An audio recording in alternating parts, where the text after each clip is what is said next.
Howdy, howdy, howdy, howdy, howdy, howdy, Every howdy. journey has its final day. And Don't okay, rush. is this in the right direction? This one is.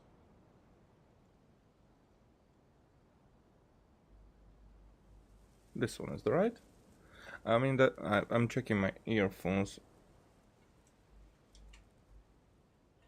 If they are left, right, correct or not. Where am I? Oh, that's the station covering the Palaium Harmonia.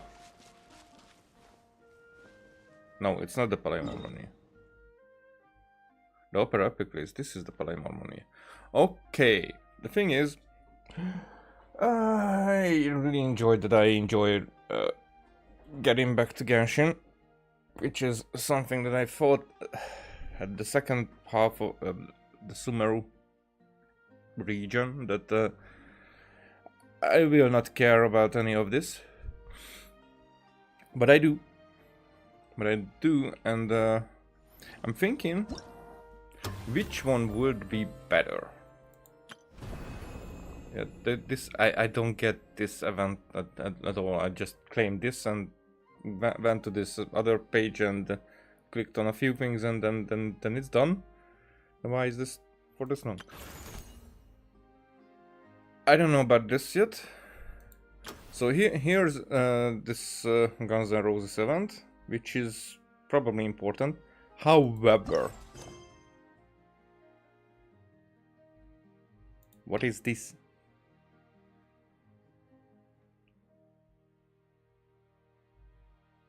Oh, is this the Steam Bird has been stolen thing?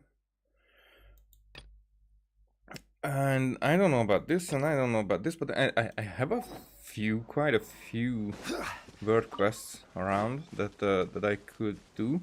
However, okay, so thing is that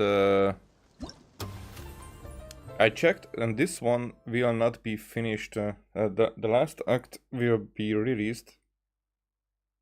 Will be released in 26th. Now it's the 24th.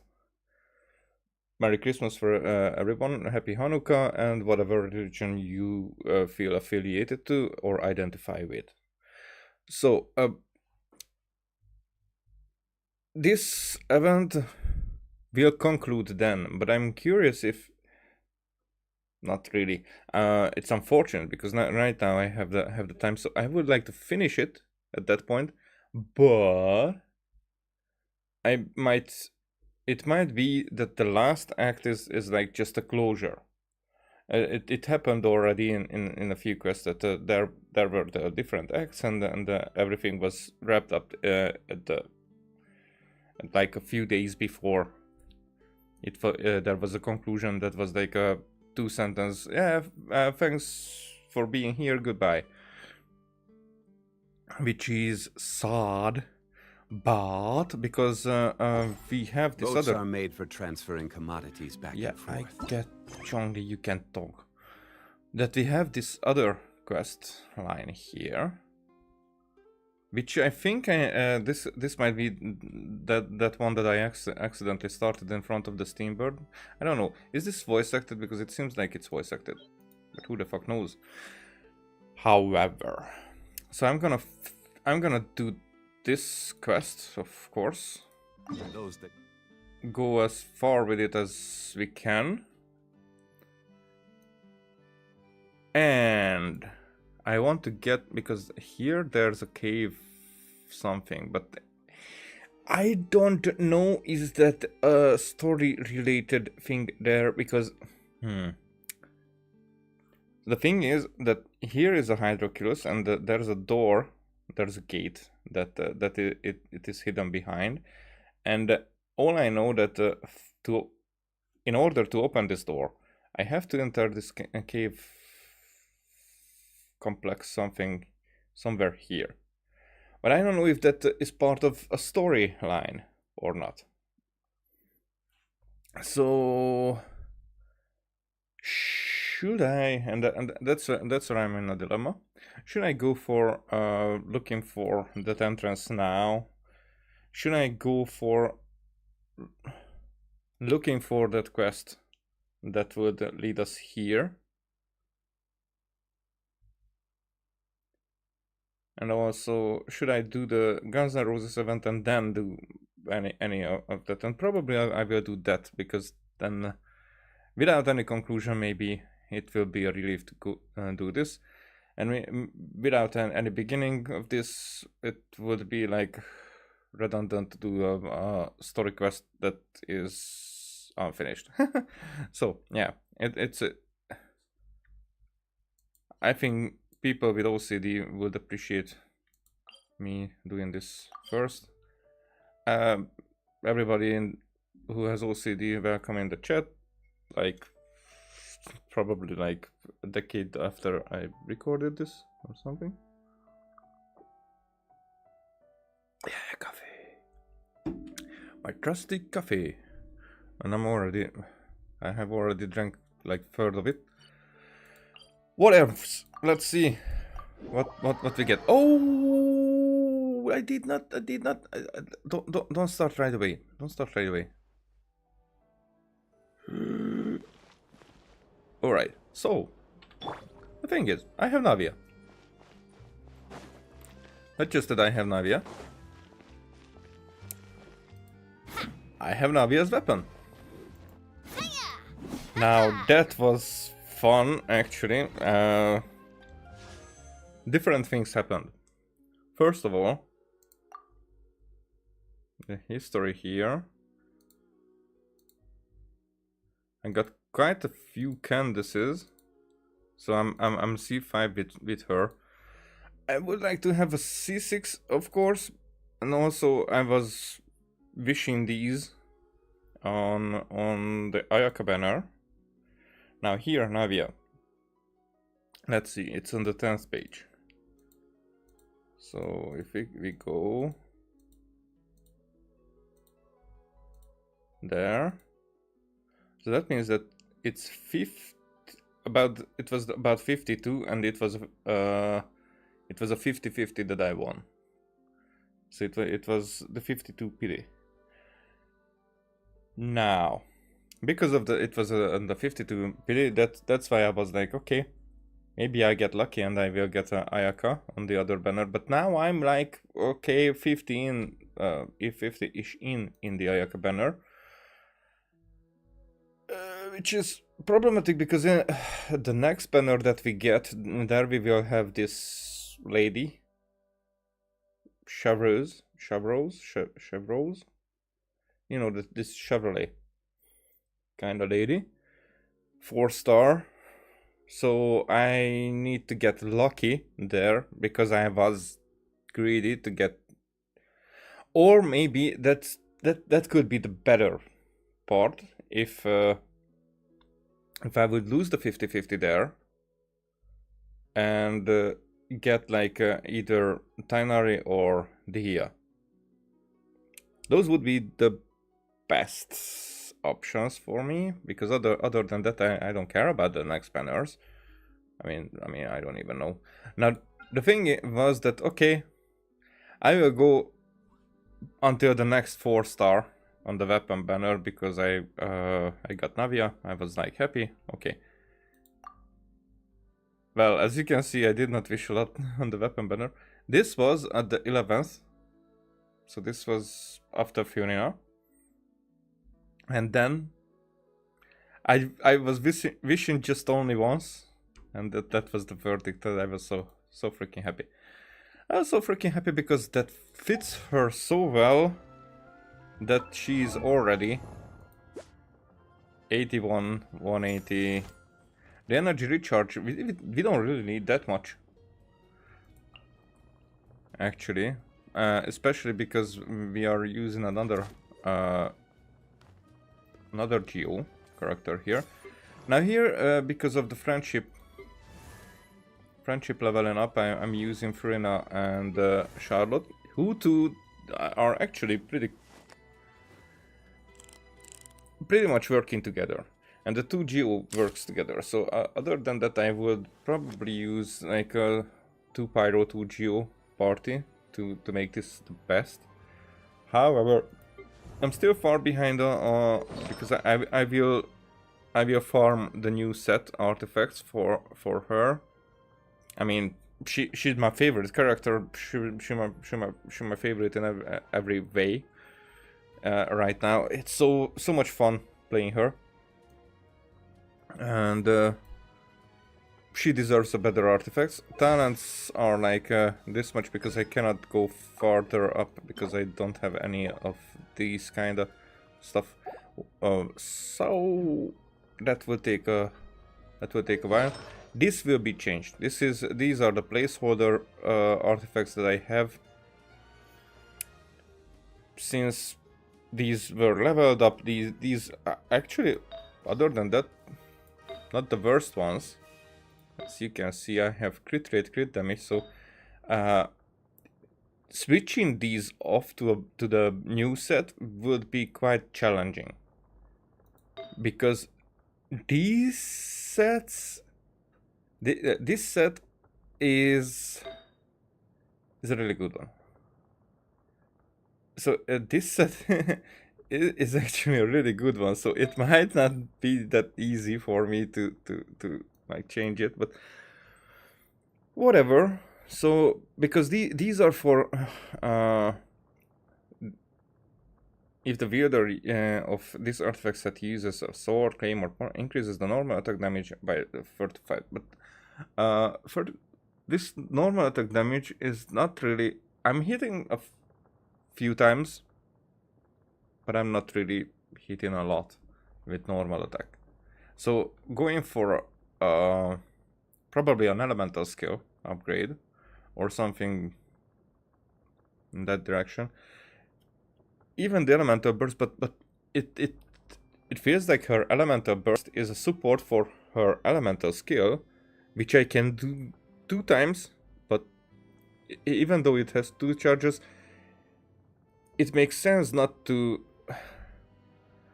shoot them away right then and easily. I mean, when we're going to more complicated battles, but in the simple battles, when there's like just another target that I just want to obliterate, because when they stack up the shoots in her weapon and her skill, basically, when they stack up, she can do such damage that I can't even explain. It's at certain bosses or domains, when I'm just like casually, not even checking, casually just hitting the elemental skill, and then the boss is just obliterated. So that's cool. and she's not even, so I don't have constellations. I don't even want to get like this would be like just energy recharge, which I said not really missing out. Now this is more this matters more, but it's more complicated, whatever. But crit so the crit is there, so that's more relevant, you know. Okay, altogether I got rid of like 3 million Mora in just a few days. So basically irrelevant. She hits so hard that no need. Now these will be upgraded, but this will take like a month to get until 999, and I will definitely crown this here at least, but probably this will probably be either a double crown or a triple crown, just because it's fun. Because here I might have a double crown, but definitely not triple. No need. Maybe at one point, because for example here I could triple crown, but there's no actual need. I would rather farm some artifacts. Now the thing is that she is fun as fuck, and this animation right here is golden. And her idol animation, everything. Favorite character, period.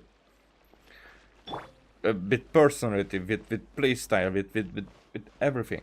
Favorite. Okay, so that happened. That was the fun part of it. That was basically my Christmas gift, let's say. Okay. Seriously? But, Mr. Morris, I don't understand, sir. How can you only be telling me this now? Hey Xavier, long time no see. I'm afraid that there's nothing really I can do. I'm really facing a crisis. My hands are tied.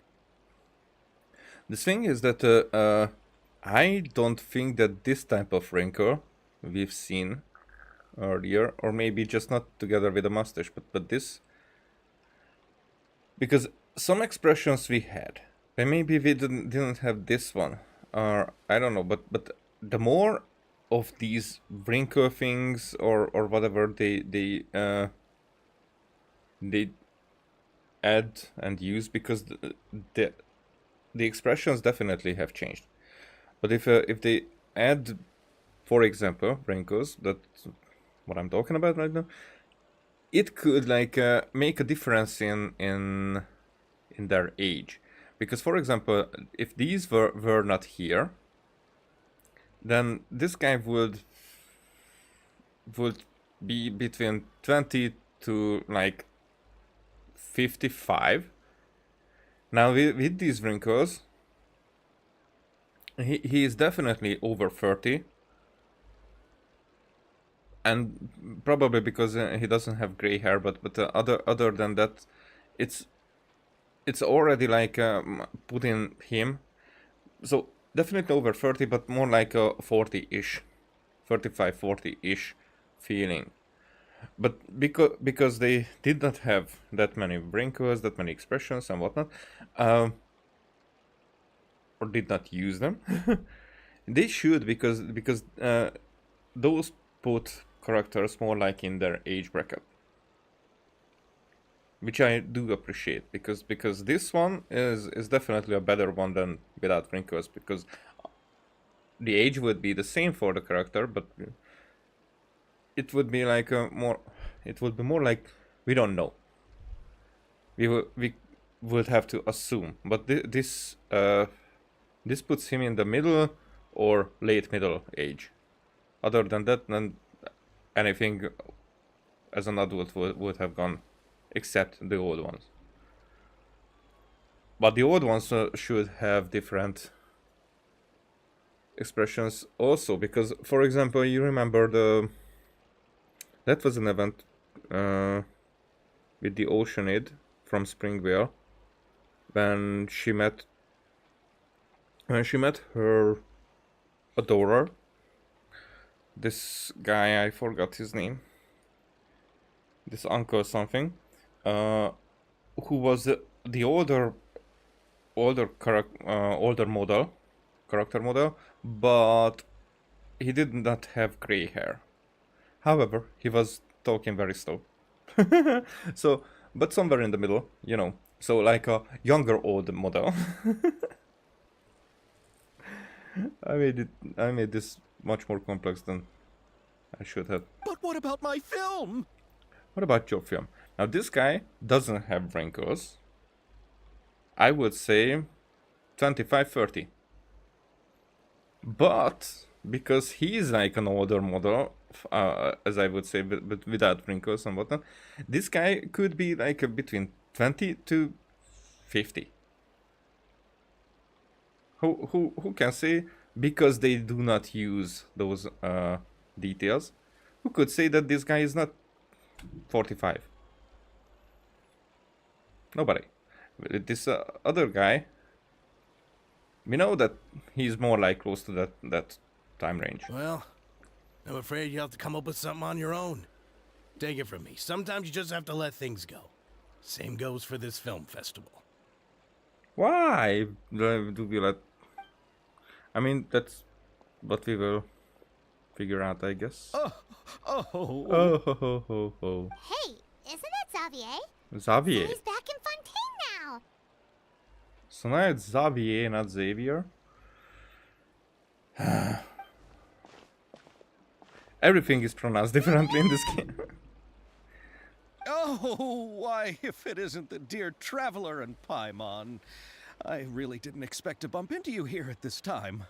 It's been a while. How have you been? Well, I was doing just fine until I received some terrible news just now.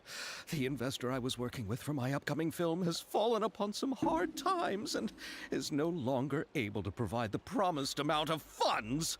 Funds? Can't you just find a different investor? Unfortunately, that's not how it works. We had signed an agreement specific to the Fontanalia Film Festival, stipulating that I cannot work with any other investors until the festival is finished.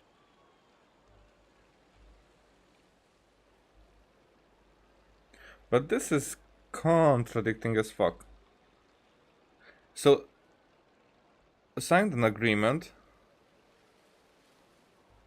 but then cannot get other fundings, but they don't give the fundings, so the festival will be like a fail.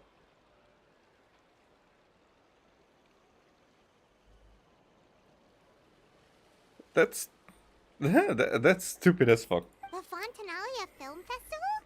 What's that? It's like a almost like the KKK, but it's an FFF. Oh, you get is me? this your first time participating in Fontaine's Fontanalia Film Festival? Then allow me to fill you in. The Fill me. Fontanalia Festival was established to commemorate the legendary Loch Knights, who went on a quest to search for the Oceanids, and eventually welcomed the Hydro Archonigeria. So the Loch Knights went on a quest to search for the Oceanids. Now you made me say that. Oceanids, and eventually welcomed the Hydro Archon Igeria.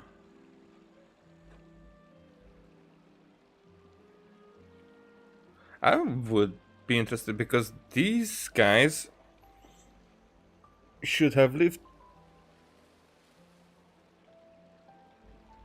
more than 6,000 years before. Wasn't it? Remuria was before the Archon War. During the Archon War, Egeria was already there.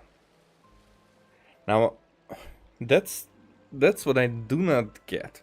Because if Egeria made the humans out of Oceanids less than 6,000 years ago, then everybody should have known. But it's a game, so it might be different. So, what we know, that 500 years ago was when Egeria has died, and before that I don't that we don't know how much before that was when the Oceanids were made into humans. But it's like it should have been before the Archon War, right? But after Remuria, right? Now the question is, am I stupid there? Because if so was there this Remuria? That's what I don't know. Maybe that's somewhere there. But Remuria was this nation. As far as how I depict it, Remuria was this nation that was populated by humans, but those were the normal humans, the old humans, and I think the first flood was killing these people, and I think that's so that was the end of Remuria, basically, and then Egeria came, the Hydro Archon. So it might not be the 6,000, it might be the 2,500 when the Archon Wars have finished. Definitely, because then there was this who became the 7 Archons. Now the question is that all the gods were present before that, all the gods had their respective nations, probably not. And I'm already confused. Was it 2000? It was 3,500 years ago. But the Arkham Wars lasted for 2,500 years. Yeah, I'm mixing it up. But the thing is that after Ramuria was when Egeria came to this region and made the Oceanids the human. That's how I get it, but I'm not sure about it. That she made the humans and then became the Hydro Archon, basically. Now here, the search for the Oceanids. So went on a quest to search for the Oceanids, but the Oceanids were here in human form. And they eventually welcomed the Hydro Archon Egeria. Now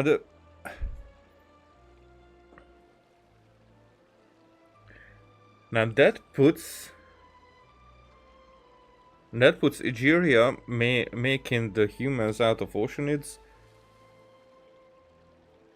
after the Arkham War. So then Remuria could have existed during the Arkham War until at some point. Or before or during the Arkham War. Not sure exactly, but I would really like some kind of history lesson about that. And that's interesting because our own world's history lesson I don't really care about, especially not that much of dates. Timeline is much more interesting, that events regarding to each other when they occurred. But timelines in regard that exact dates, that's like, and for unimportant events, definitely for unimportant events, and we have so many in our history that is like, who cares? There's like a handful that are very important, and they get overlapped by all the not really important dates, because then you are more likely to forget the important ones altogether with the rest. The holiday is deeply connected to the founding of Fontaine, as well as its unique laws and trials. It's one of the most important festivals for this nation. But what's with that weird expression on your face? It's like you're trying really hard to remember something. Your PIN code, PIN number. What was that? This ping? Ah, I was just trying to recall the exact description from the books, in order to avoid any unnecessary arguments over semantics. I usually try to recite things straight from the source. Yeah, I'm very similar in that regard. Well, either way, Paimon thinks she gets it now. It's just like the Windbloom Festival in Mondstadt, and the Lantern Rite in Liyue. Yes, those are festivals of a similar variety.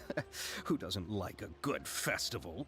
And just like those of other nations, Fontaine will hold a plethora of events around this time each year. To commemorate the Lock Nights, people will imitate them by putting on special costumes, raising golden cups, and going door to door asking for pure water. Now the Lock Nights. Important here that we have this wheel, which is because Fontaine is probably like what I would have expected, like with frigates, with galleys, you know, like ship captains, sailors, and whatnot. And this gives us that impression. However, this what's it called? This motive has been used ever since for the Clockwork mecha, so it can be confused in that regard. However, I think the Clockwork style is to commemorate this sailor style, you know. However, what I want to point out is the Primogem in the middle. The Primogem in the middle, because these guys are back in the history quite far, and as we know now that BioWare's really likes to use their symbolics very carefully. Like, they always mean something, they always connect to something. So if there's a Primogem here, I feel like the Primogem is like the counter for the Black Star that we have in the Abyss, Caria, and whatnot. King Dashret civilization. And the Primogem is connected to Celestia, and what? There was this freaking cool theory. I will have to talk about it, but right after this one. But a few years ago, Lady Farina started to find the whole idea a little drab, and so decided to change the part about pure water to sweets.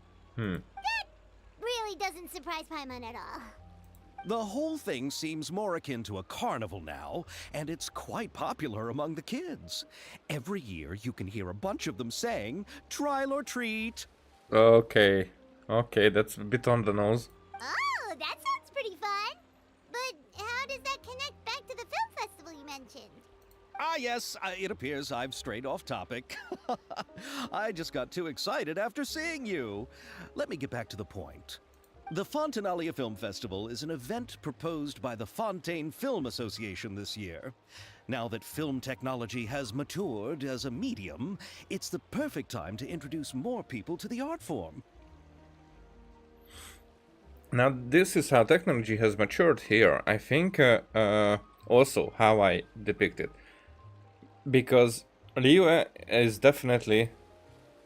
was definitely said to be the most prosperous. Now, the most prosperous doesn't mean that the most developed. And Fontaine is definitely the most developed. However, more technologically developed would probably correlate with being the more prosperous as well, because that's like kind of the sign of progression. If a nation gets technologically more developed, so Fontaine should be the more prosperous. However, we have this story, we have this background with the Indemnidium, which only appeared 500 years ago, probably wasn't right away making Fontaine a clockwork mecha paradise. So then there was this energy crisis. Then now there's another type of energy crisis. There's this new type of energy that appeared or got used, the pneumosia. And without that, if there wasn't this Fossilor incident or fiasco, then probably Fontaine would have gone ahead of Liyue in prosperity. But Liyue has no problems like this. But they are more like on the countryside. You know, so I was like, there the camera was the new thing. Here the movie making is a thing. So it's like how did they not know about the technology in Liyue? So here the technological development is much more sudden than in the rest of Tevat, definitely. And I'm very curious how it will be shown in Netlan and in Snezhnaya. I wouldn't expect much technological advancement in Netlan, in the same regard as in Fontaine. It will be more like warfare like technological advancements. But in Snezhnaya I have no idea. Because Schneider could be anything, really. During this time, people may submit films to be evaluated, and the entry with the highest score will be given the Farina Award by the association. The what award?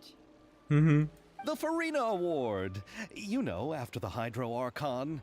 They coined it while Lady Farina was still in power, but even though things have changed, no one has made any motion to update the name.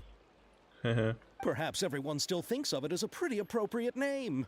Even though she isn't the Hydro Archon any longer, Lady Farina is still Fontaine's superstar. Anyone with eyes can see the way she shines on the stage. Oh, and he's already smiling. But she's already there. Alright. Guess the name does work pretty well when you put it that way. Oh, but who would have guessed there'd be an issue with the funding? How will I ever explain this to Miss Chiori? Not to say all the other actors who traveled all the way here from Inazuma. Okay, I'm curious about Chiori. Chiori? Sounds familiar. Chiori, Where have we heard that name before? Chiori Boutique. She runs the clothing store in the Court of Fontaine. Yes, that's her. I asked her to oversee the event's art direction, including the design of the actors' costumes and appearances. Oh, Paimon remembers now. Navia said that her clothes were designed by Chiori, and Kirara's outfit too. How to describe her? Well, she tends to be pretty direct and can be very That's chivalrous. forceful when it comes to dealing with people.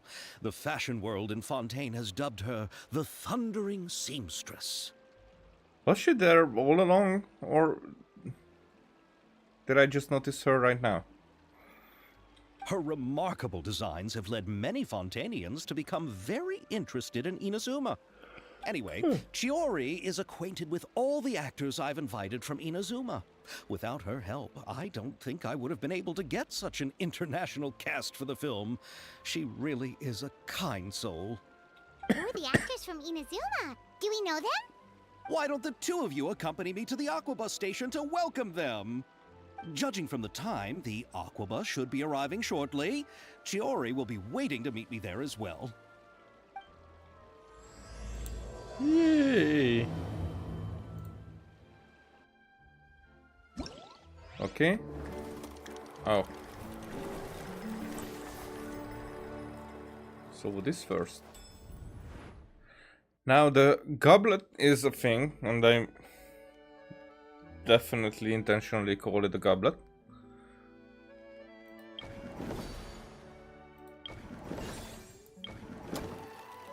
Okay, this looks pretty fucking cool.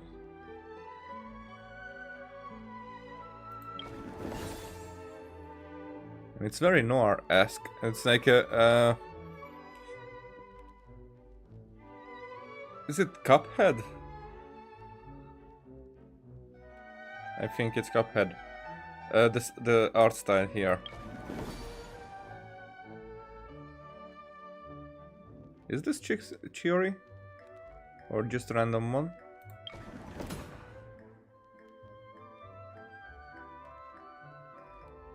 Okay, I don't know yet. What do we need to do? But I'm gonna ask this chick. What you doing? Oh, we cannot! We cannot interact with her! You're just here! Now that's a tease as fuck, and they should do this type of stuff a lot, even if we cannot interact with the other characters. That they are just there. You know, that's so cool. Okay, so not yet, not yet, not yet, and this is the last one that gets unlocked. Now this cup, this goblet, this chalice is like everywhere. In the poster, here the festive event. It's okay. So this is the joyous gift, 200, and we will get 400. Oh, that's pretty early on, I guess. And we will get these duct tapes later.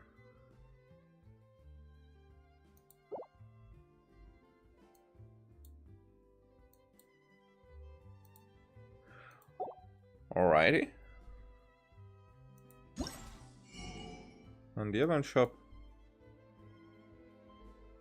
So, Chalice. Chalice is important because of how these represent probably the four shades and the primordial one. We are not getting into that right now. There are many theory crafters who are good for that. What we are getting into a little bit is this thing. Where is it? Where is it?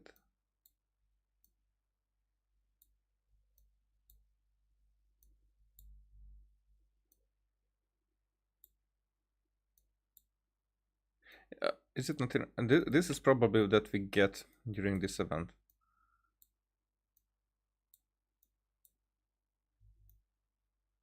Where is it? Is it a separate book? It could be. And I realized that I was missing out on one of the books that was during that we could only get during an event. Okay, so maybe that's in the inventory.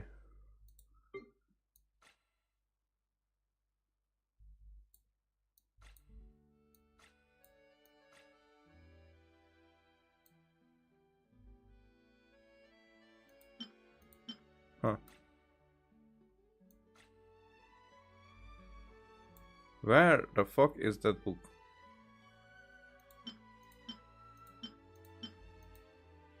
Because these are not those books, so...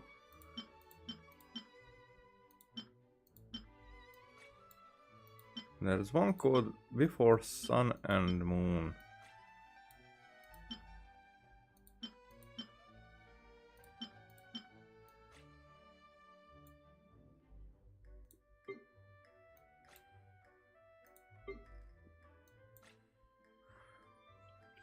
Want to go next? They really... If you'd like.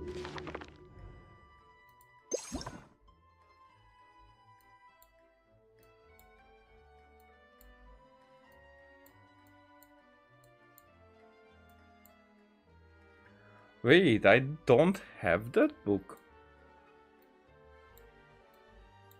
How can I even not have it?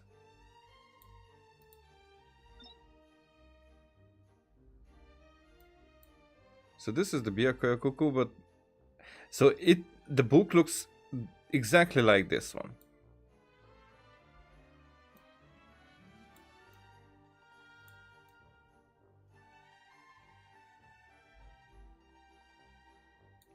So this is the primordial one, may have been Phanes. It had wings. 40 years.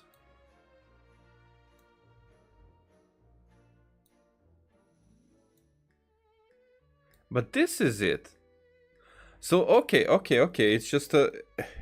It's not called...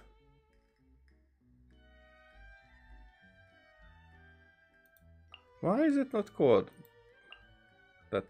Whatever. So this is history. And here, this is from Enkanomiya.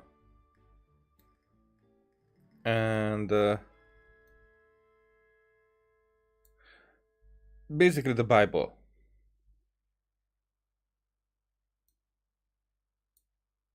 On Phanes or the primordial one. The primordial one may have been Phanes. But this is a may have been, and I think this is definitely not accidental that it's worded that way. But here, okay, let's go with this. Here it had wings.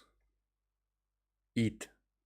So it's not a she, not a him. It had wings and a crown, and was birthed from an egg, androgynous in nature. Androgynous. That's definitely kind of important. But for the bird to be created, the egg shell had to be broken. However, Phanes, the primordial one, used the eggshell to separate the universe and the microcosm of the world. Now, this is how we understand the fake sky is. It's that eggshell is the that is used as the fake sky, and we have the stars as either or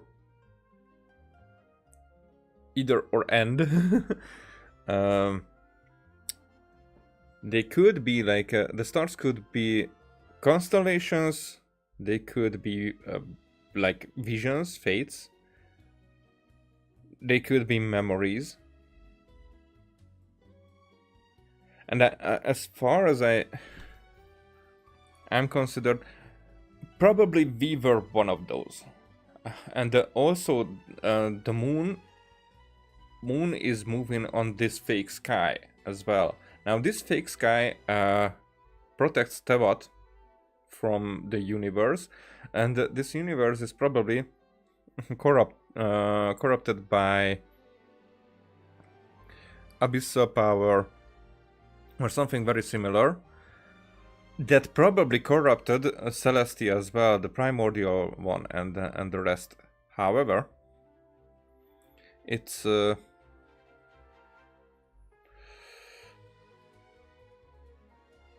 you know, when we see Celestia and how the moon moves in front of it, so Celestia is probably outside of Tevat, outside of this eggshell, or inside this eggshell part, or that part of the atmosphere, maybe. But I think it's broken. I think it had a battle or a war going on. And the interesting part is this, that was very much the funerary year, that was very much misunderstood by a lot. But let's see what funerary means to be sure. Yep, like a funeral. Funerary. So why is it called funerary? So the second throne of the heavens came, and war was rekindled, as it was in the world's creation. As it was in the world's creation, that's when the primordial one has defeated the dragon sovereigns and took their authority. That's why the primordial one is called the usurper by the dragons. That day the heavens collapsed and the earth was rent asunder. Our ancestors and their ancestral land fell into this place during that conflict. The era of darkness had begun. So that's when Enkanomiya got descended into the depths. But the second throne of the heavens came, and war was rekindled.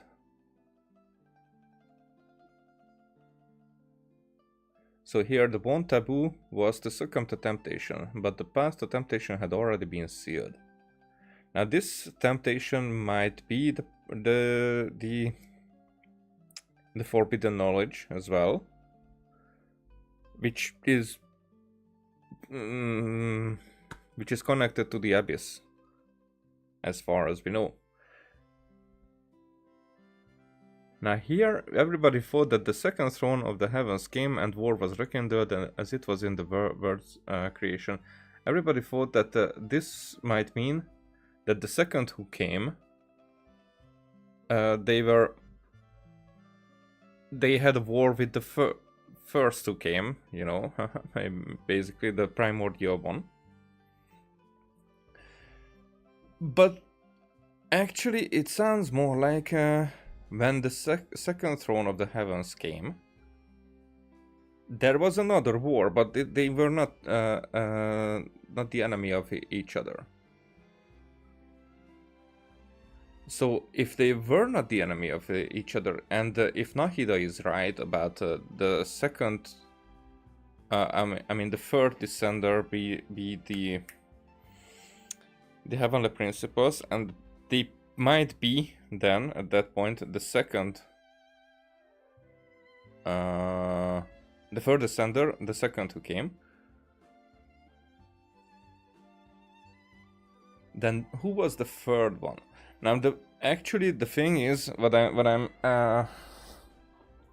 my theory is about is that we don't know when the battle with the sustainer of heavenly principles took place. It could be even in the future, or it was much longer, not 500 years ago.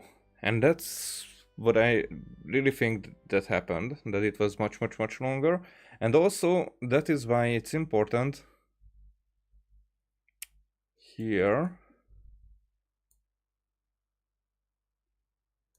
Now the eggs are like seeds in stories, and seeds we know that we can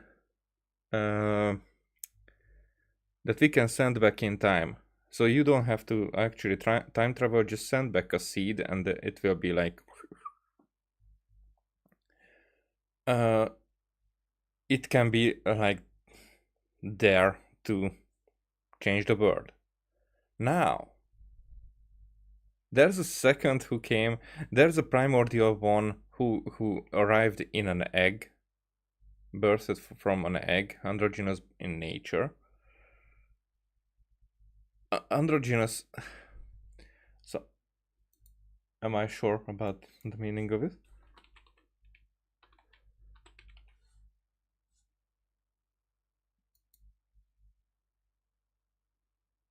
Oh, androgynous, like having both male and female sexes. Ah, okay. So I thought that it's like not really anthropomorph, but it can be anthropomorph. So it could be that the primordial one did not arrive from outside of the world.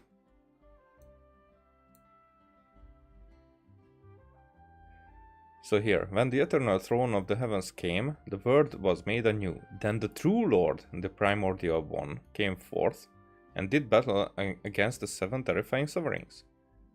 You get it? So when the eternal throne of the heavens came, the world was made anew.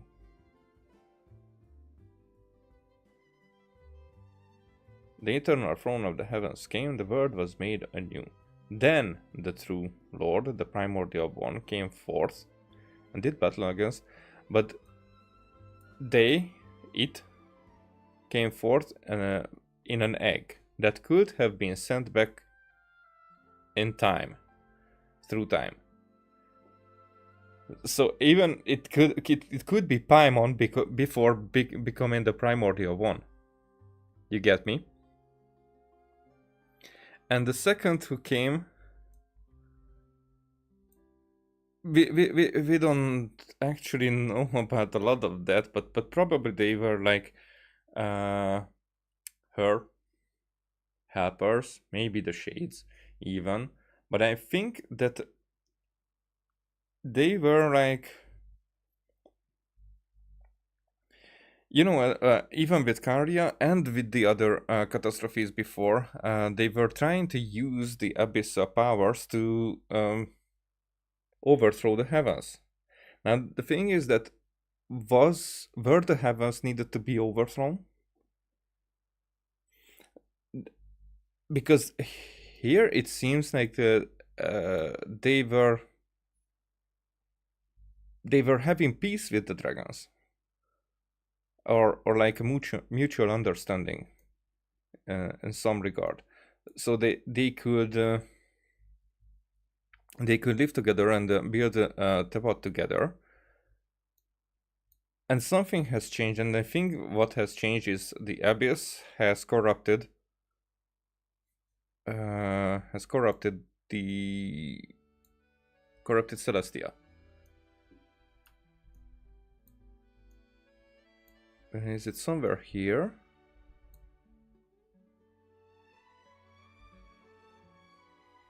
The prayers of the people turn into lamentations. So we knew the only one who had not forsaken us as the ruler of time. Now that's definitely important. She was the moment. She was every moment. She was the measure of 1,000 winds and the sun and the moon. She was every second of joy, every moment of rage, every instant of longing, every minute of obsession. She was every flash of delirium. We call her Kairos, or the ruler of the unchanging world. We dare not speak her true, secret name, and so I pen it here only once and in reverse, Ishtaroth. Now, somewhere here...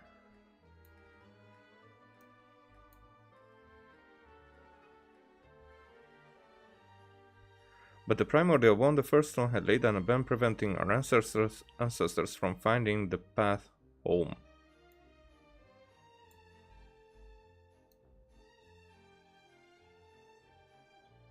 Okay, I don't know where the other part... So, for it is the god of moments who is able to take seeds from this moment into the past and the future. That's what I've been saying. And the future, so it can go both ways. In that case, so this is because people were like misunderstanding the first part. In that case, the primordial one must have defeated the second who came. Now this is also like they don't know, but they assume. So it's an assumption that it has happened. But I think here at this point, the second who came was corrupted. Or maybe the primordial one was corrupted, because I think that is happening outside of this all, and when the sustainer of the heavenly principles, if that was the second who came, and they were like they were like corrupted by the abyss, then they were believing that they are doing the right job, keeping us from invading Celestia and maybe even the primordial one, which is why they were stopping us at that point. Now the question is when that happened, when we have encountered the unknown god, and this is very interesting, because I think that that is the exact point where the story goes. That we will get there with different conditions, and that we can change during our journey, basically.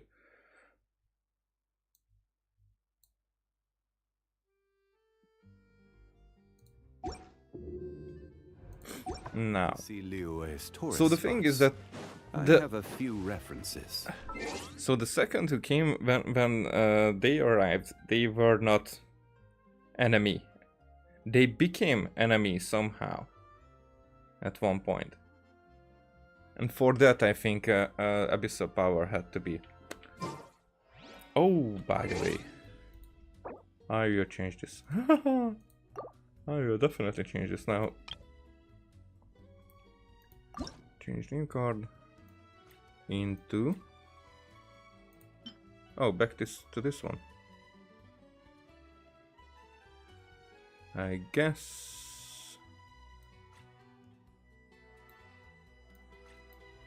How will hers look?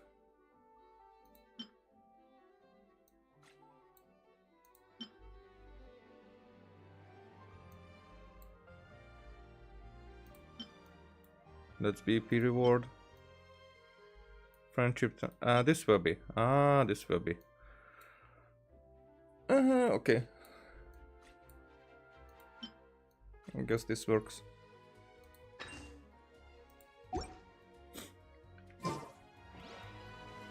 Okay, so... Cha. If we can get a book, I would like to get a book.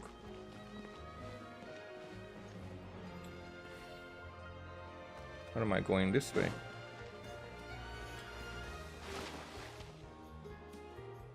Wait. Am I not going to trigger the other one? Okay, I'm not going to trigger the other one. Up there.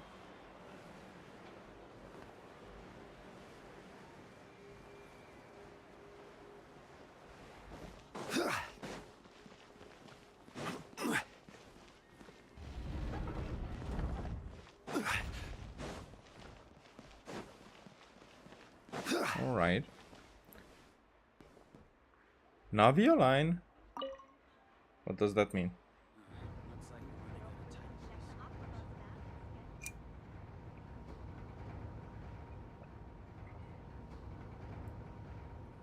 Okay. Osmanthus wine tastes the same as I remember. Okay. But where are those who share the memory? I drank that coffee because it's a good coffee. Oh, okay, you're there. Whoa, that's a design, all right.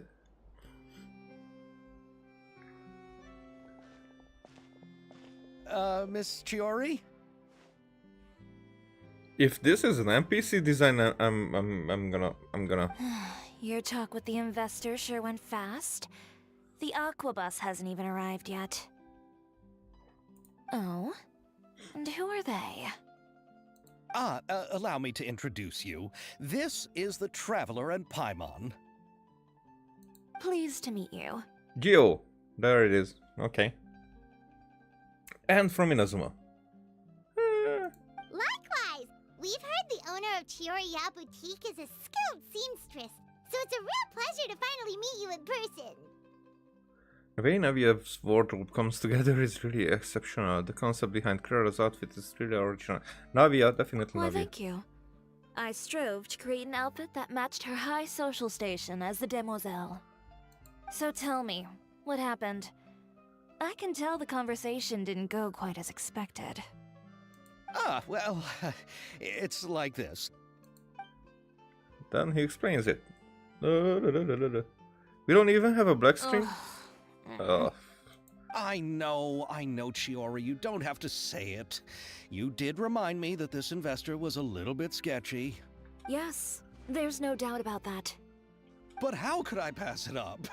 He offered me twice as much as the others. And now he doesn't. But if he goes against the agreement, then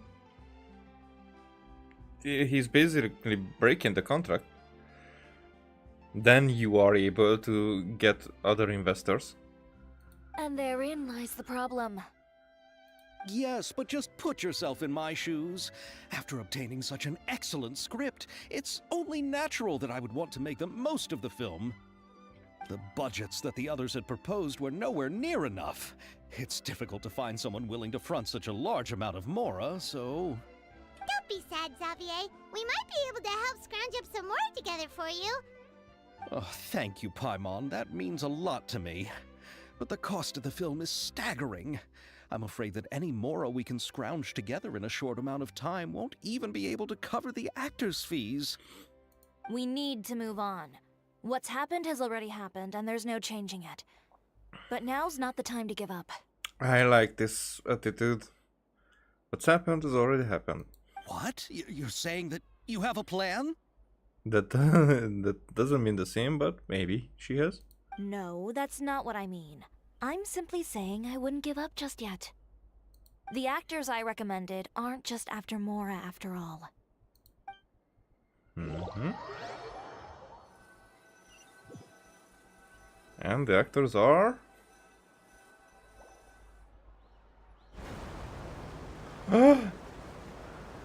Oh, there they are. Really? Then where do you live? We Melusines live in Mercy Village. The only way to enter is from underwater. Oh, you must be pretty tired after work every day, right? I mean, you have to swim all that way just to go home. We are so thoughtful. But some Melusines choose to live in the Court of Fontaine because it's so much more convenient. This is our stop. Oh, we've arrived, but I haven't even finished chatting with Aval yet. I also enjoyed Aval's introductions to Fontaine along the way. Everything you described was so clear and detailed that we can't help but want to hear more. Thank you so much. I'm usually working here on this aqua bus, so I hope I'll have the chance to see you again. There are still many more places I'd like to introduce to you. I like the Melusines. Okay. Welcome to the Court of Fontaine. Chiori, you sure have changed a lot. This is the first time we've seen you since you left Inazuma. I haven't realized it's been so long. I was in such a rush when I left that I didn't even get to say goodbye. Thank you for extending the invitation, Mr. Xavier. I'm looking forward to a fruitful trip here in Fontaine. Ah, now we realize who they are. It's an honor to have the head of the Kamisato clan visit us. So they're who you meant when you said you had actors coming from Inazuma? Oh? It's the Traveler and Paimon. Wow, what a coincidence!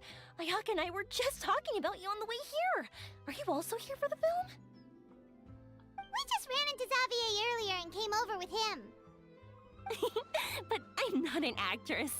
Sir Kamisato and Lady Ayaka are the real actors here. I'm just tagging along with Ayaka to have a good time together. I thought I would always get the lead role. About that, I mean, how was I supposed to contact you when I was making preparations for the film? I figured you were probably busy, and I didn't want to disturb you. So I could only keep you in the back of my mind while I sought other actors to play the lead roles in the film. I had been thinking about a surprise reunion with you during our trip here, but you still managed to surprise me first. Oh, so you all know each other already! My, what a coincidence! What are the chances everyone could be brought together here like this? Why don't we go to Hotel de Boer and catch up over a meal? I've already made a reservation. Huh? Did you reserve 2 spots for us too? Yes, of course, of course. I'll be sure to tell the boss to serve a few more delicious dishes just to make sure there'll be enough food. Very well. Then please, kindly lead the way, Mr. Xavier. Alrighty.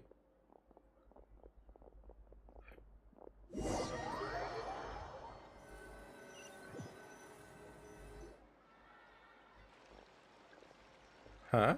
Wow, That was a wide shot. buildings in Fontaine are so tall. Just look at how big they are. And there's the fountain that Aval mentioned earlier. It really is a magnificent sight. And look at that huge spinning sphere. Where does it get its power? Wait a sec. Could it be one of those clockwork mecha we've heard so much about?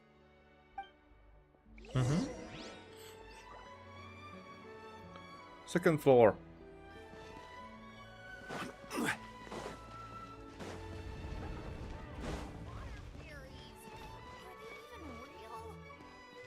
Oh, that's not even here.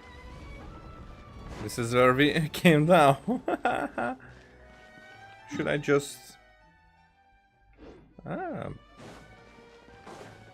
You get the immersion.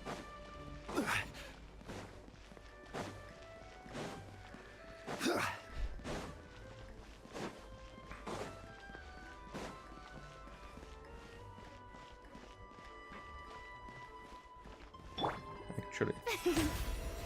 How brilliant!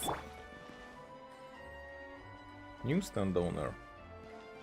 Investing too much.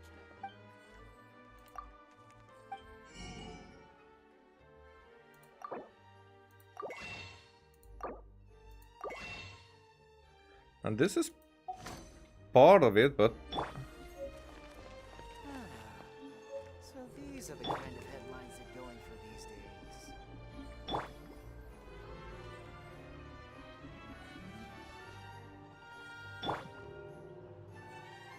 okay. Okay, everybody's full except for Rina. So because I never checked, but now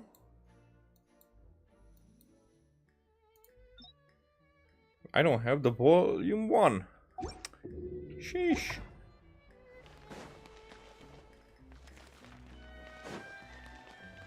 Investing too much emotion puts you at risk of doing something irrational. How would I be able to get the first one? So these are the kind of headlines they're going for these days.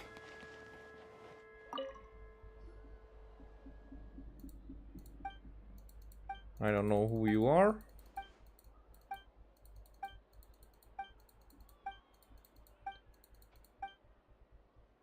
Places a mechanical clock on the counter by speaking.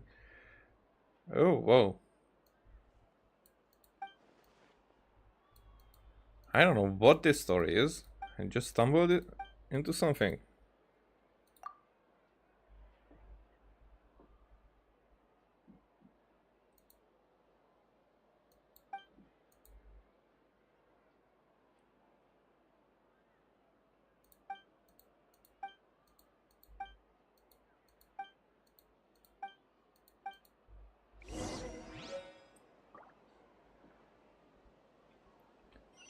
What?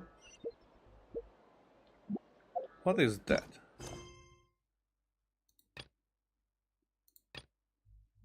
Give Chelsea's prototype clock to Puka. Okay, that was accidental.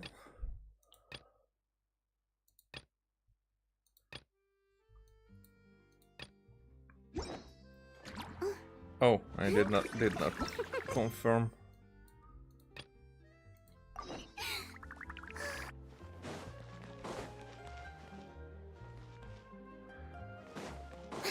Okay, I don't know where we could find the other one. Wow, we have new icon, or this is new, basically. Huh.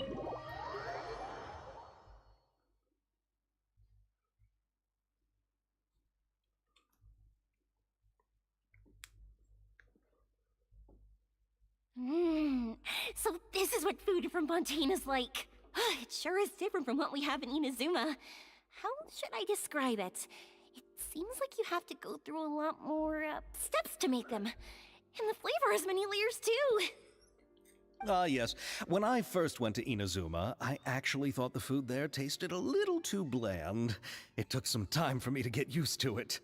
Huh? Let's get back to the purpose of this trip for a moment, shall we? How have preparations for the film been coming along, Mr. Xavier? Well, I've already assembled most of the film crew. A lighting specialist, a prop manager, and a costume designer. I've also bought the copyrights from the novel's author. Oh, it's called The Two Musketeers, right? Oh yeah. I read the script you sent me on the way here. The story is pretty good. Originally, I was planning to start filming as soon as Sir Kamisato and Lady Ayaka arrived in Fontaine, but I'm afraid I've run into a bit of a problem. Oh? What is it? It has to do with the film's investor, Mr. Morris. He suddenly informed me this morning that he's encountered some financial trouble and will be unable to release to me the amount of funding agreed upon. It's said that Fontaine's legal system is well developed. If he has violated the contract, then can't you simply take him to court over the matter? Well, I'm still more concerned about filming. Even if I were to take him to court, I'm afraid it would take months before the case could even be heard. Then, is there a way we could raise funds ourselves to solve the problem? I've considered that option too, but unfortunately, it's difficult to gather such a large amount of mora on such short notice.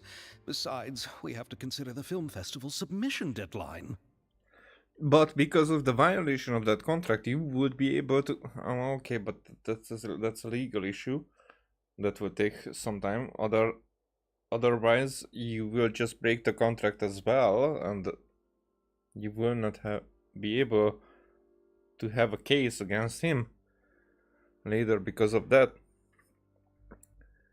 But he should be more understandable about it, or more understanding about it.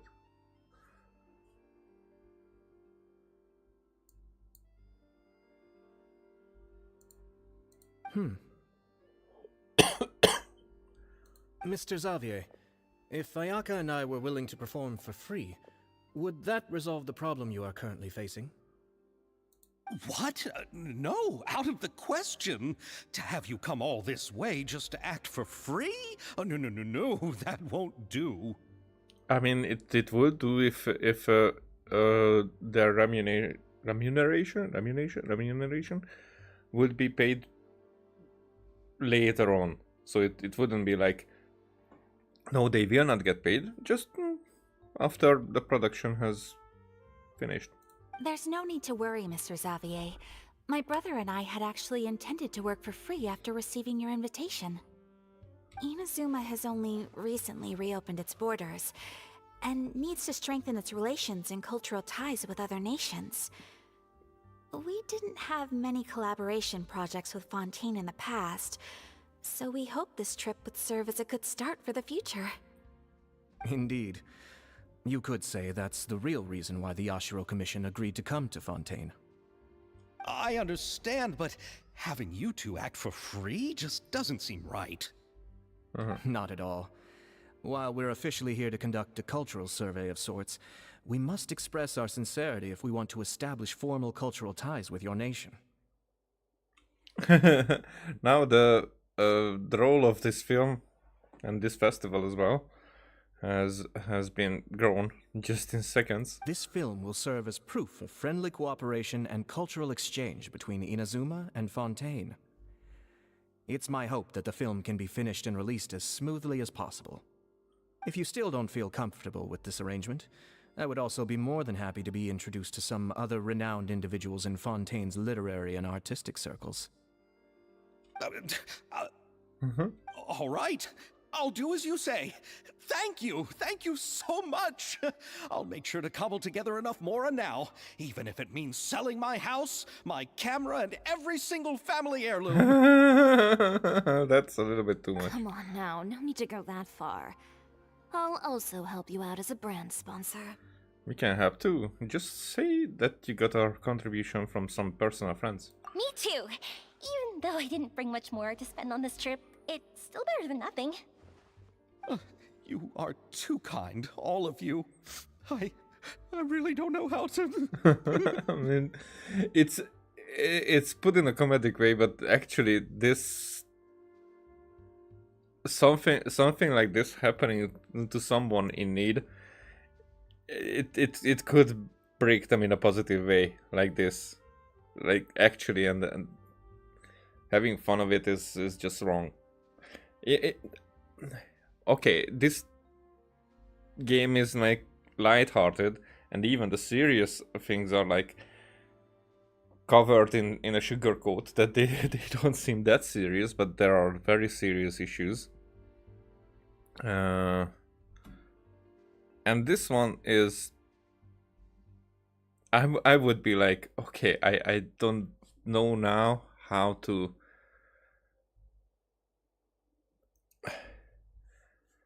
I wouldn't know how to...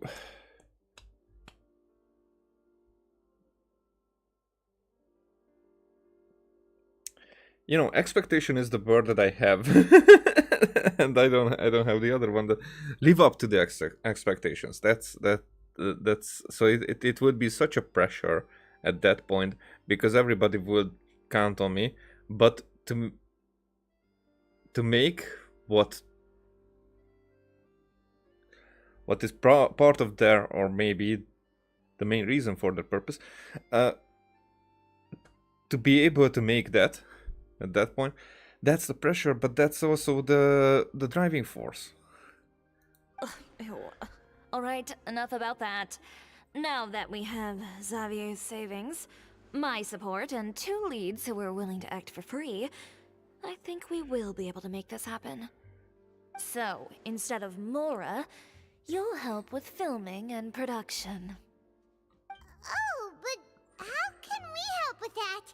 We don't know much about making a film. Alright, pull yourself together, Xavier. Tell us if there are still any open positions left among the crew. I think she should be a 4-star. Just by the looks. All right. Let me think. We still need a camera operator, a clapper loader, and someone to manage logistics. I originally wanted to personally serve as director, but I've been too busy working as the producer. So the positions of director and director's assistant will also need to be filled. Paimon knows what the director and the logistics support person do, but what's a clapper loader? The clapper loader is responsible for using the clapperboard to record and organize the information of each shot when the camera operator begins shooting. The work requires both patience and careful attention to detail. A clapperboard? Oh, you mean the thing they hold that goes clap whenever they start filming? Yeah, that's exactly what he said. Yes, that's right. Are you interested in that job? For sure! Paimon's always wanted to try that! Alright, then you'll be our clapper loader.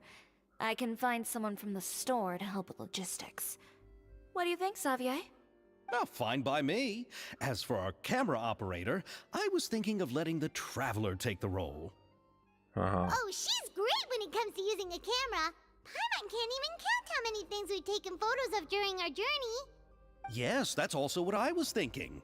I noticed the Traveler had an eye for photography and composition when we worked together previously.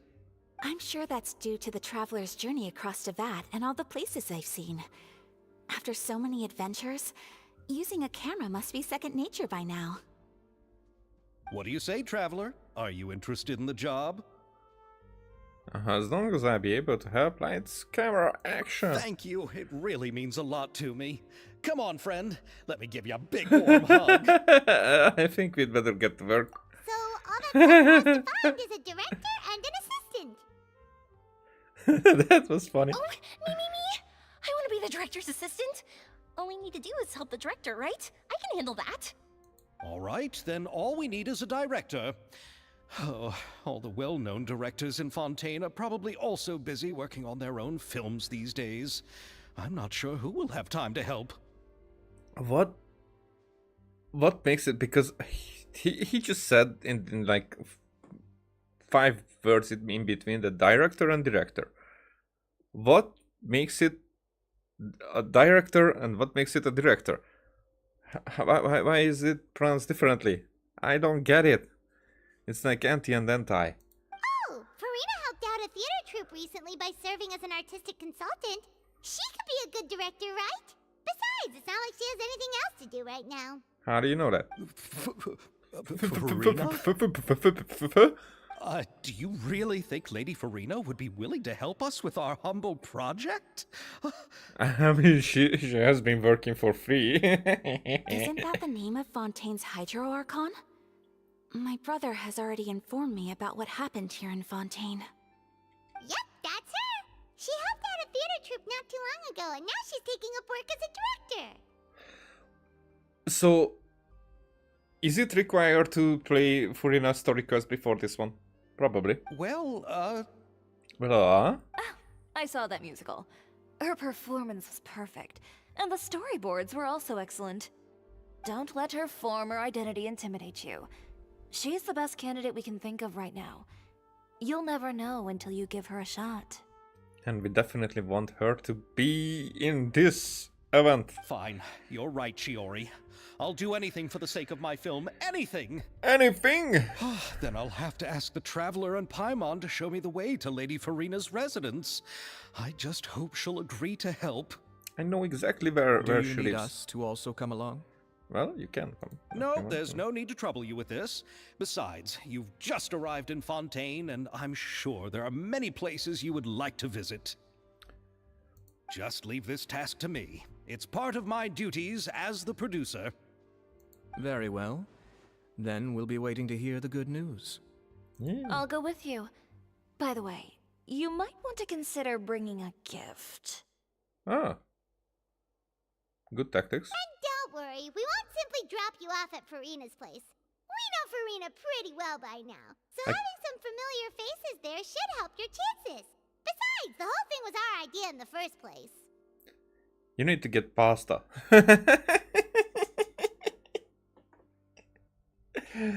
Oh yeah, she lives by the smithy, right? Then I'll start making preparations.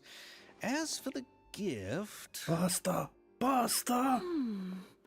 A gift for someone who was once seen as the Hydra Oricon. I wonder what she would like. I recall that Lady Farina once fancied a clockwork ring, so perhaps I should get another exquisite clockwork contraption for her. Huh? Can't we just bring some desserts, like the Fontanalia mousse? That sounds cool. But wouldn't that be a little too cheap? She does like desserts, though. Isn't the Fontanalia festival happening right now? I heard Abel tell us on the Aquabus that Farina introduced the tradition of going door to door and asking for sweets. To do something like that, she must have a real sweet tooth. I agree with Yoimiya. If the gift is too fancy, it might actually make her feel more uncomfortable. And compelled. Alright then, let's go buy some Fontanalia mousse. Yep. Oh, well, we're already there. And there's But will that her really favorite be cake. enough? We'll be asking her to do a lot of work, you know. But then you can, like, give something after, not before. You're right. We need to further sweeten the deal. Huh? You want something even sweeter than Fontanalia mousse? Yeah, that would be difficult. Yes, we'll need a gift that's sweeter than any dessert in the world. Like, hills and valleys, man. Hills and valleys. Your words of praise. Huh? Alright. Oh, we got the Fontanalia mouse. Tummy. Oh, yeah. Okay, so you don't have... Oh, you guys are talking right here. Oh, sorry. Hey. This is my better look. You see? You go ahead. No need to worry about us. Oh, I hope Farina will like the gifts we prepared. Oh, and if you still think we should get something else for her, just let me know. I should be able to make some fireworks. When will Lenny and Lynette do another show? If you want tea or water, just No, not that. This one. Okay. My personal info.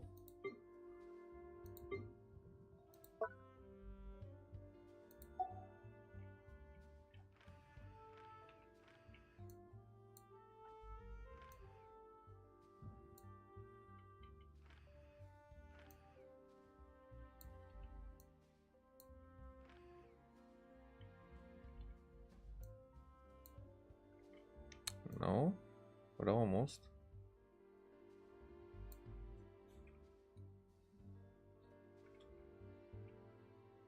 No, there's too many legs. Or too much, too many. Ah, okay, this is.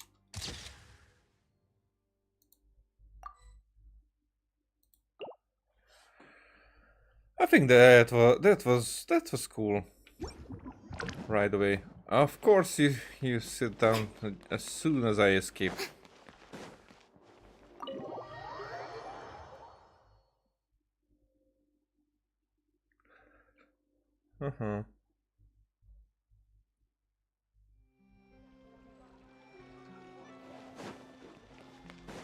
Let's go to Farina. Actually, there was only one chest that I did not find in the city until I started to use this. Wait a second. Can we? But it's cool that if I jump on that, it gives a different sound.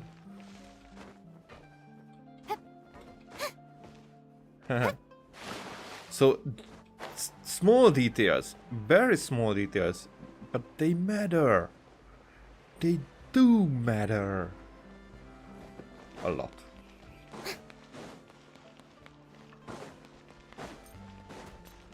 There it is. There is the first one. I have a mole? But that wasn't there. That definitely wasn't there before. So we have War 3. Okay. Okay. We will read it at one point. We're here! This is where Maybe not Farina on lives. screen. And this is a cool place. Okay, I'll go knock on the door. Go knock on the door.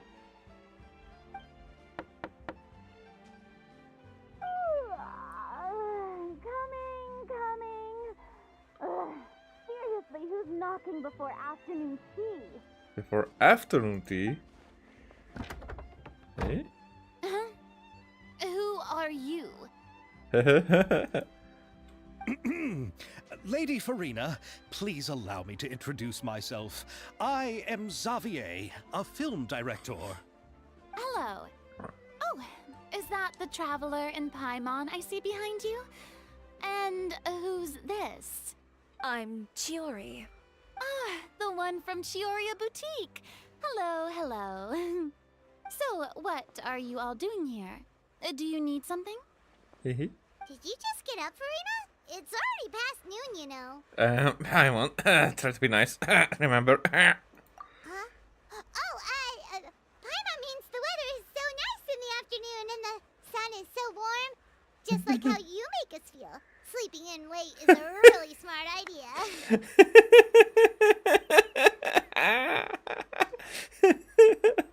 Okay, this composition beats everything. No. I was just up late last night reading some novels. What does sleeping in have to do with the weather? This is a small gift we've prepared for you, Lady Farina. We hope you like it. No need to be so formal. I'm just a regular person like everyone else now. Oh, is this Fontinalia mousse? It's one of my favorites. Primo jams. That's great! So, actually, there's something we need your help with. Given your renowned passion and understanding of drama, I would like to ask that you serve as the director of our film crew. Oh, but didn't you just say that you're a director? Yes, but for this particular project, I'm mainly working as a producer. Besides, I'm sure that your understanding of the performing arts far surpasses my own, Lady Farina. That's a good way to put it. Are the Traveler and Paimon also part of the film crew? Why does it matter? Yep, we sure are. Paimon's the clapper loader and she's the camera operator. Camera operator?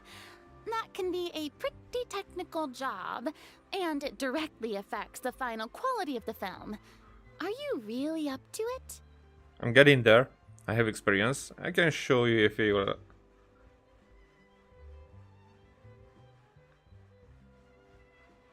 Huh?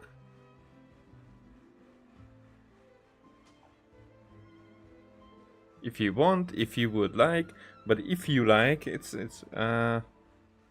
No, I'm not questioning your abilities. It's just that I've never really seen you use a camera before. Well, we could ask Charlotte. Maybe you can come up with a test for the Traveler and see for yourself. If she can satisfy you with her camera skills, then you'd have nothing to worry about and can join the team. What do you say? You sure are getting better at rolling with the situation, Paimon. Oh, I do wish to see how skilled the Traveler really is with a camera. Alright, how about this? We'll work with what we have. I'll give you some scenarios and see if your work is up to my standards. Sure, no problem. Whatever you say, Director Frina. Very good. It's essential for the camera operator to understand the director's vision. I'll make my decision after seeing your work. Are you ready? I have high standards, you know. Yep, I'm ready. Please wait a moment. No, I'm ready. Okay. Grab the camera and I'll give you a scenario. Estelle is the boss of Beaumont Workshop and has always been proud of her forging machine, as it can not only precisely control strength of temperature, but also takes no effort from the blacksmiths. Let us film a promotional video for her workshop. Remember to emphasize the superiority of her forging machine. Start shooting. You will need to film several shots according to the director's requirements and compile them into a video. Camera positioning is key, and you should ascertain the camera position requirements beforehand. When filming, there will be narration requirements. Select the most suitable narration according to the story. Try to satisfy all of the director's filming requirements after selecting the most suitable choices for all of the camera positions and narration. You may begin filming and see the results. Now, how this looks, I'm very curious if it will be reminiscent, maybe the word that I want to use, but if it will be similar to how actually we got a video. I haven't been doing it for a while now, but I sure as hell would like to get back into that a little bit. Not too much, because that's not my profession, you know. but I'm really curious because these mini games usually resemble. So if there's a resemblance to the real one, real cutting board or editing software, then I'm fine with it. Oh, camera position.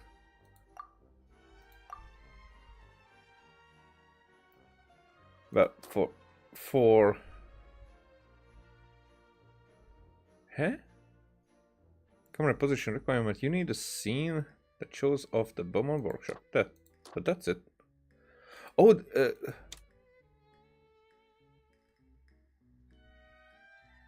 view script.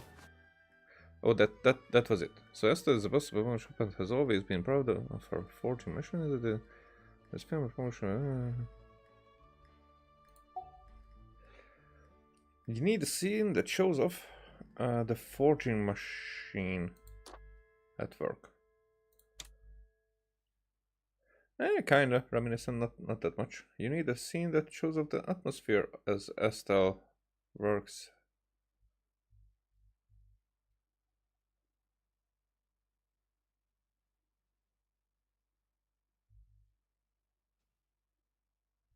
I think this one. You need a scene that shows off the weapons arranged in boxes produced by the Beaumont. Okay, and then this is it. You need a scene that shows off the Beaumont Workshop. I think this one.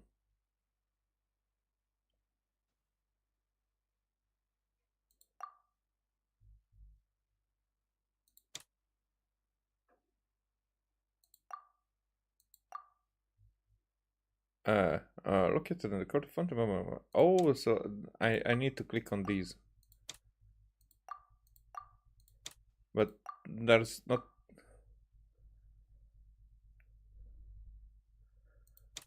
much that I can do. Thanks to this mission, the owner of Beaumont Workshop, Esther, can comfortably enjoy each day at work. I mean, here I'm conflicted, because should I? Should Esther be on the picture? Because this is more like a relaxed whatever, but Oh, she's drinking tea. Okay, I get it. Then there you go.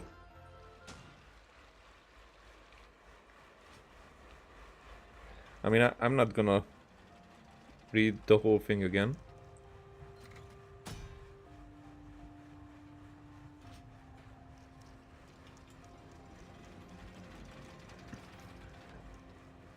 She's not even working, she's just drinking tea and then the machine does everything for her.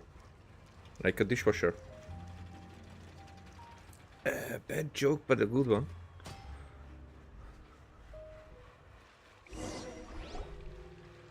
Better. It appears that you have more skill than I thought. Oh. All the shots had a great composition, and I could really feel a connection to the characters and their lines. So what's the verdict? Yeah! Does that mean you agree to be our director, Farina? Yeah? Did you think I would agree just like that? After our performance of the Little Oceanid, I've begun to make a name for myself again, you know. Yeah, we know. In fact, I've already had several troops approach me for the Fontanalia Film Festival. Unfortunately, the scripts were all pretty boring and didn't pique my interest. If others were to find out I agreed to work with you so easily, then, well... Hey, but didn't we have a deal? What else do we need to do to convince you, Farina? Well, what about the pay? Huh? You know, how much you're willing to pay me to be the director? The pay is also an important factor for me to consider, you know. I mean, why is Paimon surprised that somebody wants to have payment for the job? Well, I can offer you this much? Reaction?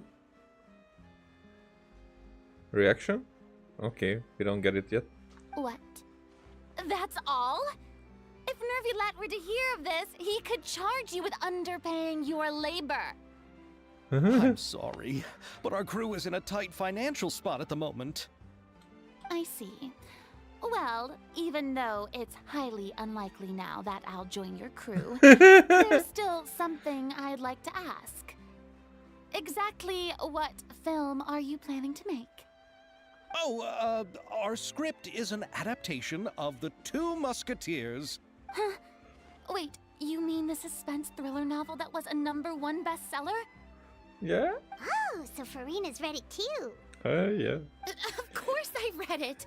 I've always had a keen interest in artistic works that strike a chord with the populace. I see. It all makes sense now. You must have used most of the budget to pay for the copyright. Yeah, of course. Not really. The novel's author transferred the copyright to me practically for free once he heard that I wanted to make a film adaptation of the story. The lack of budget is due to another issue. He probably just wants to get his name out there. So, Mora isn't the most important thing to him right now. It reminds me of a delivery courier who wears one of my designs while traveling all across Teyvat. I didn't charge her much for the outfit either. The exposure she provides for my brand is well worth it. And this is the logic that we'll get for Renated, because, yeah, for her, it's more like, what project is she getting into, than how much she's getting paid, because she will be paid for much more after that. Everybody recognizes her. It's like, who was like that? It was Orlando Bloom, who was playing Legolas for like coins or whatnot, so barely for anything. But he's not like, oh, I should have asked for more or something. But he is like, but it did put me on the map. That part did put me on the map, and everything that I have, I can thank for that role, and that's how it should have been seen by so many people, especially women nowadays, who are like, oh, why am I underpaid compared to a much more renowned actor than I am. It's because I am a female. Is it not? No, it's because you are not there on the scene for that long. You did not put that much on the table. That's because. Yep. So, are you a big fan of this story, Farina? Well, it's alright. The pacing of the story is good, but the character relationships could use some work. When I was reading it before, I always felt like some things were left on a rather unsatisfactory note. I have high standards, you know.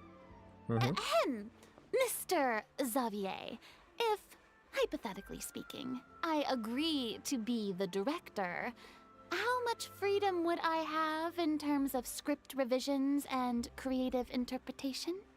Oh, as much freedom as you would need.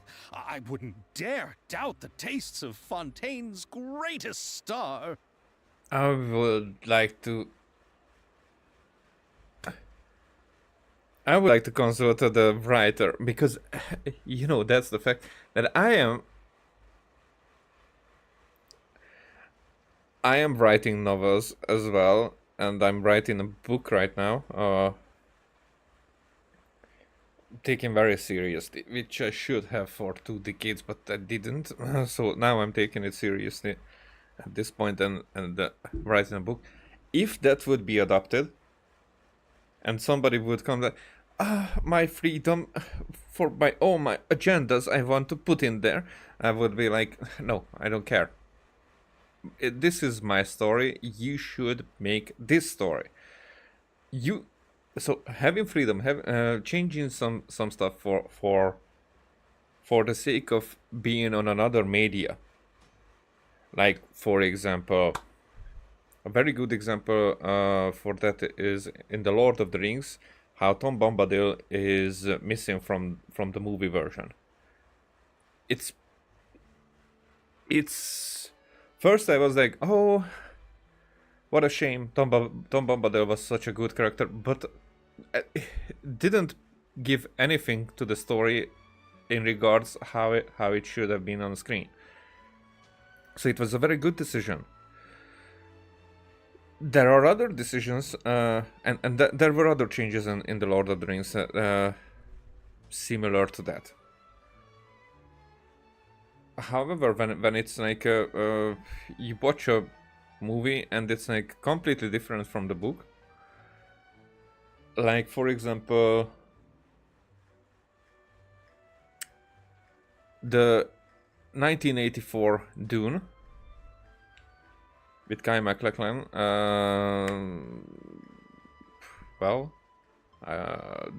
David Lynch, directed by David Lynch.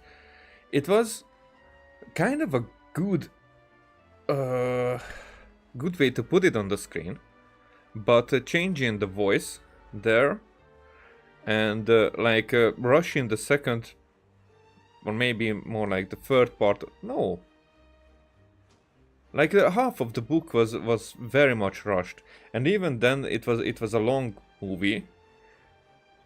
But the way it was done, it was very bad. And when I watched it when I was a kid, and I really liked it.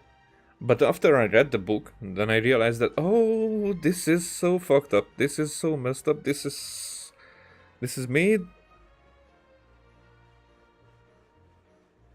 This is not made well. So that's the difference. You know, when you read the book and you understand, when you read the book and you like, oh, well, they ruined it. Without reading the book, it wasn't that much there because you did not know how many things you were missing out. So no, I'm not really on the side of letting everything be changed by the producer and the director, which are two people talking here, because they will change so many things just to have it made.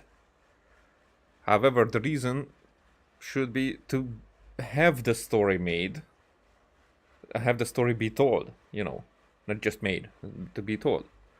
Yeah, I'm more like on the writer side on this. Good. Then I'm free to alter the script as I see fit. Absolutely, no problem. We're counting on you, Director Farina. Now's your chance to make a film that you love. However, I really hope that this is emphasized for the reasons that the author will arrive at. Oh, why are you changing so many things? But it's more like here. I think it's part of giving the authority to Furina. So I don't think that the writer we will even meet, or other than just an NPC like, oh, that's so cool. All right. It seems that your crew really can't go on without my care and direction. So, you agree? Yes, I agree. Although the pay is well below what someone of my caliber deserves. A great script calls for a great director. You should agree on getting a payment afterwards as well, you know. I mustn't let a perfectly good story be ruined due to lack of funds. If you have fine cheese and bread, you wouldn't just let it sit on the counter and get moldy just because you lack an oven, right? Thank you, fair enough. Oh, Hydro Archon above! I'm not dreaming, am I? Somebody pinch me. There's no more Hydro Archon, you know. And it's still a little early to celebrate. Yeah, actually, that's not like she's not the Hydro Archon.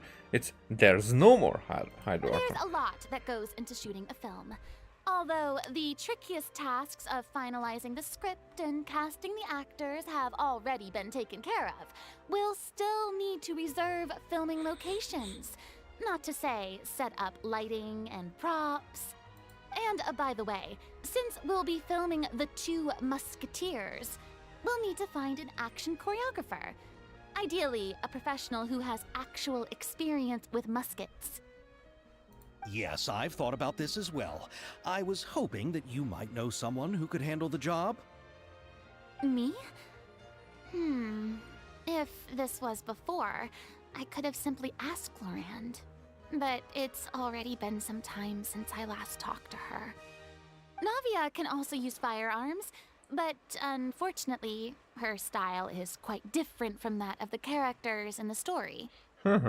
Yeah, that shotgun and cannon and whatnot. Could we ask the Special Security and Surveillance Patrol? Oh, you mean the Special Patrol's Musketeers? Yes, that's right. They work with muskets every day. I can't think of anyone more qualified than them. They would be under Nervilette's jurisdiction. Unfortunately, I, don't have any connection with them at all. Oh? So, in the end, we still have to start by talking to Nervilette. No need to go to all that trouble. I know their Captain Chevres. Uh-huh. Oh, you do? Wait, Chiori, how do you know the captain of the Special Patrol's Musketeers? I mean, same city. No particular reason.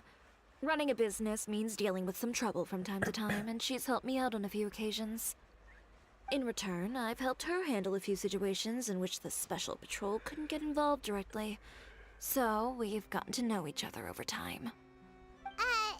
So you're saying there's been times when the Special Patrol needed a fashion designer to handle a situation? Your work is becoming more and more mysterious. It'd be best to keep it that way. Anyway, enough about that. What do you all think about asking the captain to be our musket action choreographer? Is she like a Matahari kind of character? That we don't know that she's like a spy? She sounds professional enough. She is a captain after all. I have no objections. But I imagine the Special Security and Surveillance Patrol must be busy with their duties. Do you think she'd really have time to help with shooting a film? And then there's the issue of pay. Well, it just so happens that she's also not the kind of person that's just after Mora. As for whether she has time, I'll have to go and ask her first. Then I'll leave that to you.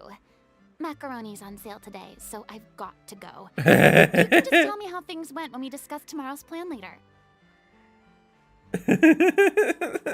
But she didn't have to say it. No problem. Macaroni. Arena join feels like a big boost to our team.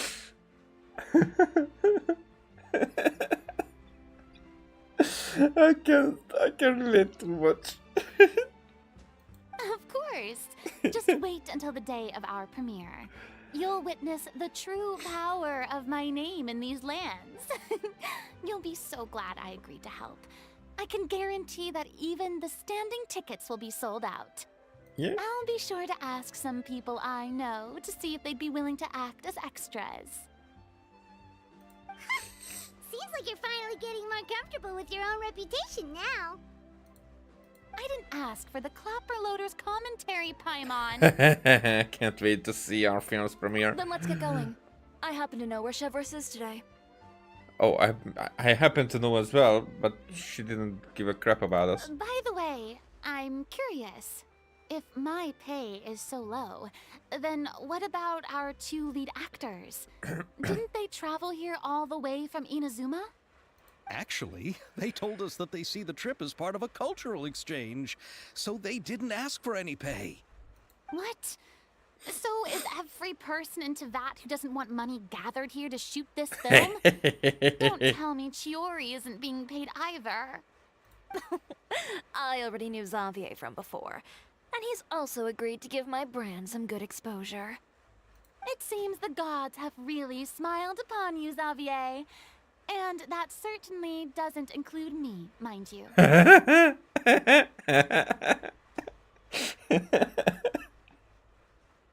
Okay, she's having fun with it. That's cool. And also, because I was thinking about that. Oh, she's right there. That you know, I was expecting her to be broken after, because she sounded, as Nuvilet said, how she left the Palimor, not the Palimormonia. The Palimormonia? Or the opera, or whatever. Boring. Yeah, okay, boring, I get it. So... Anything else more interesting? So, I thought that she will be broken after it, and just a little bit, but actually, she had such a strong spirit for 500 years. So the actual change between the actual change in her lifestyle, it's now more understandable for me, especially as her character quest was, or story quest was, about how she is interested in living between the people now, you know, like this everyday life, and I really admire her for that. So it's also, there's a curse that was lifted, so yeah. To do. Besides the macaroni, I should also pick up some tomato sauce. That's all. That's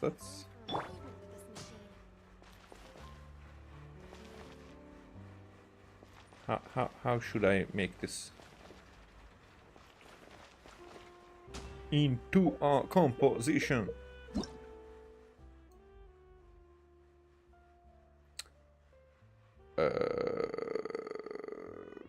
Maybe daytime would, maybe not. It's just this light source. This light source really changes things. I don't have the confidence right now. Oh, we will probably not see her eyes. I do love Spina di Rosula's logo. It was designed by my mother. Have you noticed how it's shaped like a heart? I think I need to stand a little bit behind.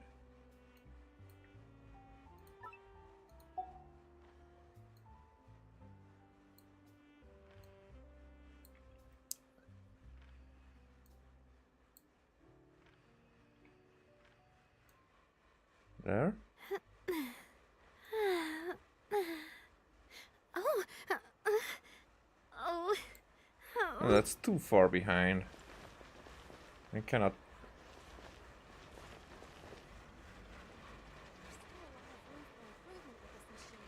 Okay, okay, maybe if I turn that way. But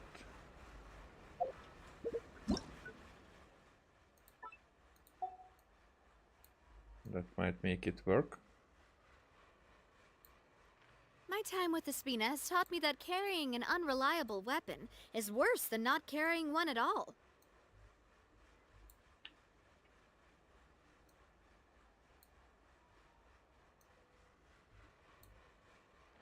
Should I? Or maybe that's all I can do.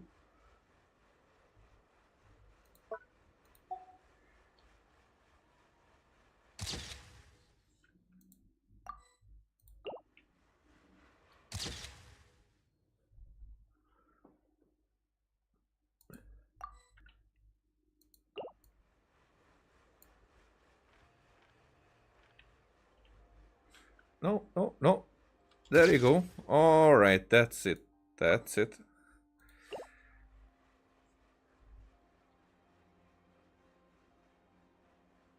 Is there going to be another?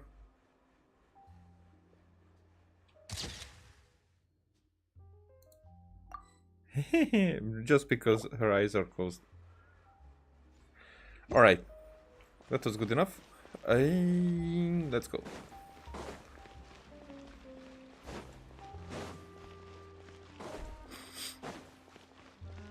Are we going this way or this way?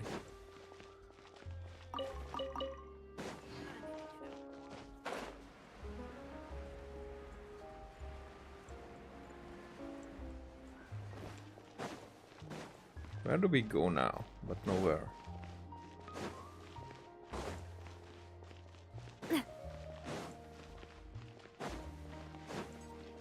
Is she up there where we left her? But that was on the other. It was somewhere there. Wasn't it?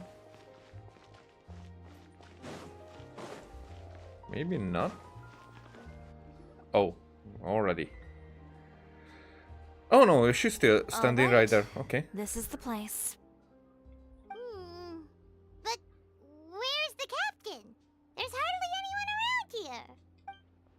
She's over there. The one with an eye patch reading in front of the newsstand. Oh, her! Paimon could tell there was something different about her. She seems kinda intimidating. Really? I mean, she's not really answering anything. Please wait here for a moment. I'll go fetch her. She's working now, so you might not want to get in her way. Working? But isn't she just standing there and reading a novel? Just trust me. Oh, alright, let's see what happens then. Shiori sure is a mysterious person. She claims just to be a fashion designer, but she knows all these powerful people. The court of Fontaine isn't particularly tolerant of visitors from overseas, so it isn't easy for a foreigner to promote their brand here. Even more so in the competitive world of fashion. Even a local like me just trying to make a film has to face all kinds of challenges. So I can only imagine what Shiori has been through to get where she is today. I'm sure that having more connections has definitely worked in her favor. Reading on the job?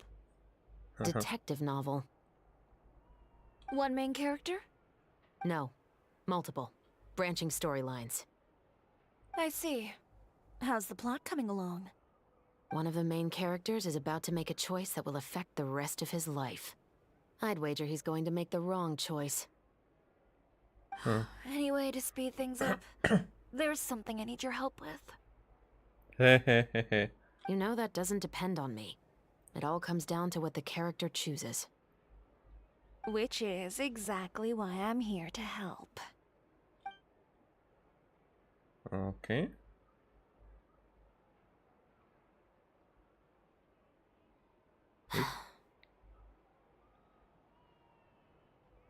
All right. It appears he made the wrong choice in the end. Halt! Okay. Huh? What's going on? Hand over whatever you're holding. Okay. Are both of them criminals at this point? It's just a book. I didn't buy anything else. Then I'm sure you wouldn't mind letting me have a look. Excuse me, officer. I don't mind you standing around here, not purchasing anything, but I'd prefer if you didn't disturb my customers. It's bad for business, you know? You're worried, right? Don't give me that act. You won't be able to get off so easily either. I am Chevraz, captain of Fontaine's Special Security and Surveillance Patrol. I will say this one last time. Hand over whatever you're holding at once.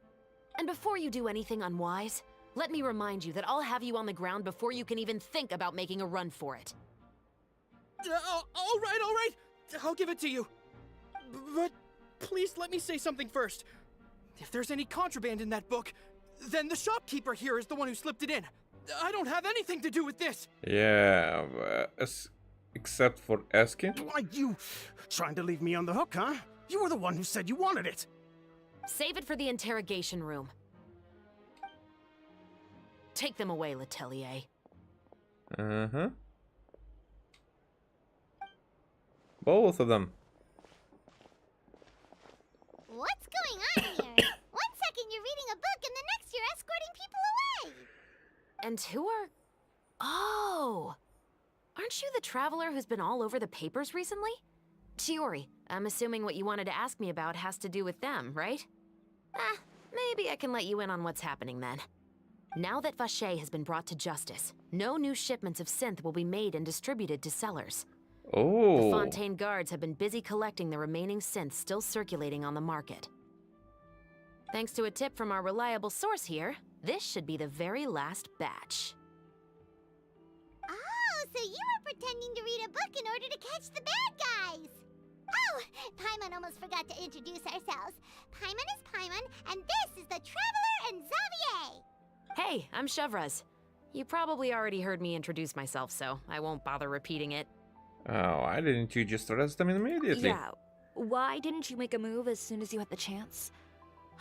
Were you worried that my intel wasn't accurate?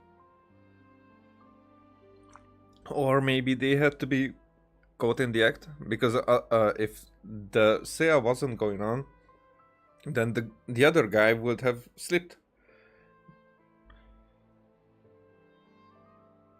That's a two-edged sword in that regard, because, you know, like, without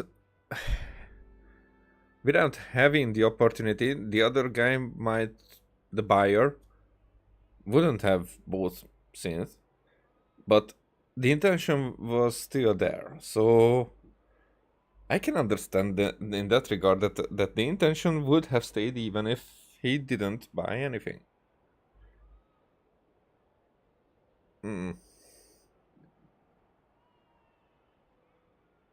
Yeah, it's interesting. No, I wanted to see if the shopkeeper would turn himself in first.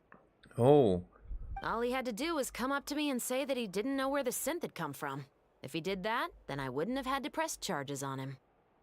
He had the whole day to turn the synth over to Chevraz. But instead, the moment I came up and blocked Chevraz's line of sight, he took the opportunity to sell it off. Oh, so it did speed up the process that Chiori was there. Yep, he made the wrong choice, even though the right choice was right there in front of him. But you knew they wouldn't make the right choice. Yeah, I knew. I was just hoping I'd be wrong for once. Yeah. I feel that. Enough about that, though. What did you want to ask me about? Oh, you see, it's like this. Okay, then we explain everything without black screen. The Two Musketeers. You certainly have a good eye for a story. So what do you need me to do? Just be the action choreographer for the actors? Yes, that's right. I want to make sure we get all the details right. I want the actor's posture and understanding of firearms to be as realistic as possible. Yep, However, that's important. I'm afraid this work will require a bit of your time, since you'll have to be present whenever we're filming. Also, as for the pay... No need to say any more. I'll join. Oh, really? Huh? Just like that? Really? You're willing to help us with our humble film project? Sure, it's no big deal. As I said, we've wrapped up our investigation here, so I don't have any other tasks on my plate for the moment. Besides, I personally really like this novel. I even have the collector's edition at home. Stories where justice prevails over evil never get old for me. Then we've got a deal? Yes, I'll see you on set tomorrow. Oh my! I can hardly believe it! I should tell Lady Farina immediately. Oh, and I must tell the prop manager and lighting technician to get everything ready. We start filming tomorrow! Yay! Calm down, Xavier. The film is going to take more than just a day to finish. Still, I should also head back now and start preparing the actors' costumes and makeup. She's a bit stoic. Alright, guess that's it for today then. Traveler, Paimon, please stay for a moment. I have something to tell you. Already? Then I'll take Xavier back. Poor thing. He's so excited that he can't even walk straight anymore. I don't want to spend our first day fishing our producer out of the fountain. Yeah, I'm really happy for Xavier because he was there for like 2 years now in all these stories, and he was really passionate, hardworking, focused, so yeah, he deserves it. I think Xavier would probably be able to hold himself together. He'd better. Chevrolet.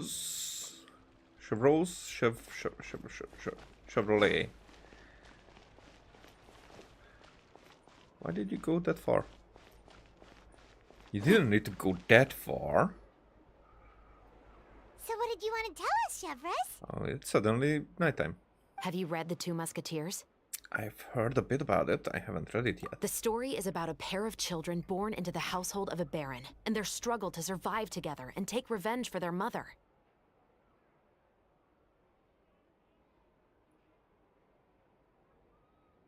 I mean, on who? They were raised at the baron's estate, where their mother worked as a maid. The two were illegitimate children that the baron had with the maid, so they were never treated well by anyone.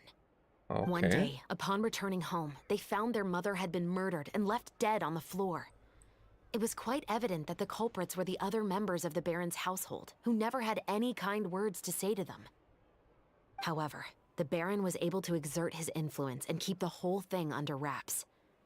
The mother's death was eventually deemed as a suicide, and there was no chance of bringing her murderers to justice. The two siblings decided to flee and someday avenge their mother. Okay. Many years later, members of the baron's family suddenly started turning up dead one after the other, all killed by gunshot. A rainbow rose was found on each of the victims' bodies, being the flower that the kid's mother liked best. Okay. The baron believed that the mother's soul had come to take vengeance on him, so he lived in fear each day. But Okay. it was actually those two siblings who had fled all those years ago. They relied on each other to survive and trained day and night, eventually becoming adept musketeers. They Okay. used all of their abilities to collect evidence and clues before executing their plan and exacting revenge on the baron. Their actions let the truth behind their mother's death be known to all.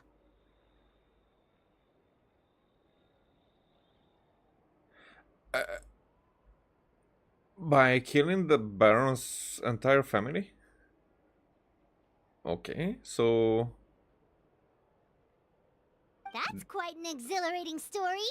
Yeah, I'm curious how it ends, or is it how this ends? Yep, the baron got what he deserved for his evil deeds, and justice was able to prevail. It was just the kind of story I enjoy. Oh, so is that why you were so willing to join our crew, Chevres? You could say it was one of the reasons. Oh, you mean there were other reasons too? I've read the reports about you. Whether it was at the trials or when you lent your hand to resolve our nation's crisis, you've shown that you've got a strong sense of justice, as well as a great mind for deductions. Wait, so what you're implying is there's a case that you need our help with? Yes, you're as sharp as I expected. It seems you've experienced many similar situations before. There's been a recent murder case involving muskets. The perpetrator's methods appear to be very similar to what is described in the novel. Okay. Huh? Really? But Paimon didn't see anything about that in today's papers. The Marechaussee Phantom hasn't yet released any information to the public because the investigation is currently at a standstill. The murderer is extremely cautious. Understandable. Murder involving firearms? But not that many people use those in Fontaine, right? Could it be someone from your platoon? Impossible. We perform a routine inspection of our firearms and ammo reserves every day. If one of the weapons had been fired, it would stick out like a sore thumb. Besides, I trust the members of my platoon. It would stick out like a sore thumb. However...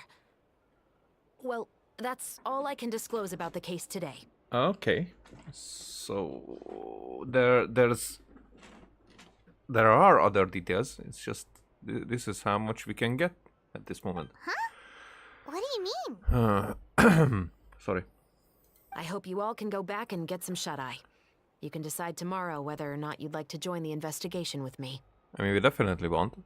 I'm aware this might not be the ideal time to add more to your plate, but the more capable people we have, the better the chances that justice will prevail. Justice will prevail. Can someone from the Special Patrol help you investigate? Carrying out investigations isn't actually supposed to be our responsibility. Our job is to apprehend the perpetrators. Finding them is really up to the Marechaussee Phantom. You could say I'm taking part in the investigation out of personal interest. I don't want people to see muskets in a negative way, and also, I'm concerned about the similarity between the crimes and the story. Mm-hmm. You mean they might be connected somehow? I suspect so. Just to make myself clear, this is not an order, nor is it a deal of any kind. It's a request, nothing more. If you two have any interest in the case after we finish filming tomorrow and are willing to assist me, then I would be most grateful. What do you think, Traveler? It's already been quite a day. Let's give it some thoughts tomorrow. Yeah, you're right. Paimon's getting a little tired too. We've really been hustling all day. Hustling. You'd better head back and get some rest. It's good to keep a calm mind, especially when you're about to make an important decision. Yeah, I very much agree with that. I really agree with that. That's the best advice. One of the best advices ever. Otherwise, when the moment comes, you might end up like that shopkeeper and not even realize that the right choice is right there in front of you. And the very good reasoning behind it. Okay, so... If these are this long, then okay, then... That's much more complex than I expected.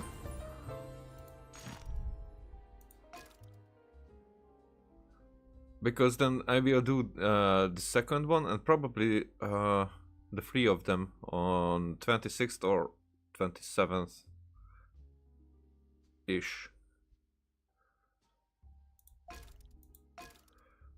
But at this point, well, I wanted to. Oh yeah, this is the moment when I think that we are going to read it.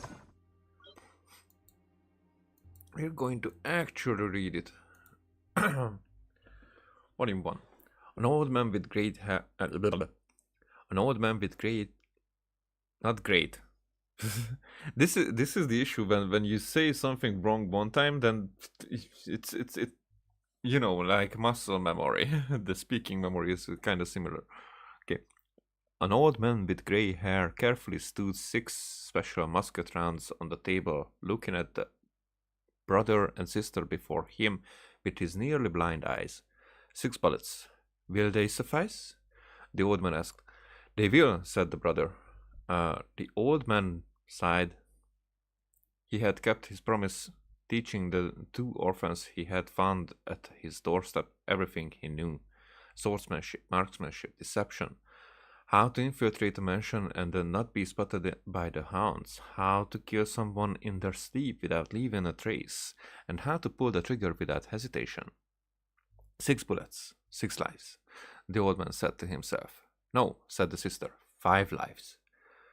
2 of these are for the same person. The old man didn't say anything. He didn't ask why they chose him, and he didn't ask how they planned to carry it out, just like how this teacher hadn't asked him all those years ago.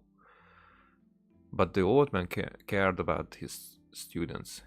His nearly blind eyes had seen more than anyone in the city.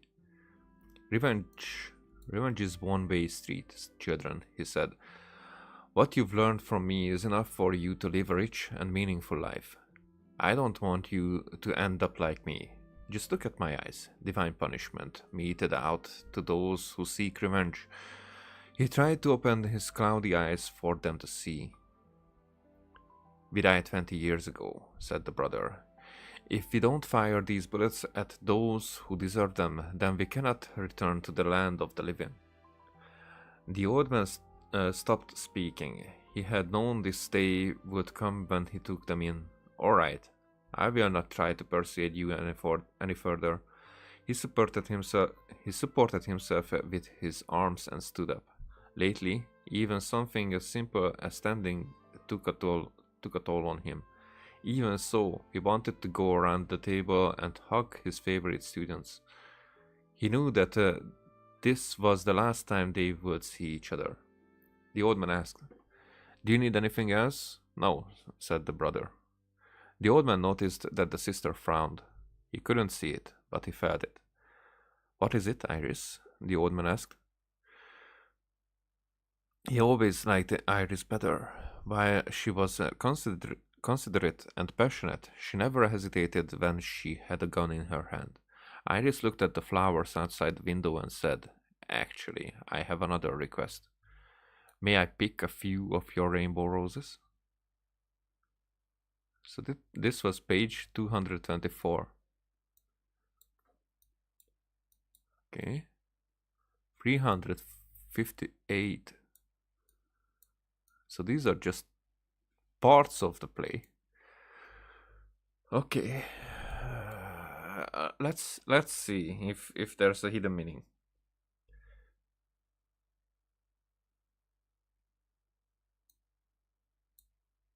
Six bullets, 6 lives. No, 5 lives. 2 of these are for the... So someone definitely needed to die much more surely than the rest. And this is what conflicts me in regard to this story, that it's about revenge, the revenge of the children. And even though justice needs to be served, revenge is something that, like, even Chavros is saying that justice is there, but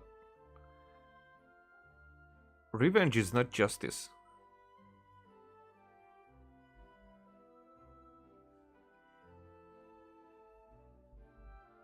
You get what I'm saying with it, I think. Especially, I'm curious about if I misunderstood something, because Chavros said that the others around the Baron and his family were killed. I know that the others were not. The others were not nice to them, but that's not reason for killing. The reason so the woman was murdered. That's okay. That's like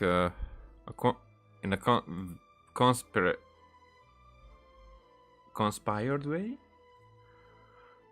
Maybe that's what I would like to say.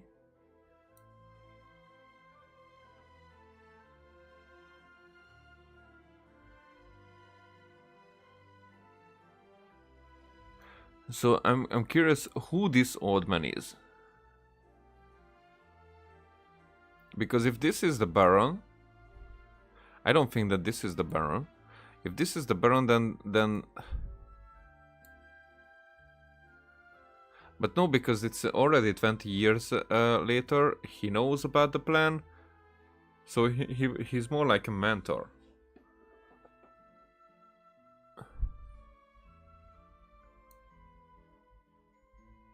Okay, let's go. This is it. Two muskets pointed at the Baron's head. The sound of the blood dripping from one of the guns served as a countdown for the noble's life. Splat, splat, splat. Useless trash.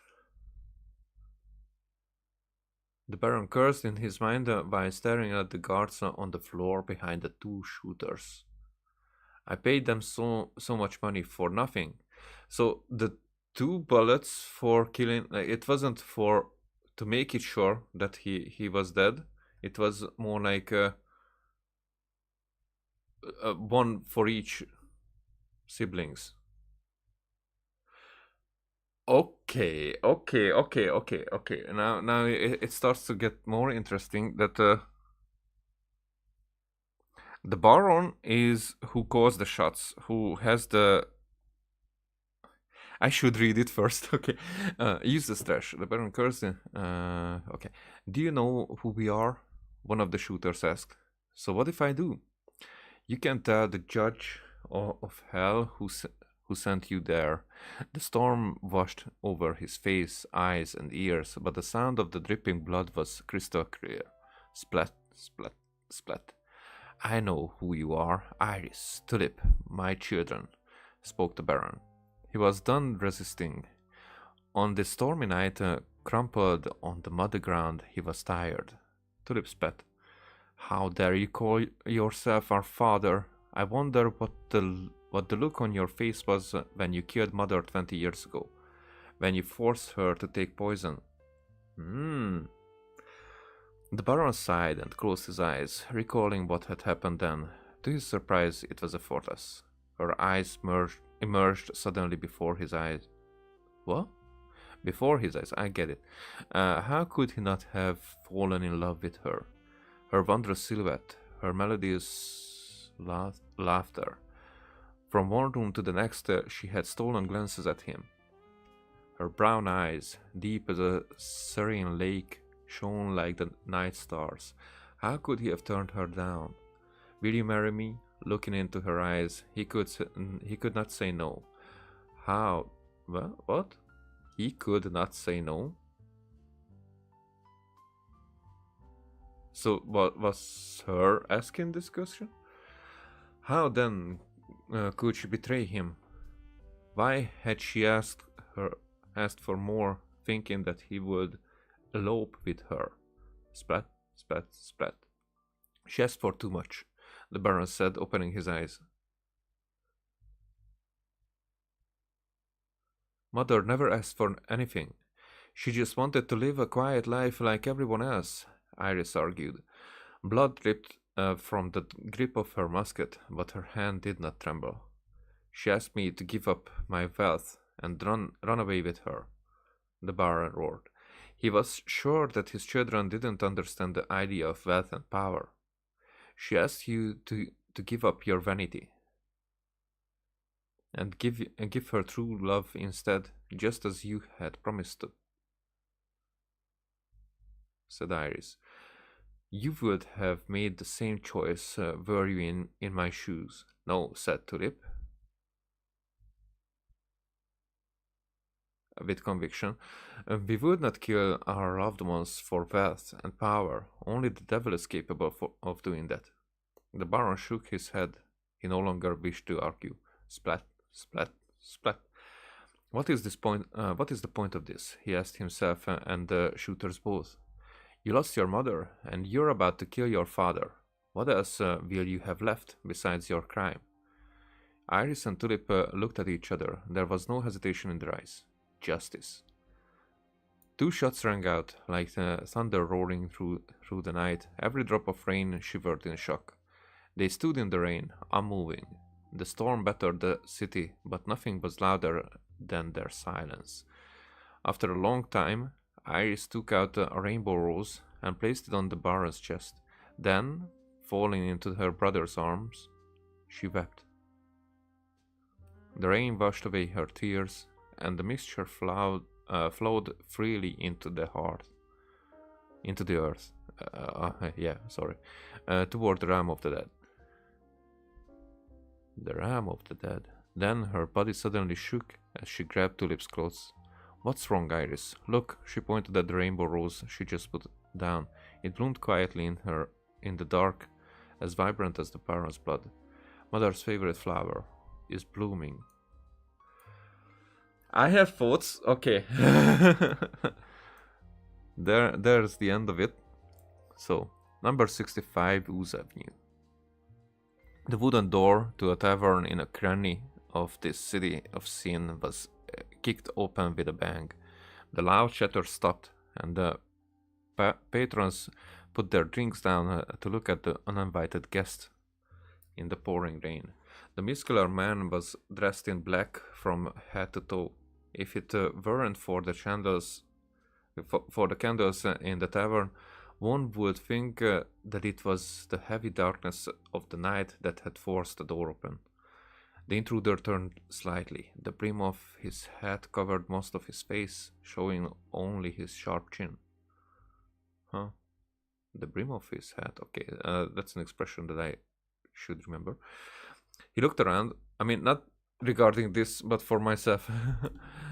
He looked around almost as if wondering why he was there. From his relaxed posture and relieved breathing, patrons could speculate that he had either accomplished something very important or just carried out some revenge. And at that moment, he just wanted a drink. He walked toward the bar, and the raindrops of his coat followed him like loyal spirits. His boots thudded with every heavy step taken, laden with unbelievable, crushing conviction. "Give me something strong," said he, with a voice low enough to shatter wine bottles. The owner poured him a glass reluctantly, then looked at the door and wondered how long it would take him to wipe the bootprint off. "Thank you," said the man. "I just accomplished something great alongside my sister." "Well, where is she?" the owner asked, deciding to make some small talk. "She went to plant flowers. I gave her all my money because she's always wanted to do that." "How will you pay for the drink then?" The man seemed taken by surprise, as if he had never considered it. "Guess I pay with this." The man tossed a black musket into the bar top with a thud. The patrons next to him spilled their drinks in terror. Everyone held their breath. "I'm not taking that." The owner feigned calm as he replied, but quietly he reached into the drawer under the bar where he hid a pistolet. He wasn't sure if he could fire faster than the man in front of him, though. "Don't worry, it just fired its last and most important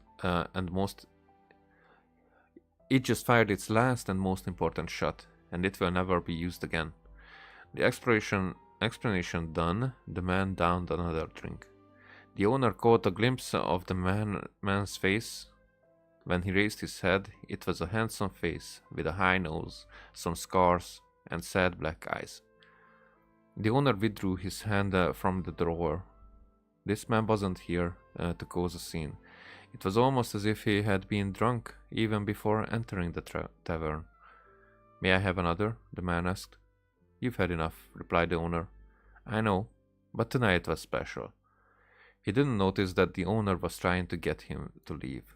"How so?" "I just killed someone." The owner's hand froze. Coming from this man, it didn't sound like a joke. "It was revenge," added the man. "He killed my mother." "And who was he?" "The Baron." "Nonsense." Now, the owner was certain that the man was drunk. Everyone knew that the Baron was bad news. Many wanted to kill him, but none dared to risk their lives to try. "I suppose you could have missed the gunshot if your farts were loud enough?" the man taunted. The owner looked at the man again. He had large hands and a muscular build. He seemed to have been through countless fights. No tavern scuffles these, but real fights that had put his life on the line. Something flashed across the owner's mind. He recalled a recent series of masked murders where the killer always left a rainbow rose and struck on stormy nights. No way, are you? Before the owner could finish, lightning struck beyond the wooden door, and a wild gale threw it open. Night flooded in, drowning the patrons like a tidal wave. Then the candles were lit again. The man was gone, but he had left his musket behind. It stared everyone down in silence like some solemn god of death staring into the night that belonged to it.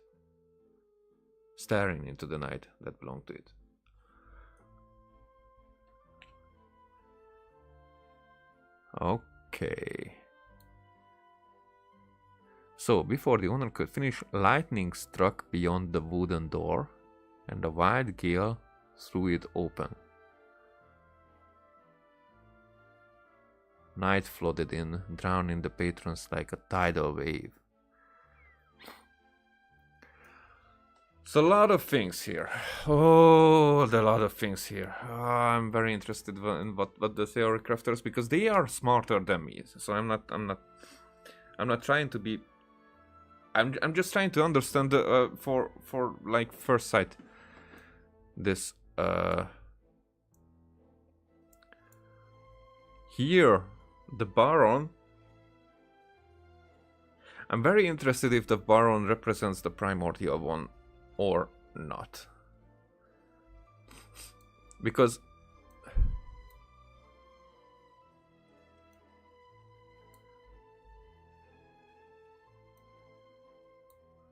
so the Baron sighed and closed his eyes, recalling what had happened then. To his surprise, it was a forest. Her eyes emerged suddenly before his eyes. How could he not have fallen in love with her? Her wondrous silhouette, her melodious laughter. From one room to the next, she had stolen glances at him. I think the mother is Tewat. So the Baron, the primordial one, has seen Tewat. It's in its primitive state. In this like in a paradise state that it was in, only with the dragons. It fell in love with it, and it just couldn't let it go. That maybe traveling to other lands or whatnot. We don't know how that was. So I'm leaving every other theory out here. Just focusing this on this, that I think it was Tewat, and that the siblings are like the children of this world, and also the children of the parents, so the children of both, you know. It could be that one sibling is like the darker one, and the other one is like the light one, you know.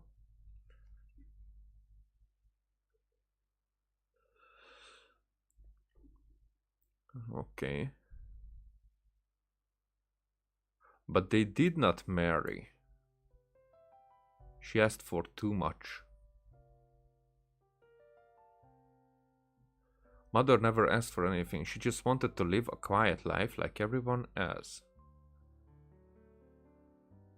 So Tewat just wanted to be there. And like developing, evolving, whatever. She asked me to give up my wealth and run away with her. And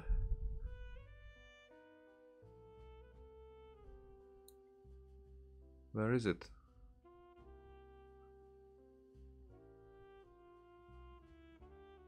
Okay. We would not kill our loved ones over wealth and power. Only the devil is capable of doing that. So he was sure that his children didn't understand the idea of wealth and power. You know, authority and this power over how Tevot will develop. You know, how to control. So she asks you to give up your vanity. So if the primordial one had this vanity,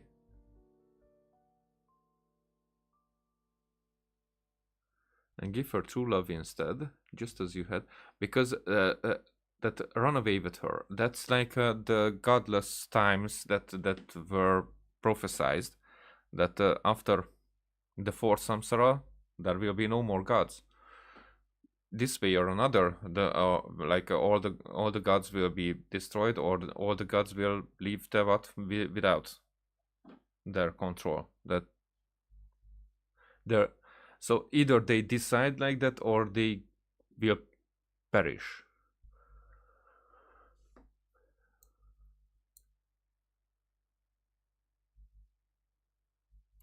So these return after 20 years, like a long time, as they were kind of exiled. The siblings return for revenge, and this is the interesting part, because we don't know about this revenge that has to be done on the primordial one, but we know that it is in the gray zone, because it had to be her, or Phanis, or the primordial one. It had to be them who took the authority from the dragons. So the whole thing started to break down after that. But somehow the second who came... but those are... The second who came...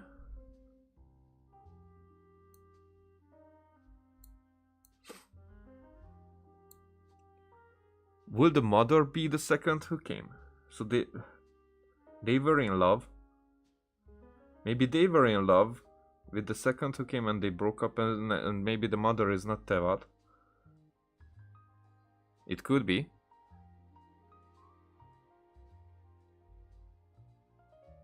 Maybe it even makes more sense.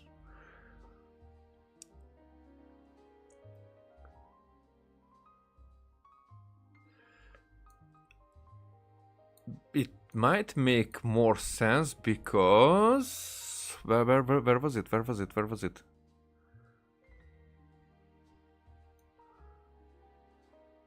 Mother never asked. Run away with her. Promise to...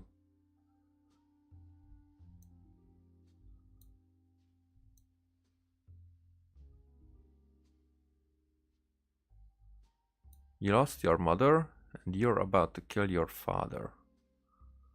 What else will you have left besides your crime?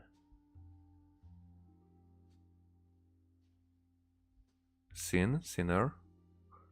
But they definitely did not use the word sin here.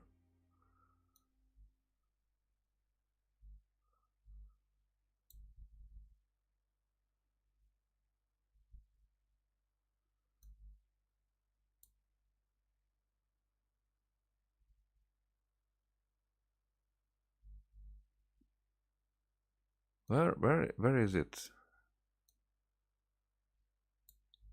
Oh, it's here. How dare you call yourself our father? I wonder what the look on your face was when you killed Mother 20 years ago, when you forced her to take poison. So here it was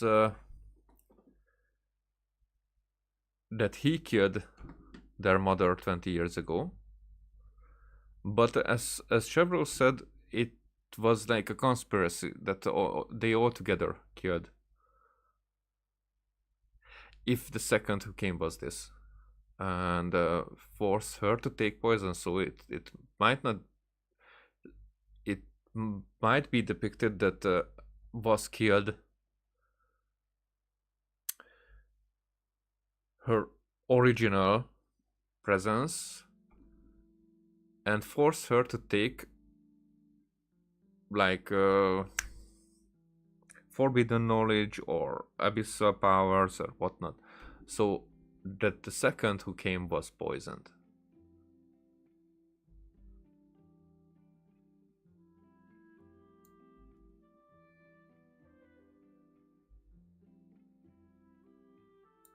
And it that would be a pretty interesting twist if the siblings somehow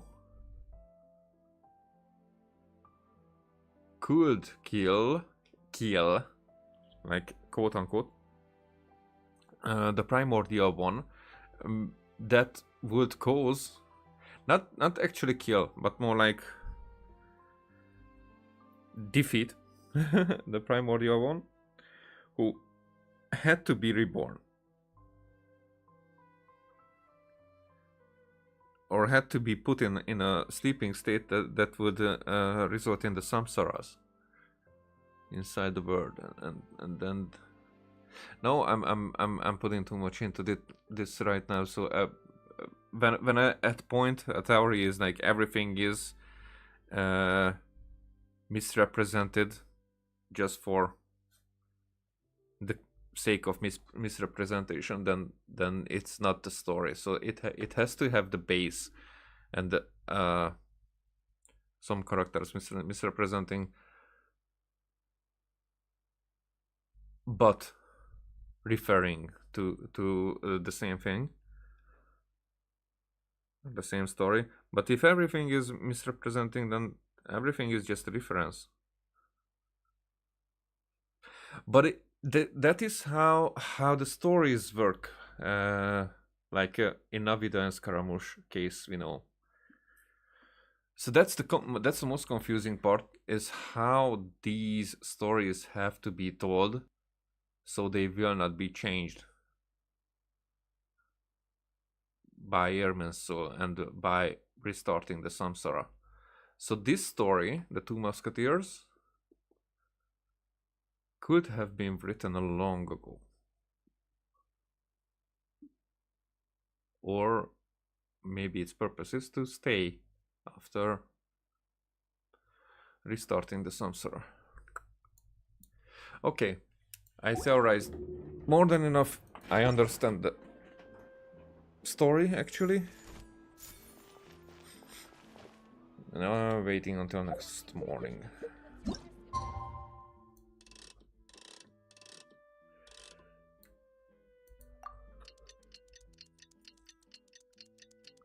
But there's a parallel there. Maybe not all of it, but there's a parallel there for our... It's finally time to meet up with everyone! Paimon even dreamt of making the film last night. If Paimon remembers right, we're meeting at Hotel de Boer. Let's get going!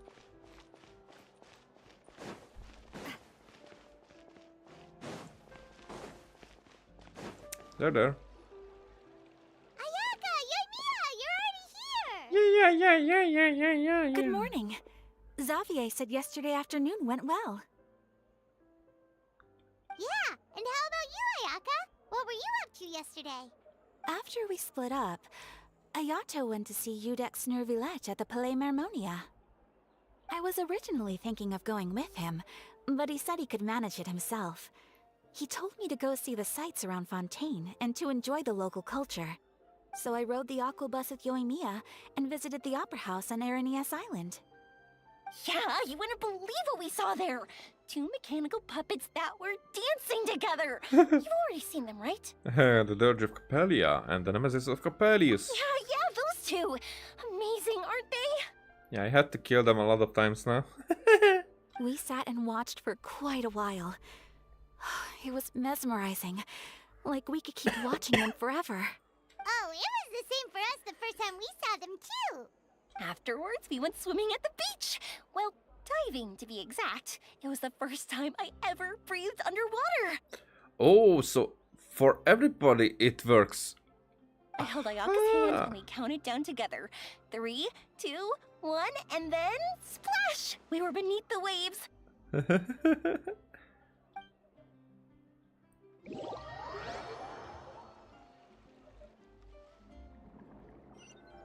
Yep. Oh, what's? At first, Oh. I didn't dare to open my mouth. But once I couldn't hold my breath any longer, I decided to take a big breath in. Turns out the water wasn't as salty as I imagined. It didn't really taste like anything at all. Before I knew it, I was breathing like normal down there. It was an amazing feeling. Ayaka said I was too nervous and needed to loosen my grip. She got used to everything way faster than I did. Are they going to say anything about how they are communicating underwater? I knew that the Traveler could do it, so I had no doubt we could do it too. That helped me feel at ease as soon as we dove in. The underwater world in Fontaine truly is beautiful.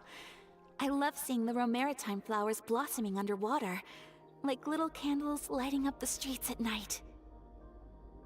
Yeah, and there were so many creatures that we've never seen in Inazuma. Like those fish that shimmer like a sword blade. Whoosh! Oh, and those big fish that call when they see people. Oh, you mean Hunter's Rays and Blubber Beasts. I just love the name Blubber Beast. Just wait till Pops and the others hear about this. They probably won't believe a word I say.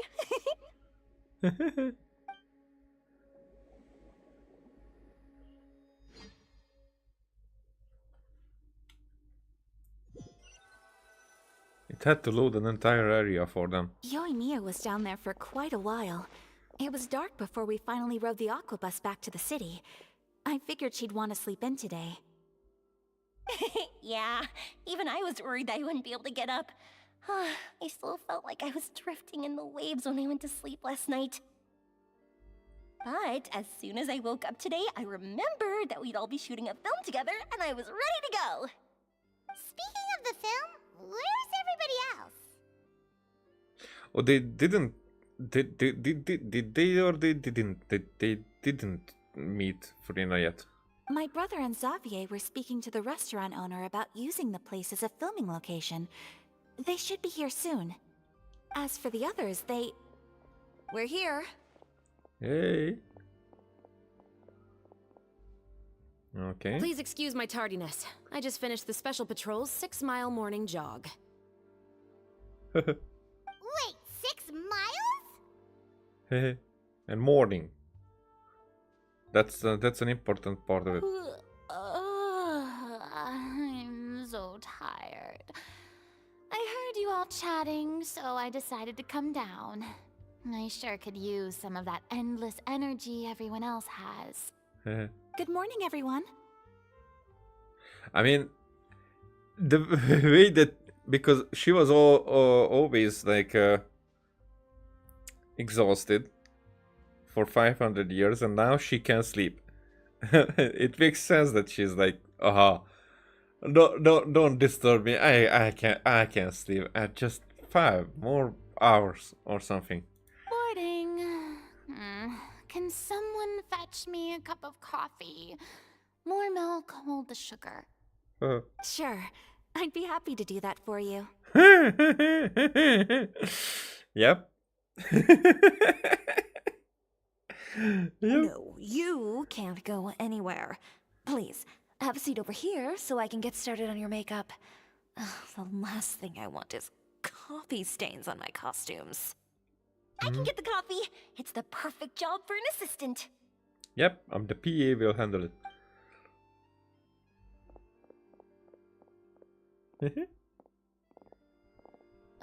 So much energy. Seriously, what's her secret? Well, she's hyperactive, you know. Oh, Yoimiya's always like that. But you sure look exhausted, Farina. It's because you're not used to waking up so early, huh? Of course not. I spent the whole night reading the novel from cover to cover, marking sections that either need to be omitted or adapted. Wow.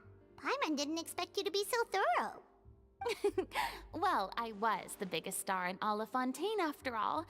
It takes more than just a pretty face to earn a reputation like that. I know how to get serious when the situation calls for it. I went all out when I was acting as an Archon, so why wouldn't I do the same for my own life? Yep, that makes sense. Here's your coffee, Director Farina. Oh? I like the FPS. Uh-huh. Oh, thank you. The sound of being called director and the aroma of coffee feels almost as refreshing as hearing the birds chirping in the morning. It seems everyone has managed to arrive on time. Yep. We've reached an agreement with the restaurant owner. We are free to use the second floor to shoot our film.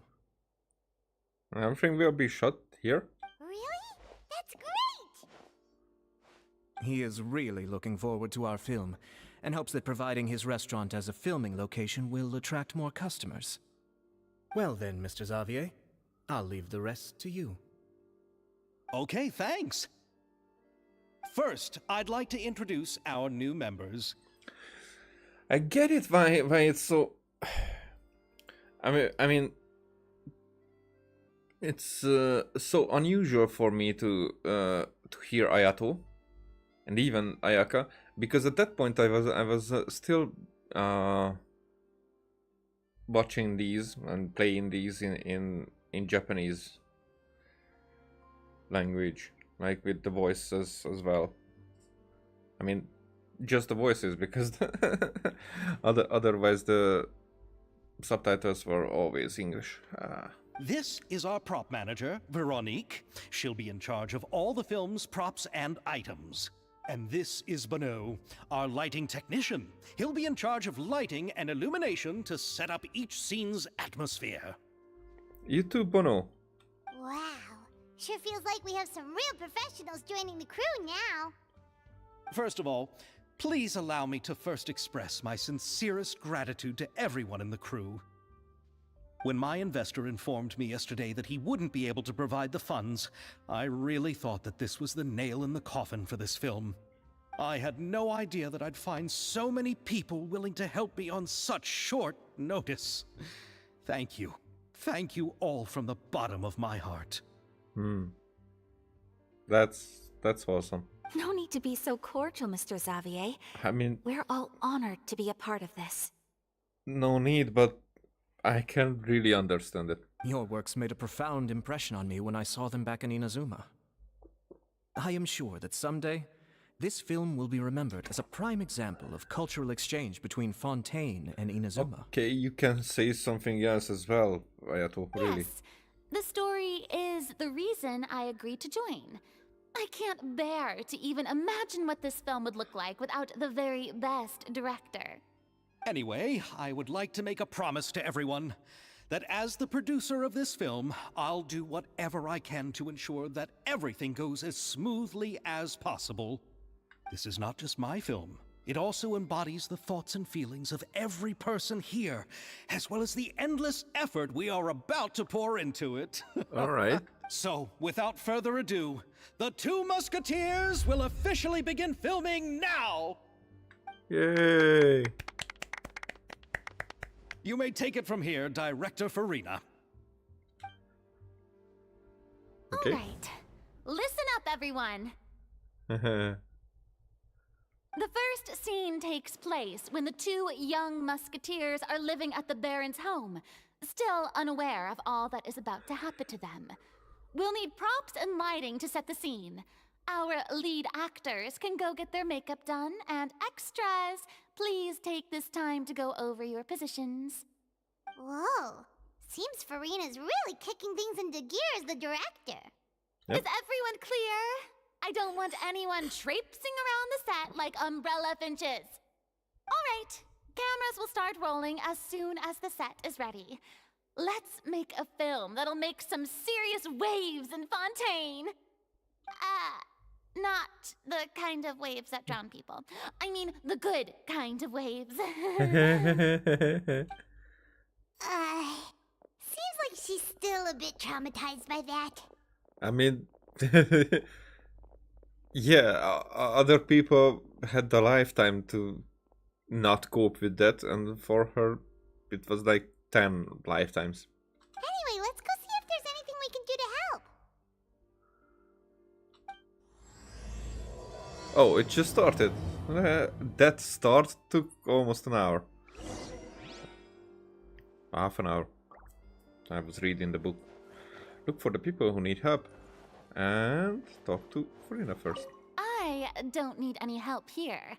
Why don't you try asking someone else? I just wanted to, I cannot even sit next to you. You know what? Oh.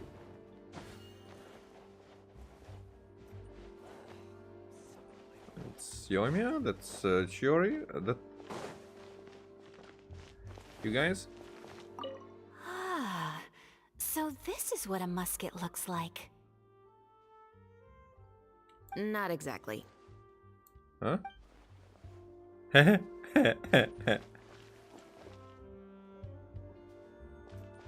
Yep, the musket is the long one, right?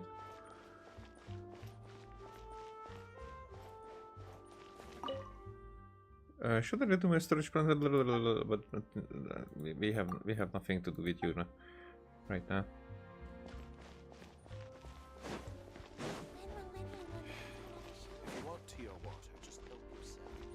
Okay, let's talk to Chiori then.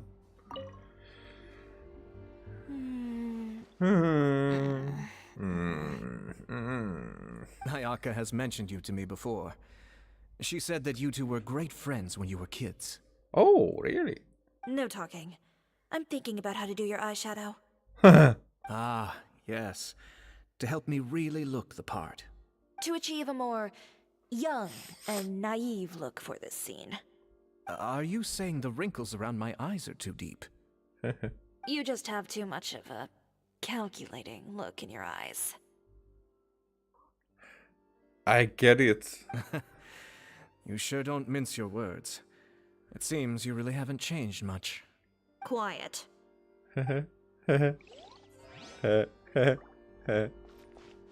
That's cool.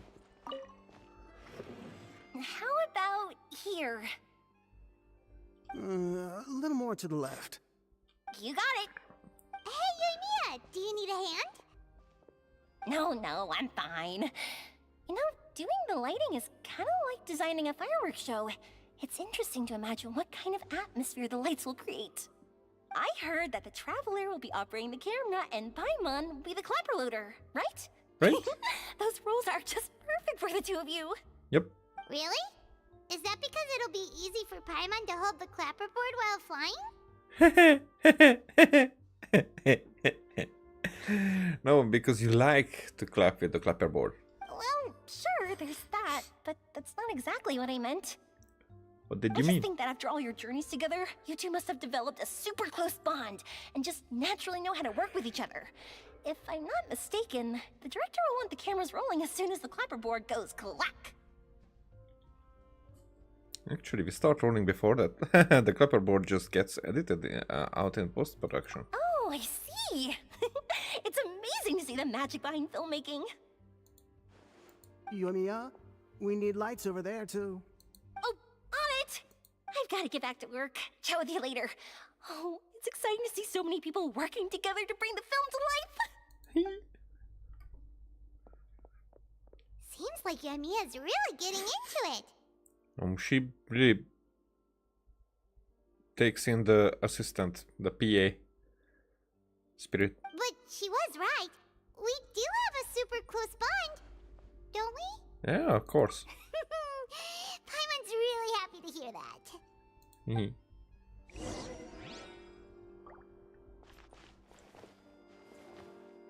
There's 2 pieces of that cake. 4 pieces. 5. If you want to water, just help yourselves. Oh, here, just coffee. So, this is a real musket? Nope. No, it's just a prop weapon. Not bad. Have you seen a real musket before? Only in books and newspapers. I made this one based on the relative shape and proportions I saw in reference images. When we're filming, some special gunpowder will be applied around the muzzle, which will help create the flash and smoke effects of a real gun being fired. Which means it'll be up to the actors to portray the recoil. That's right. The sound effects for gunshots will also be added in post-production. Thank you, Veronique. I think I know where to start now. However, the musket's gears and firing pin could still use some work. Adding some wear on the metallic components will make them appear more realistic. Also, be sure to rub the muskets with some oil each time before we start shooting. That'll give the impression that the firearms have been well maintained. Good point. You seem to know a lot, Miss Chevres. I assume you use these types of firearms on a regular basis? Kinda. Yes, I perform routine maintenance on my weapons every day. Just like we as people need to eat and sleep, muskets need to be cleaned and maintained. I also perform similar care for my sword every day, and familiarize myself with its shape and weight, to the point where it feels like a natural extension of my body. Yes, this way, our weapons will never betray us in the heat of battle. Yes, well said. It seems we have the same philosophy on this topic.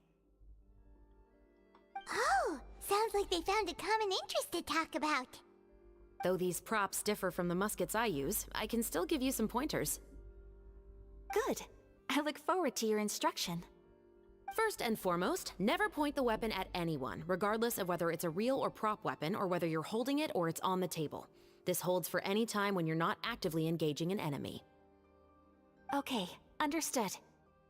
When aiming the musket, extend your arm so that it's level with your shoulder, and use your eye to look down the weapon's sights.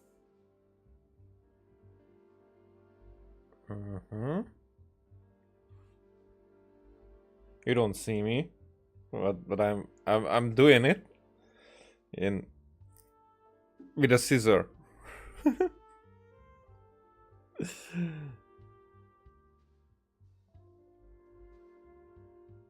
I'm not sure about this shoulder level. Shouldn't it be higher? If I want to aim, then shoulder level is just one axis. But yeah, the security part was definitely, I don't think I needed anything to add to that. Like this? Oh, she's a gangster. Not bad. Now, try saying your lines. This is the end of the road for you. Yeah, very gangster. Oh, like it. Good. Now turn your body a little. That way, you'll give your enemy less of a target to work with. And relax your shoulders. Here, allow me to demonstrate. And also, because with old guns and like these muskets, then it's not the longer one, but I thought, whatever, that maybe gravity has a different part in how they work with guns nowadays. So is it alright if they use it sideways? This is the end of the road for you. Oh, it seems like because she's doing it. But where's the shoulder? Excuse me, Miss Chiori. Huh? Director Farina, there's something I wish to discuss with you. Oh? What is it? Like this? Like this? Yes, much better. What do you think? I do see your point. But are you sure you wish to do this? I believe it would be most fitting. Well, if you insist. All right, I understand. Miss Ayaka, Miss Chevres, could the two of you please come over here? Oh, they change? Ayato will step out, and Chavros will be the that they can change that they don't have to be siblings like a boy and girl. They can be girl and girl, like sisters. What's going on? Are we gonna start filming now? Let's go see. I think that's What is it? what's going on. I have a question for you, Miss Chevres. Would you be willing to play the role of a musketeer? What? What? To clarify, I would like to turn over my role to Miss Chavres. But Huh? brother... Yep. Don't worry, Ayaka. I actually view this as a good thing. I was becoming troubled trying to set aside some time to speak to the staff at the Palais Mermonia. I would like to have some conversations about the cultural exchange between our two countries, and I've heard that the bureaucratic process here can get rather complicated. Now, I will be able to focus on my work. Besides, you also know that I'm not really one for public performances. Are you really sure? I mean, makes sense. From a director's point of view, I also felt like the relationship between the two musketeers in the original story could be improved. The older brother in the story plays the lead role with his overbearing character, but this causes his character to overshadow that of his sister, and the theme of the two supporting and relying on each other isn't conveyed very well. Makes sense, actually. But if we were to change the siblings to two sisters of a similar age, then that aspect of the story might come through more clearly. Also, I've seen you instructing Ayaka. That cold and dignified personality is exactly what we need for the older musketeer. So, in regard of changing, as I addressed this earlier, that as a writer, I would, for example, in this story that I'm writing right now, so it's not always how I do it, my characters have descriptions very vaguely, like gender, like uses of powers, for example. Sometimes like a hair form or color or something, but it's more like when it's kind of required, or like clothing is also just when I was writing the for example, for one character who wears like almost only black, but in a world where everybody wears colorful clothes, so it was more like he is the one who is standing out. Now, if somebody would adopt it, and this would not be emphasized, or it would change in a way that for example, one character who I would write as a man and it would become a woman. Well, with some characters it would mean a lot, but in other characters, for example, with one character I did it myself. I already wrote wrote her main storyline when I was like, okay, I have to change her entire gender, and now it's him. and I had to change some small details about that, but because that change made more sense. But if I would have left it as a man, I mean as a woman, and there would have been an adaptation that would change the gender into a man, that would make sense. Somebody other would have made that call that I did already. So sometimes it works. Like, again, example, Dune, it was Kynes, or how to pronounce her name. It was it was Chinese father in the book and mother in the movie, the new movie, and it makes sense. I mean, in that regard, that no, it's not that it makes sense. It's more like it doesn't change anything. It fits the movie better, I think, with that particular actress. That's what I'm saying. Now, if Paula Atreides' character would have been changed to Paula, then that probably wouldn't make that much sense. It might get through, but that's not the point. The point is, here we know not much about the differences. So if here the main character would have been the brother, and that he is the older and the brother, and that's the main thing, then I get it. That the change in it would actually take away from that importance, or the reason why he was written like that.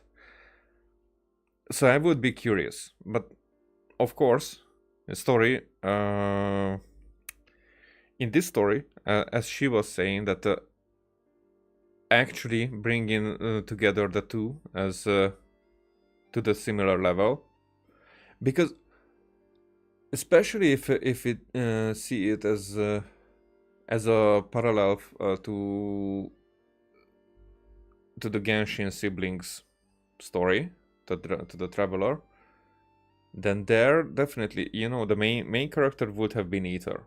So I'm playing Lumin, but it would have been Ether, so the brother in the story, and we see a lot of him, and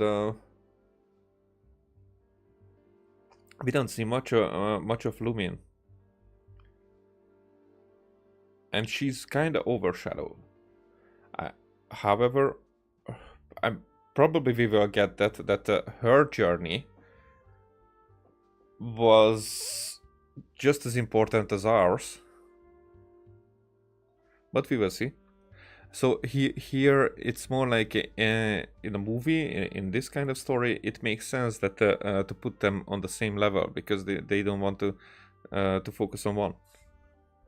Of course, even with all these insights, the decision should still be made by Miss Chevreuse. Chevreuse mentioned that she really likes the story, right? Paimon bets that she'll take the role. And also, she has Primogens over her everywhere. Like everywhere. Like really everywhere. But she will still have to prioritize her work. But we still don't know if she's a big fan of acting. Alright, I'll take the role. Really? So, Primogen.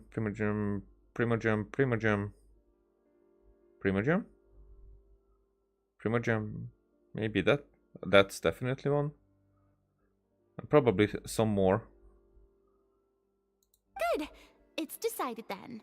I'll get started on making edits to the script. We'll also need to make some immediate adjustments to the lighting, props, and costumes. I have a feeling that our adaptation will be even better than the original story. Yeah. So many producers and directors feel that way. You're doing a great favor for me, Miss Chevreuse. You have my gratitude. Don't mention it. I like this character, so if anything, I should be the one thanking you. Well, since my brother is the one who brought up the idea, I suppose there's no need to worry. Let's go, Miss Chevreuse. I look forward to working with you. Please, just call me Chevreuse.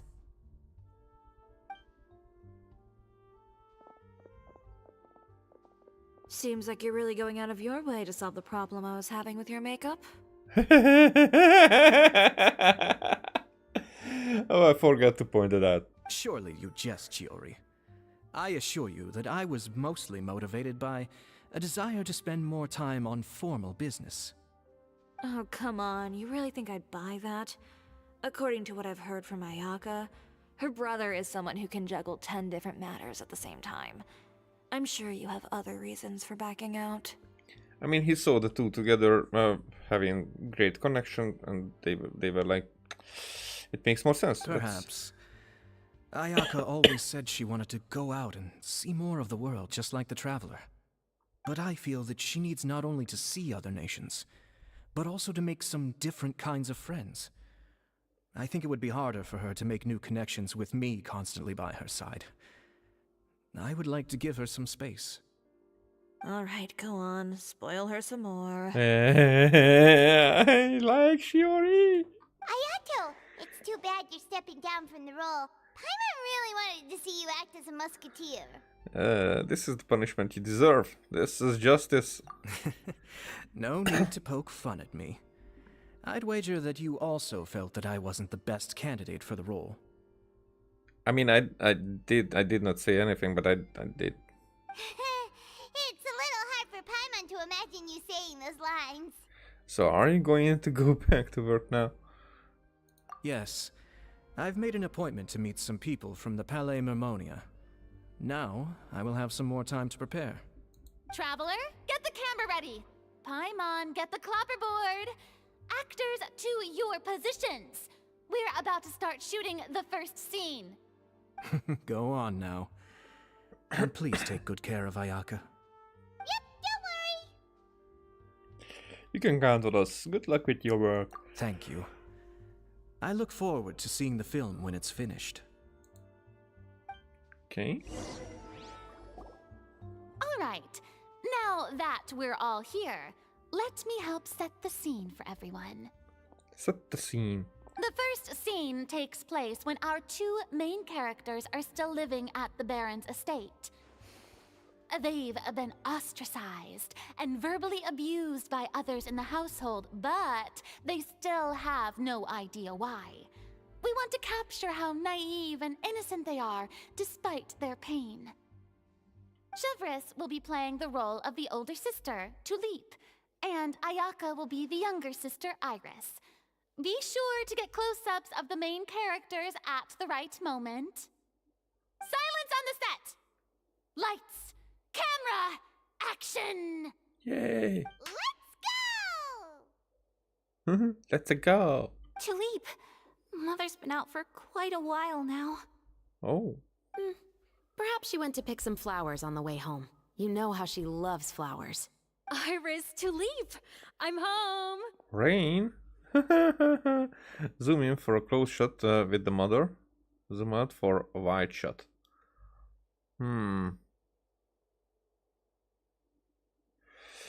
Sheesh. For a close shot with the mother? I think... wide shot. Mother! You were out for so long, we were beginning to worry about you. I'm sorry, but I'm back now, safe and sound. Here, I brought your favorite treat, apple turnovers. Mother, what are those bruises on your hand? Zoom in for a close-up on the mother. Zoom in for a close-up on Tulipi. No. The mother. Huh? What bruises? Oh, I must have bumped into something while I was working yesterday. But I didn't notice them this morning. Then perhaps they're from when I accidentally tripped when I was out just now. By the way, did you have fun playing at home?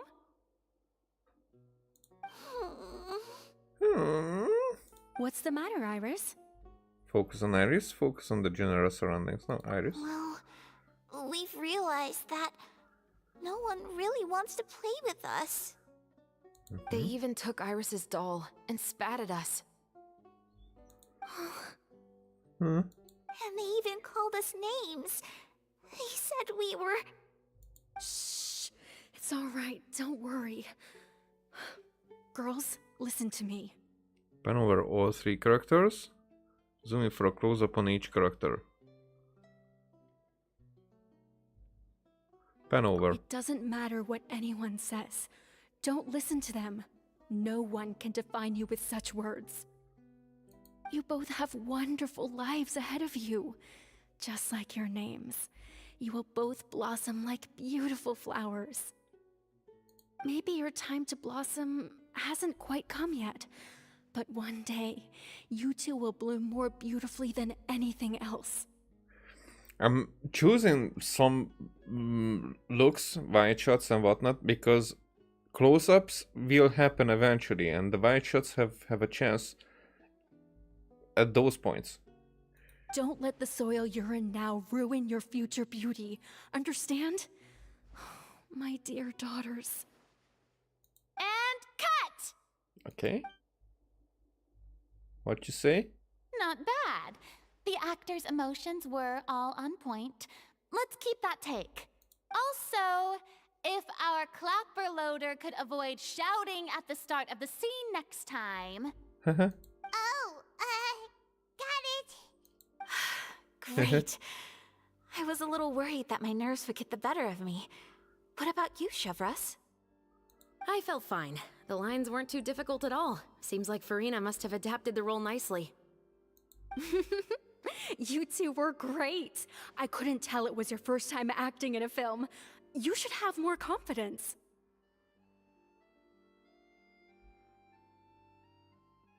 Thank you for your encouragement. Positions, everyone! We'll move on to the next scene after we try a few more camera angles. Okay. Everything proceeds at a great pace and in front of us. This scene is when our two characters return home, only to discover their mother has been murdered. Ready? I mean, we know that. Camera! Action! Oh?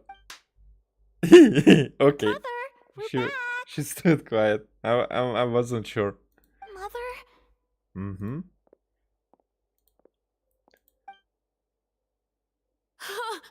What's wrong, Tulip? Iris, stay away! Okay. Huh? Why? What's... Oh. Mother! Oh, that's good acting. That's good acting. I mean, drawing, but not, animation. But I really like when and her forehead really has this has this extra layer to this one. Mother... She's...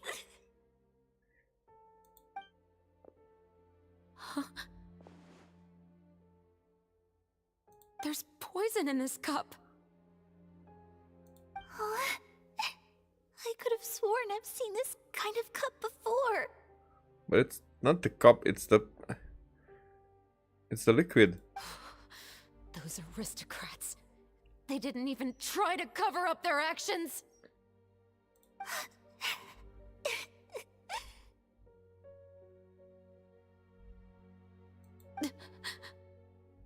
Oh, she's really good. Iris, we need to leave this place. Leave? But now that Mother is gone, where can we even go? Anywhere.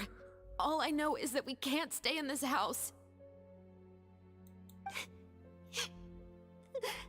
But are we just going to let them get away with this? We'll have our revenge, I promise you. Just not right now.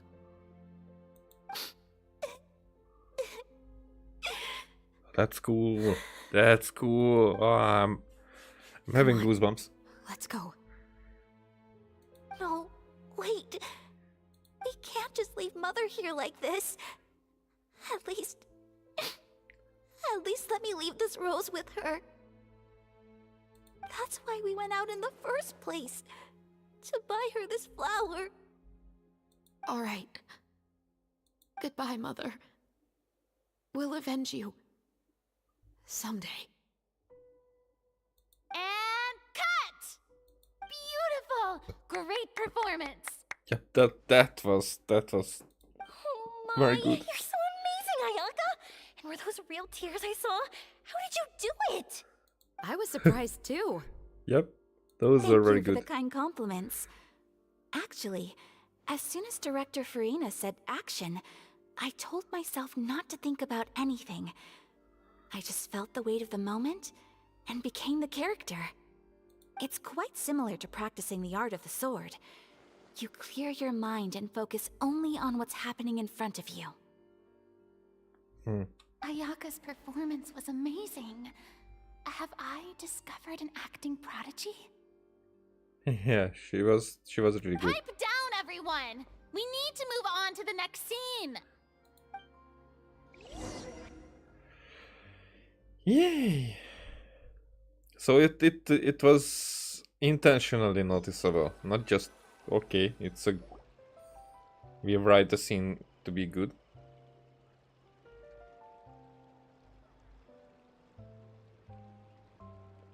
So second day ends. Are we done already?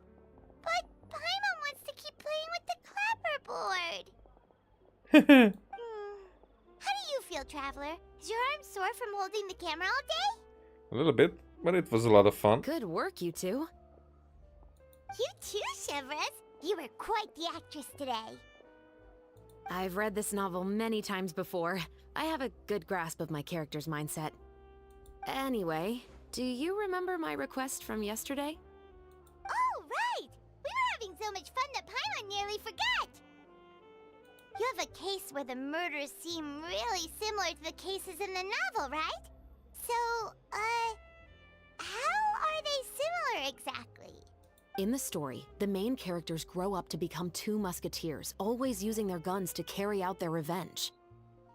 And on each of the victims, they place a rainbow rose as a signal that they've returned. So you mean there were rainbow roses in your case too? Probably not rainbow roses, but some reminders or like a signature. Yes, that's correct. We found rainbow roses actually. just like in the novel. Seems like you're connecting the dots now. And there's a copycat. Oh, that does sound pretty concerning. Especially after seeing the script today. Oh, now Paimon can't stop wondering what kind of ulterior motive the murderer might have. What do you think, Traveler? You're smart. Paimon wants to hear your thoughts. If you're only there to assist, then I think we can join the case. Good. On behalf of Fontaine's Special Security and Surveillance Patrol, thank you for your dedication to justice. Yay! There's no time to lose. We should start investigating right away. Follow me. Huh? Right now? Well, we just got done filming all day. Paimon's so tired. Then you should just rest. Leave us The most valuable the rest. intel always comes after nightfall. They are like small, remote islands in the middle of the sea. If you don't stay vigilant, you will pass right by them in the fog. That's how one of my favorite books always puts it, at least. So, where are we going right now?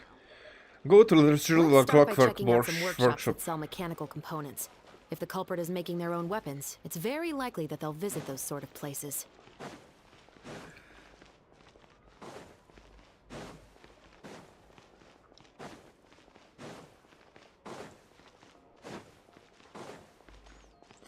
I'm curious how annoying it could be for viewers to see me do this.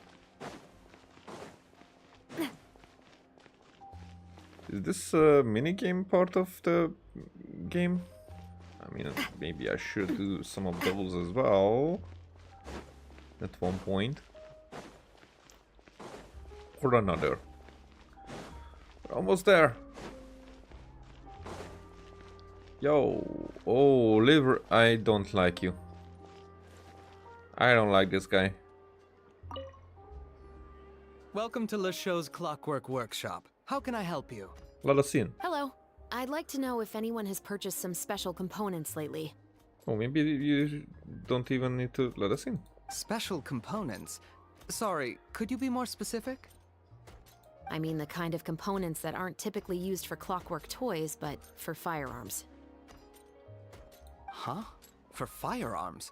No, we don't sell those sort of things here. Don't misunderstand. I'm not here to cause any trouble. We are merely investigating a case, and we're hoping that you could cooperate. Well, to be completely honest, I'm not even sure what kind of components that would entail.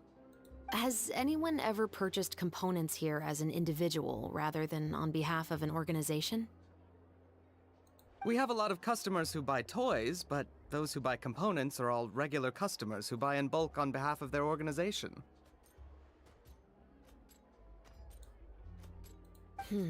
Is that so?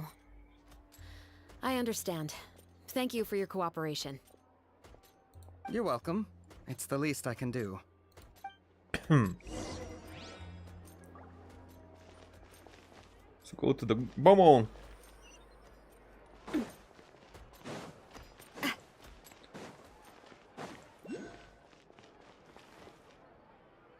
What was that?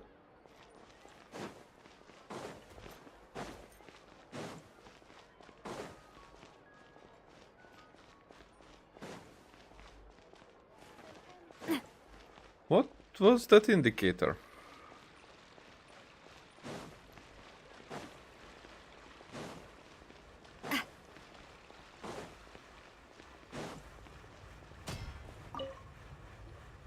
Oh, hey, Chevris. Run out of oil for your musket again?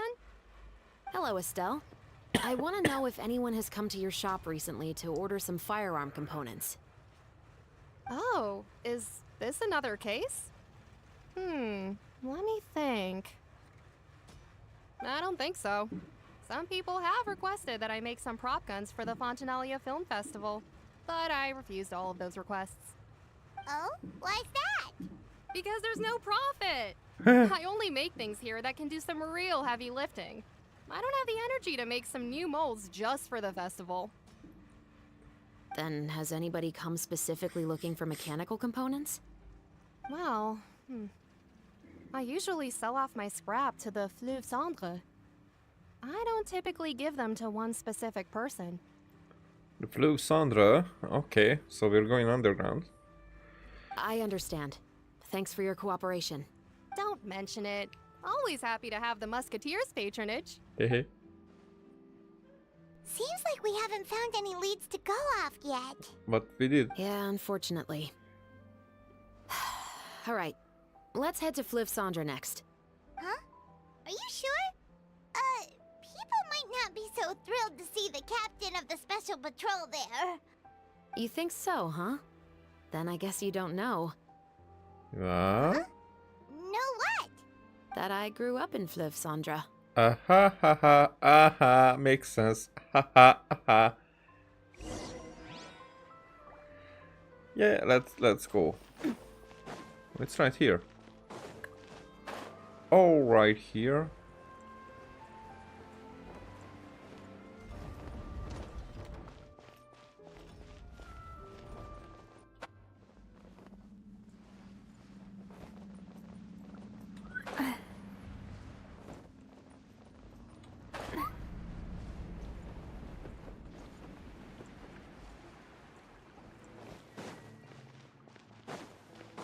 They're there. These kids.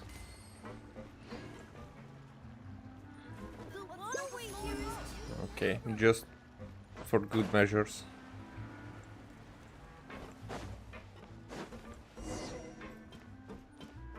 Hey Emerald, you're the first Hello, who I'd will like tell to me ask some questions. nothing. I don't know anything. Oh, that was quick. Don't worry, I'm not here to arrest anybody. You say that now. It's the truth. Here, take this as my guarantee. Wait, did Paimon just see what she thinks she saw? Is the captain of the Special Patrol bribing a citizen? Shh. Keep your lips sealed and no one will ever know. Besides, it's called buying info. Seems you're different from the other guards. What do you want to know? I think that was more like a sigil. I would even assume maybe the Spina de Rosula sigil.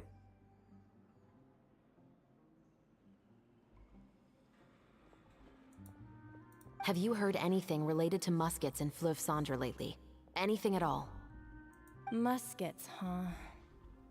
All I know is that about 2 weeks ago, we started hearing some loud noises at night. So loud that it's been waking me up. Were they gunshots? No. Possibly. It's Oh. hard to tell around here. Someone's house collapsing, a pipe exploding somewhere, it's all the same. But the noises I'm talking about definitely happened after I fell asleep. Someone's house collapsing. Do you know where the noises were coming from? I don't remember clearly. Oh, you do. Is it that you don't remember, or that you need to think about it some more? You tell me. Then please, think about it some more. She's giving her even more Mora! I didn't see anything. Maybe she's just giving out some pâté de fruit. The noises came from the end of the Southern Waterway. I came out and had a look for myself when I wasn't sleeping well, but I didn't dare get too close. Okay, so she's a grey cop. That's all I know. All right, I'll take your word for it. Thanks for the pâté de fruit. Okay, she's not the worst. No need to be surprised. I grew up here, remember? I know how to get people around here to talk. What talk? I want some pâté de fruit. My apologies, I'm all out of sweets. Though I do have some other tempting snacks in my custody. Fries, fried chicken, and even onion rings. Paimon is like, oh, that's it. But taking care of junk food is my responsibility. You're better off sticking to your normal, nutritious diet.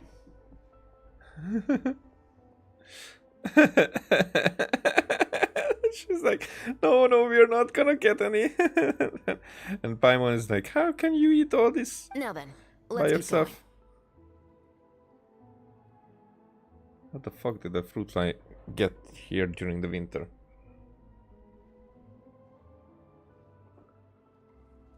Sheesh. Luca, Sonny, consigliere.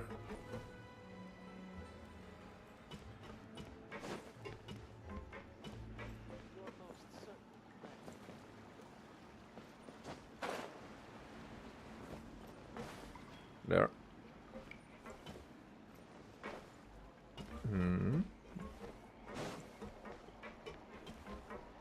Hey, man.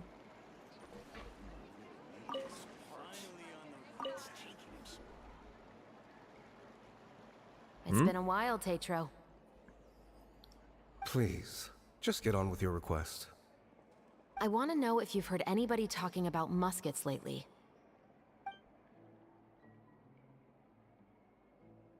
Information isn't free, you know. I've heard that bandits have been extremely active in the countryside recently, and they've been affecting the delivery of goods to Poisson. I can allocate some more manpower to help out with that problem. What do you say? You're still as helpful as ever. And she knows her stuff. One of our men got drunk at dinner about a month ago and lost his gun. 3 days later, it turned up in the corner here. Oh. What's weird about that? He just forgot where he put it, right?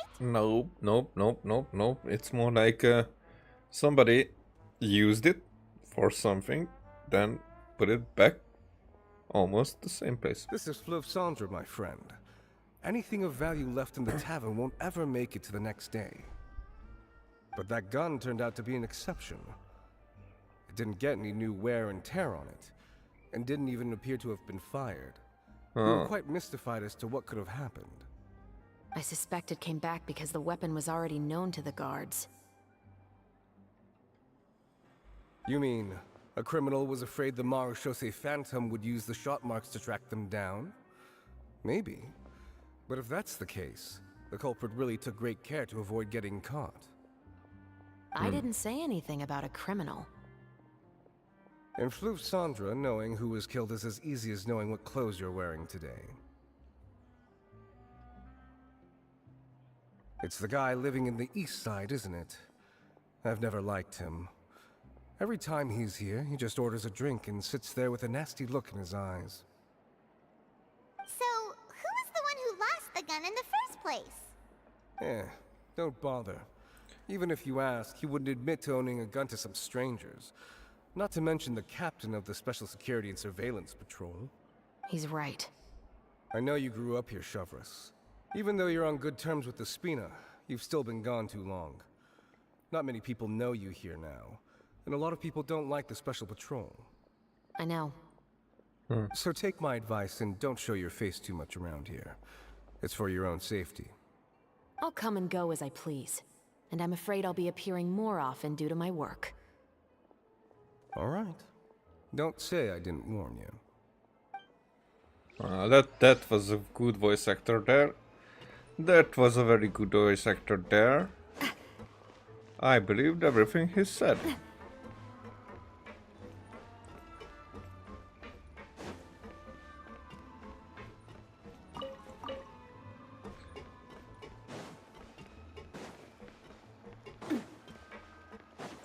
Yo, the far corner. The farthest corner.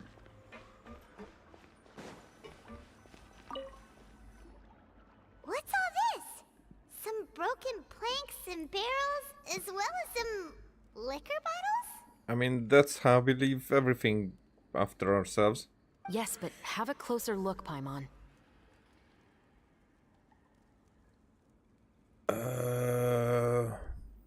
It's like a shooting range.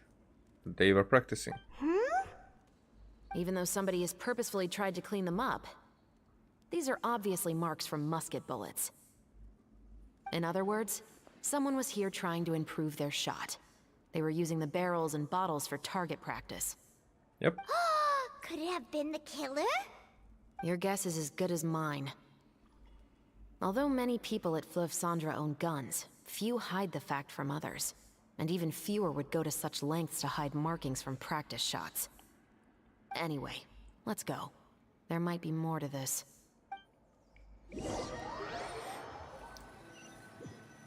So that somebody is definitely Seems from like the that's Fleuve all we'll Cendres. be able to uncover for today. Paimon feels like we managed to learn a lot more here than up on the surface. Yes. Assuming that everything we found is indeed connected to our suspect, then their timeline was probably something like this. A month ago, our suspect found a gun and took it home to disassemble it. Once he'd figured out its mechanics, he brought it back.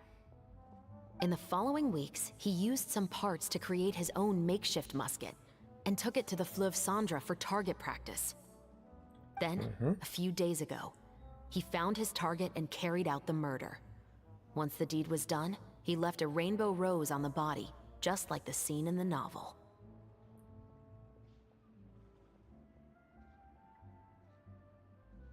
That all makes sense to Paimon, but we're still no closer to figuring out the killer's identity.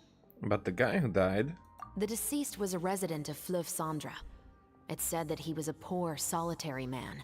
Then why? But if we're follow that novel, shouldn't the guy have been a nobleman? Yeah, that's also something I'm trying to figure out. If we are indeed following the novel, and there's a story behind the murder, then this murder should be an act of vengeance. But according to our investigation, the deceased didn't have any enemies. He was no saint, but no one's heard of a rival who hated him enough to shoot him dead. Much less care to leave a rose on his body. What message is the killer trying to convey? And to whom exactly?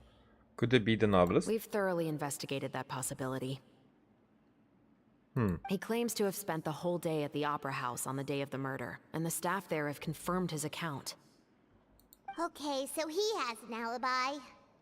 Not only that, he lacks a credible motive as well. He has a family of his own, and both of his parents are still alive. I've looked into his records. He was adopted at the age of 6, and all the proper procedures were followed. There are also records of him at an orphanage before then. An orphanage, you say? An orphanage, you say? In the story, the mother of the 2 musketeers was murdered after the children turned 10. Of course, he could have changed the children's ages, but I don't want to assume anything without evidence.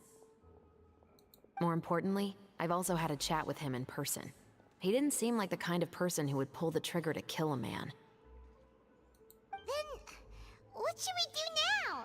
We have all this new information, but it doesn't help us move forward.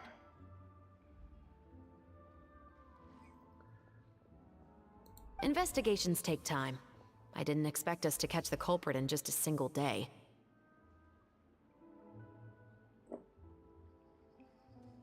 Okay.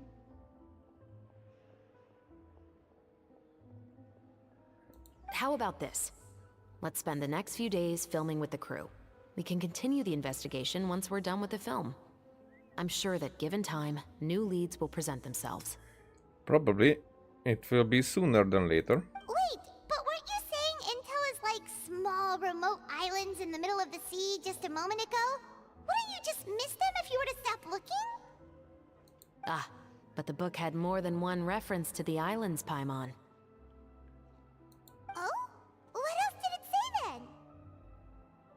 As long as you spend enough time sailing through the fog, you'll eventually come across an island. Huh?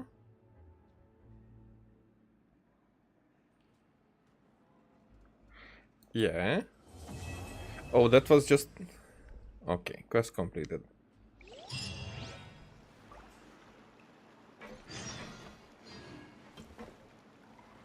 The Lone Isle Grims... blah blah blah blah blah. What?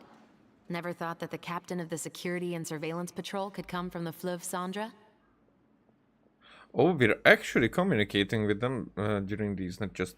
I have to say, I'm pretty shocked. I'm sure that wasn't easy. You mean rising through the ranks? It was a struggle, for sure. But as long as you can distinguish yourself through your accomplishments and skills, you'll eventually be recognized for your worth. Okay. If you look at it another way, my life at Fleuve Cendra has actually taught me a lot of valuable skills. And she's Pyro. Skills like how to barter with criminals or how to think in their shoes. Of course, I'd appreciate it if you could keep this a secret between us. Okay. Now.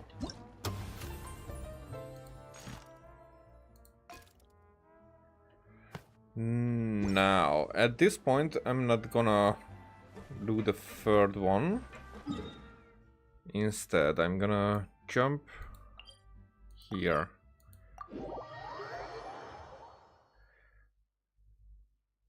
Maybe not here is where I should have jumped, but let's just take a look. Because this is the...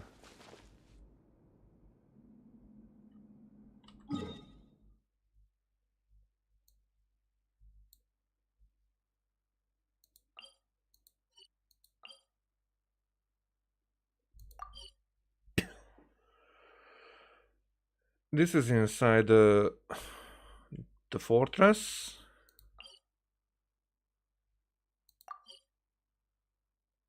This is outside. Okay. Let's try to find that entrance first. Which I wouldn't expect to be too complicated.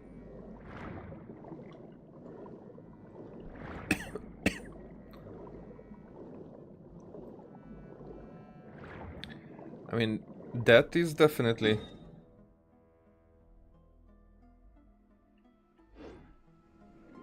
But if I get too close, then I will already get sucked in. I don't want to get sucked in. I just want to get under.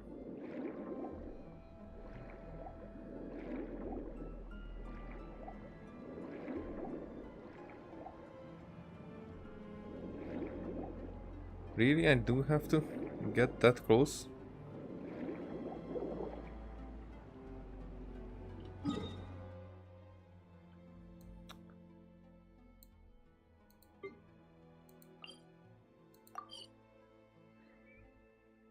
This will just take me there. That I don't want to go there. Huh.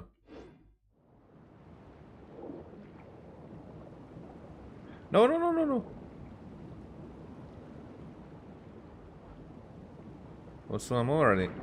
Can I actually just swim?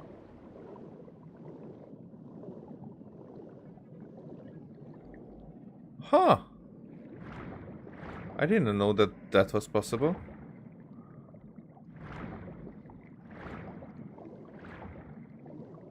I thought that these kinda places can only be swam through the through that current.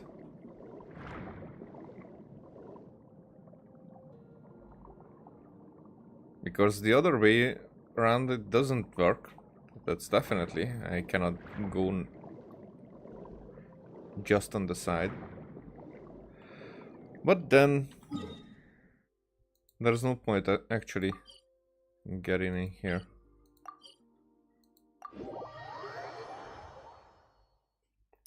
So, next try.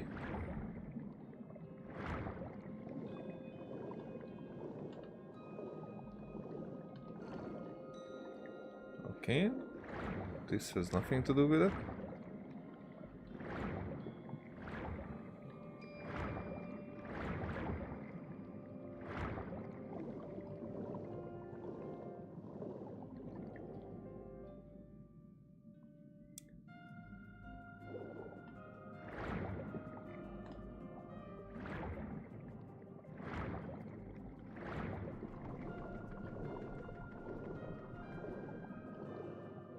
Well, just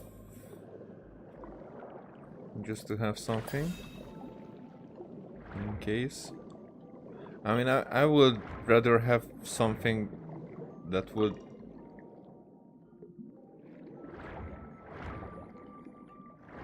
explode like that.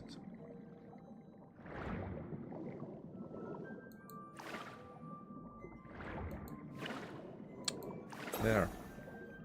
Okay, so can I do something with this?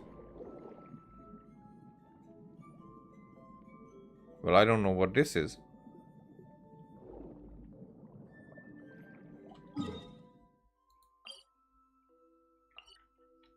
Let's look, but will it attack me?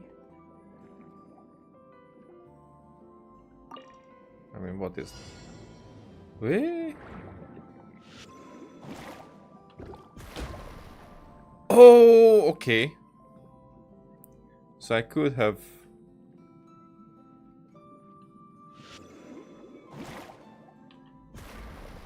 Oh, that's too far.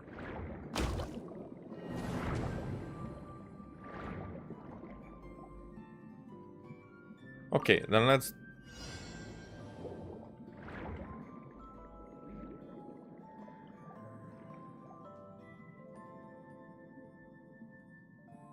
Be 2 attacks.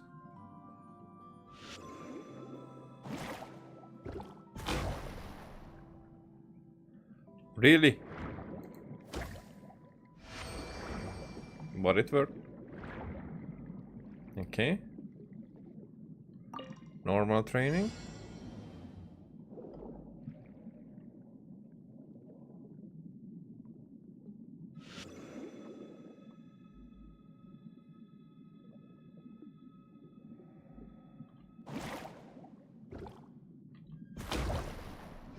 Okay.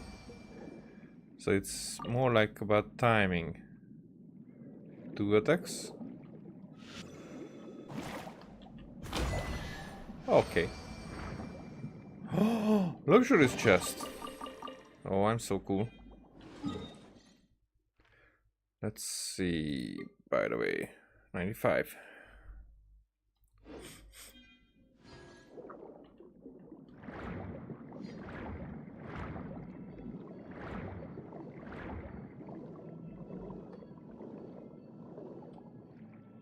So I cannot go that way.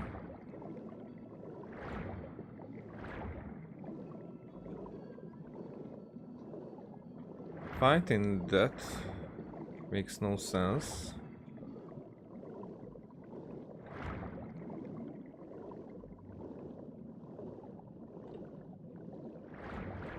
And there could be an entrance here. Is it maybe actually inside where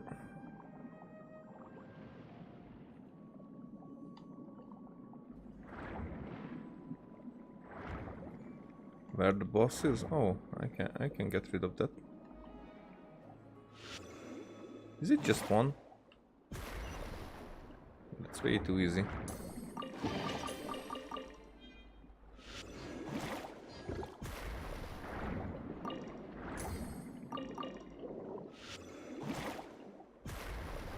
Yeah, I get it. I shouldn't get too close.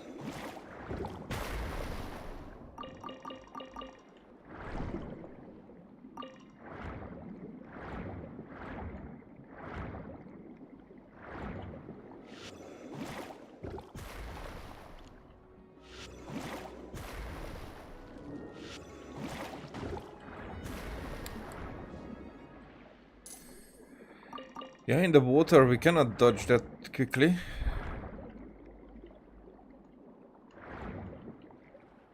Hello, crystal fly. Huh. Okay, so not here.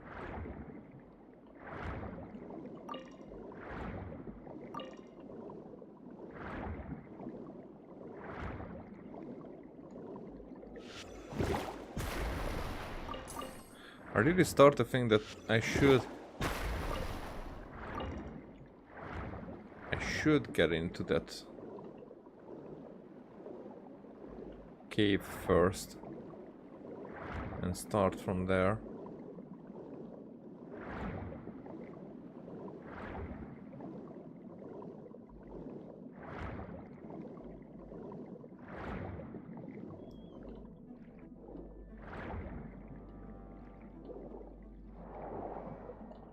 Because this is probably not...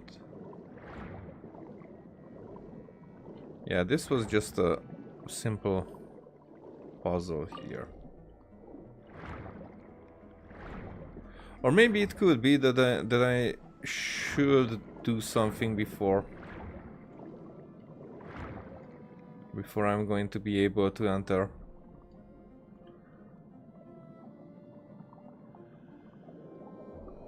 It's filming time again! Our schedule is jam-packed for the next couple of days, too. We've got so many different locations and sets to cover. Anyway, let's head out and meet up with the others.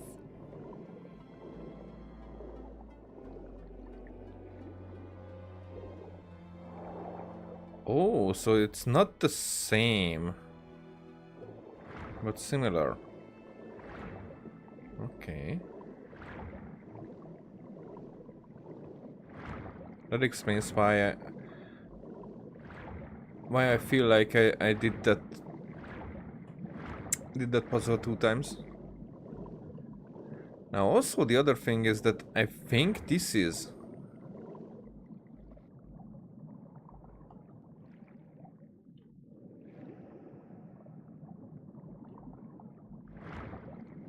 this might be part of that complex.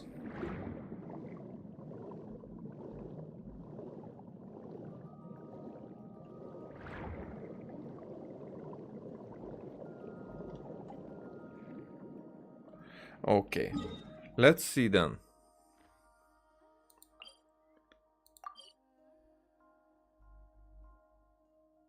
Maybe there's an entrance from here. Maybe I'm switching up places unintentionally.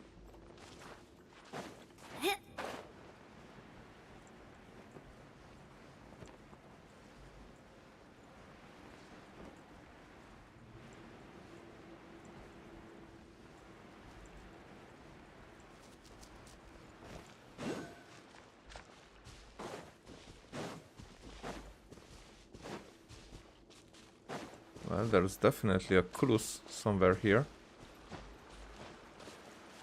Or maybe I can enter here.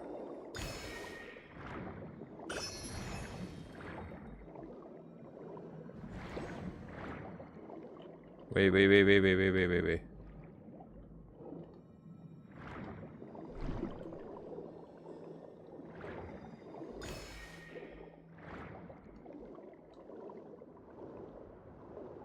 Oh, this is an exit.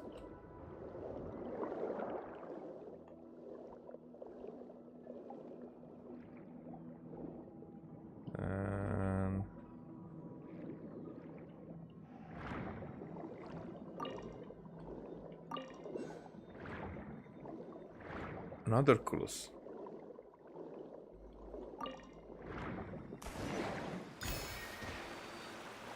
Oh, and we will light up the map.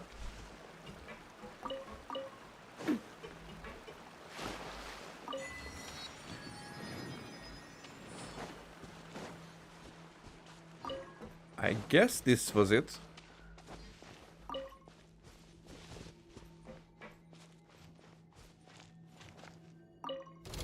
What the? Solidify! Strike a pop!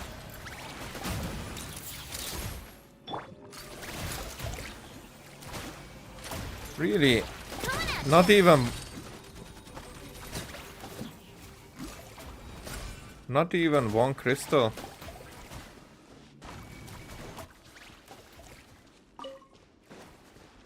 Sometimes I don't know what the logic behind the crystallized effect is.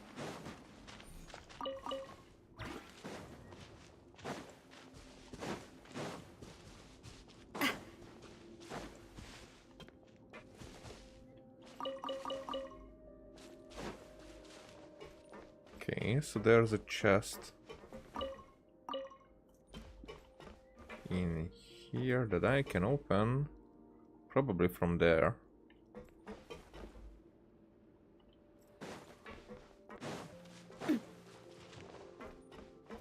What's in here?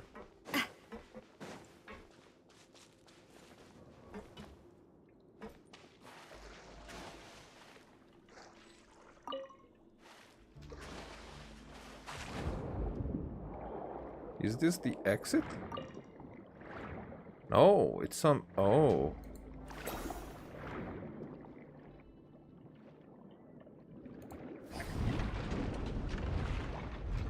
Well, that was way too simple. So I guess...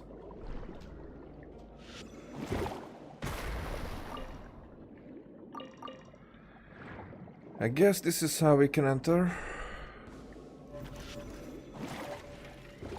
Whoa!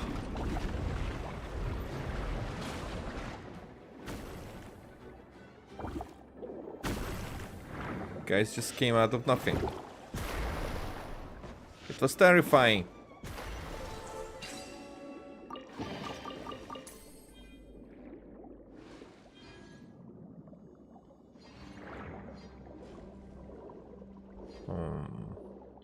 Another clues. So is this the other way around? Probably.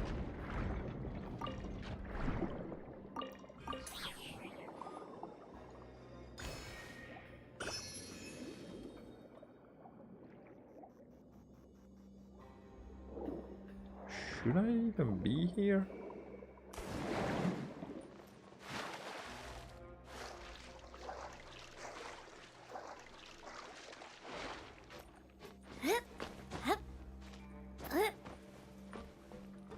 But are we inside?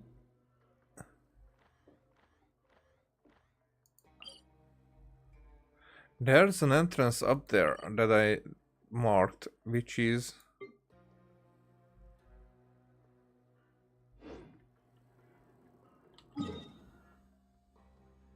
where we seem to be heading now.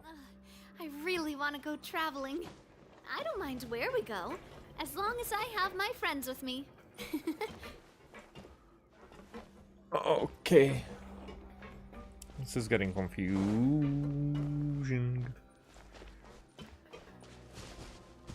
Okay. I want to climb up there.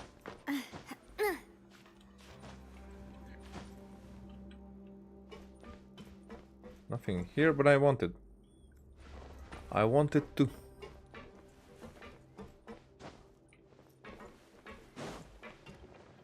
Okay.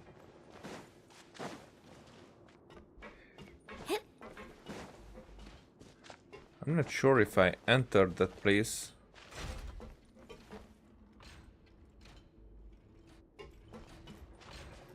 Back in my day or not.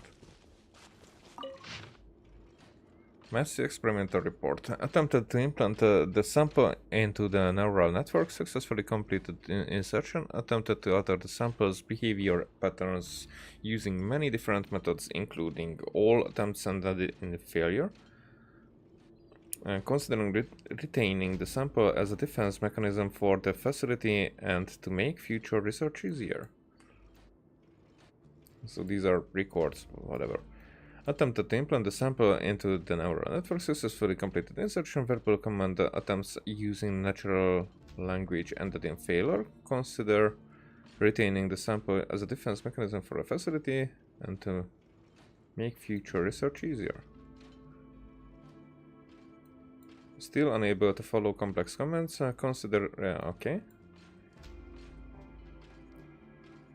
Success. Success. Success.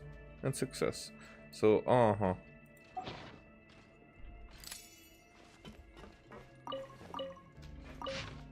Nope.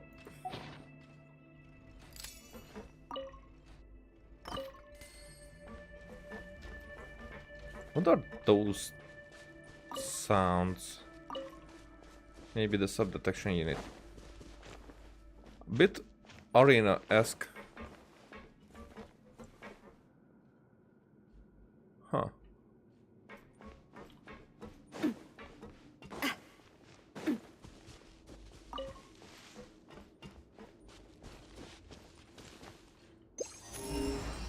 Okay, we don't have a chest around here.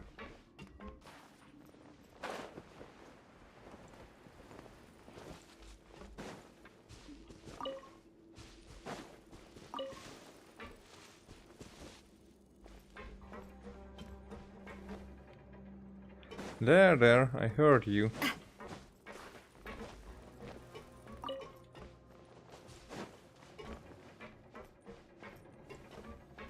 So I cannot interact. Is this where I was at that time? I think this is where I was at that time.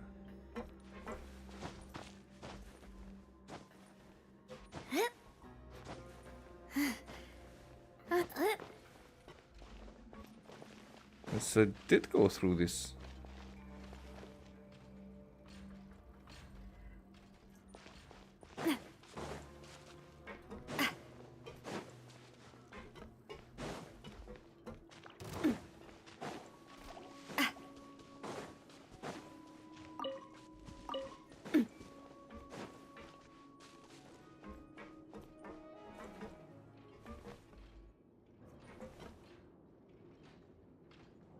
But if I did go through this, then what was I missing?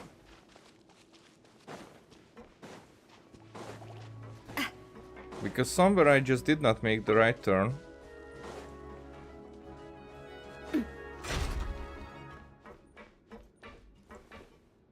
Why do I hear a mecha?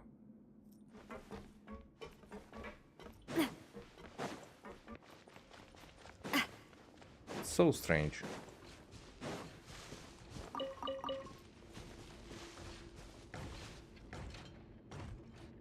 Oh, I don't hear a mecha, I hear these cogs.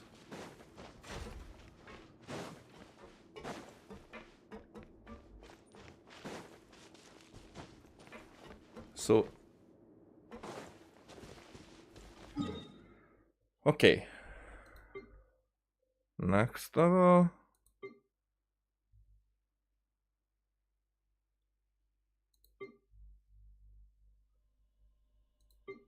That would take me up there. Would there be a... I think I go in there. Shit, I don't get why this changes.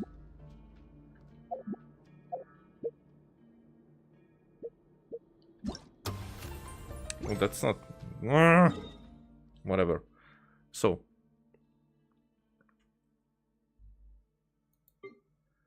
I enter there.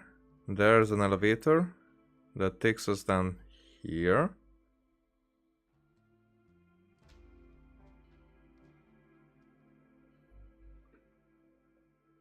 I can't believe. It takes us down here.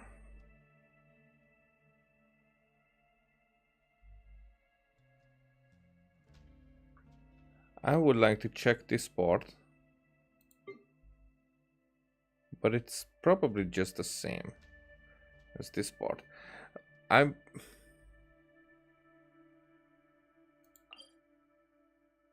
Is this the new place that I just got?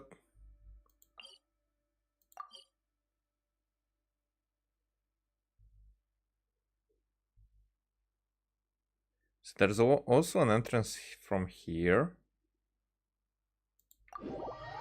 I don't know. But somewhere I should have been able to open it from this side.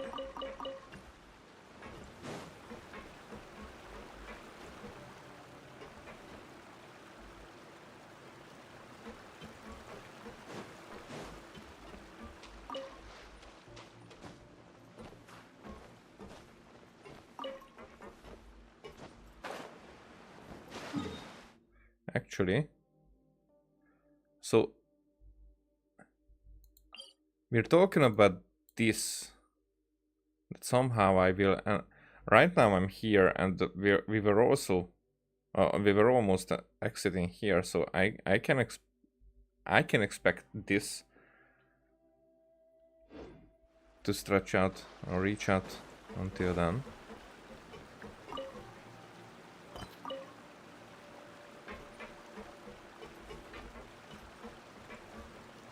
So how would I be able to?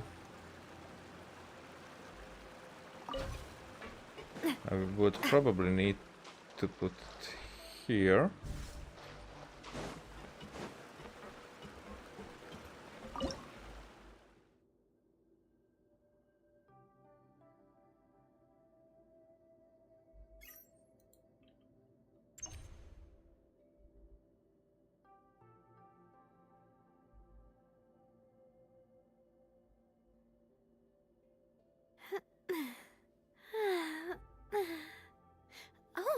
Okay, I would probably need to hit that first.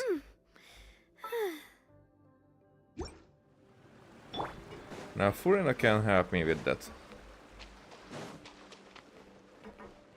Shower me with praise!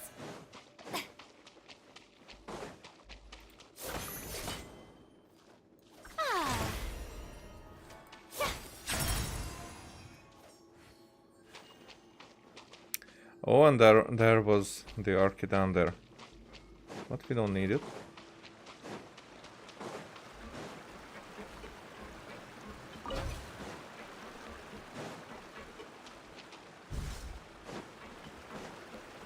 Now I can charge this.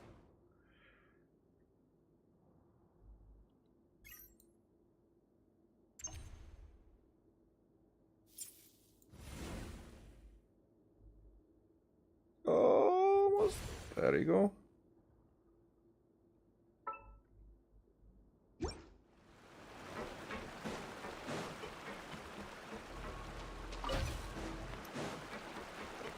There, and if this cannot be taken that far, then it's bullshit.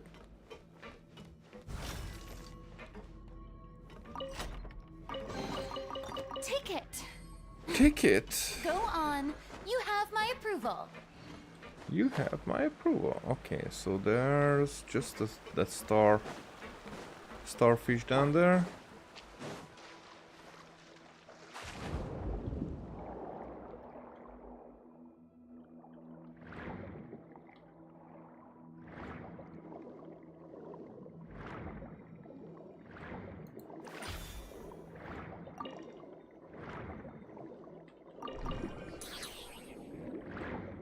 All right.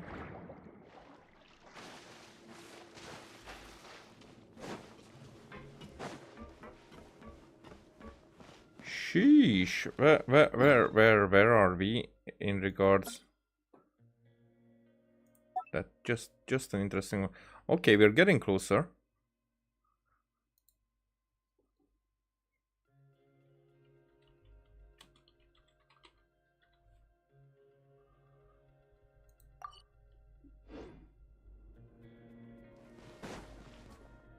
Mm-hmm. Yeah, I get it. Whoosh.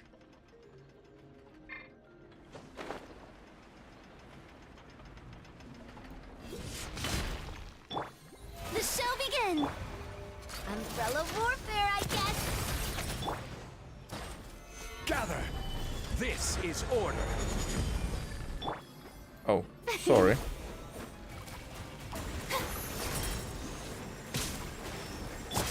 Coming at ya!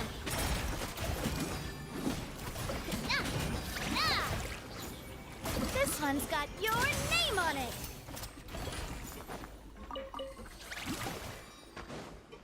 There, she hits and she kills so easily. So... Is this just... I'm just clicking.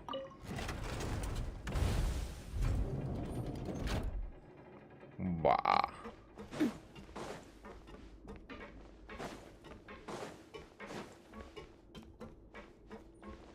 So this doesn't have a story, this just have a passage. What the fuck? Okay. I was like, dude.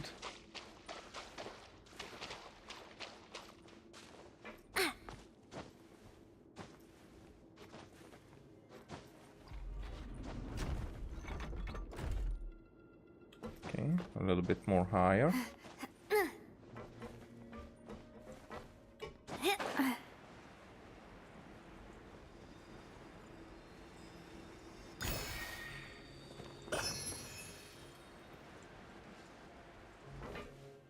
Okay, so I have to open it from this side every time.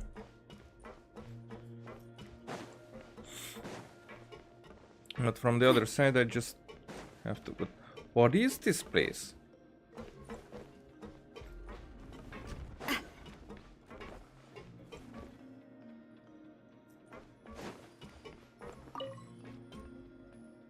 Okay, so we need...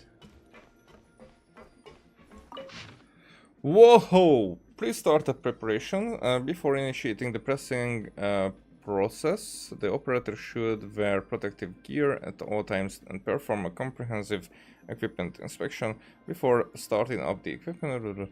Ensure the stock has been placed correctly. Check the equipment's energy supply system. The pressing process can be initiated at the terminal.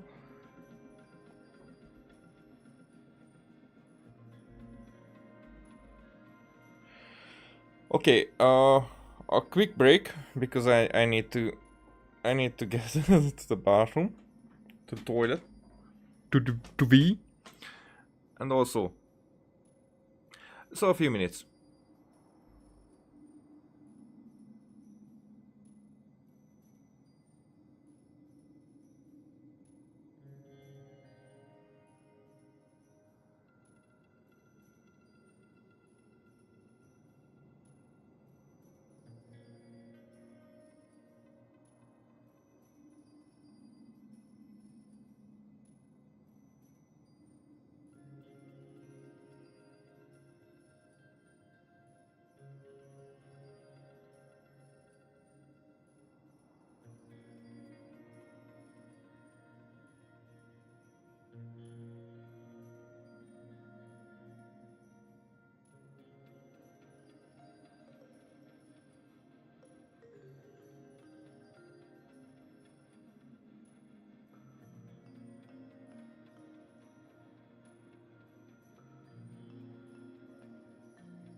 such a relief.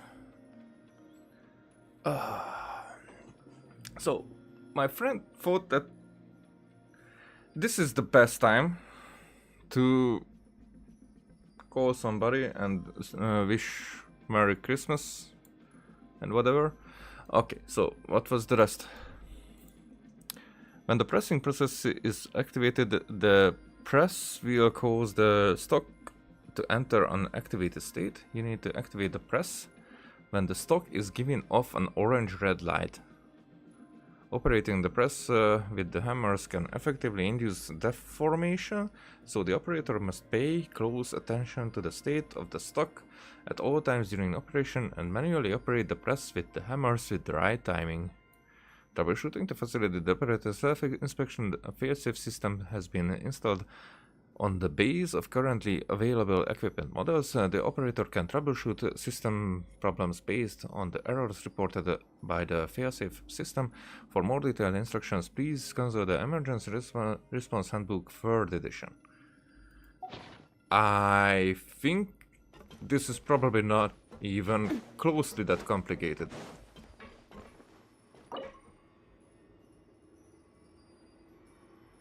I mean, I guess this is the only Archemium whatever that I have.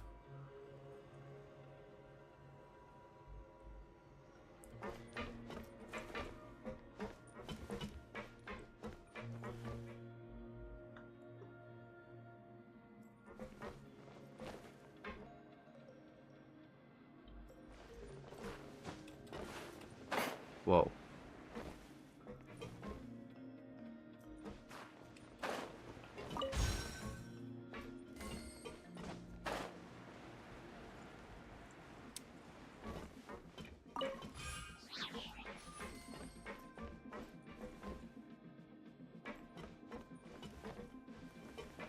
There it is, okay. Were we ever here? All I can do now is to tie to stop the cooling system and try to seal the leaking areas. So that's probably try. It's just a stopgap measure, however. If someone did remove the seals and operate the cooling system, the whole room will be instantly filled with a huge amount of water. The forging press will be utterly ruined. Though no one other than Braves really cares about the devices in here, I suppose a prayer that the emergency drain proves useful couldn't hurt.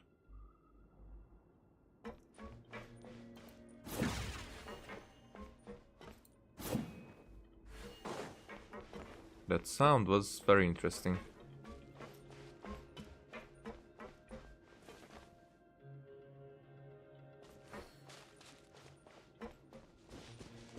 So what are we doing here exactly? Why are we here? I picked up a hand wheel. Stabilize! Yoo-hoo! Say cheese! Feeling lucky? Oh, they dead. As usual.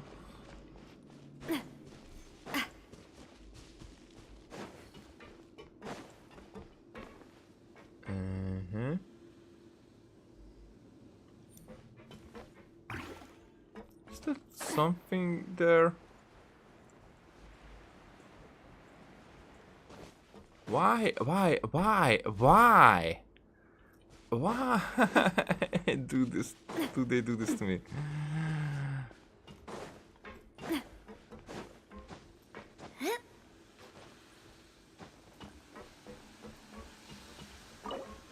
Yeah, I thought that this.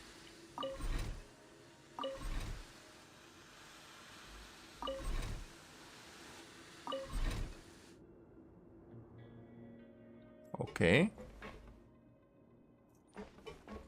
That stopped it.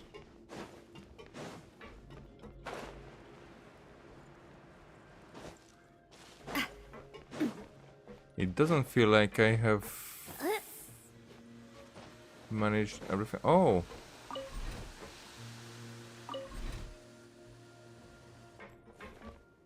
Okay.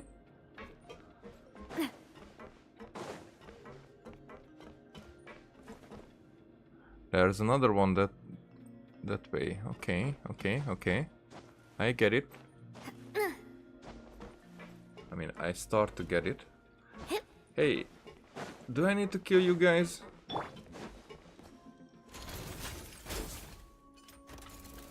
Solidify! Shower me with praise! Hold that pose!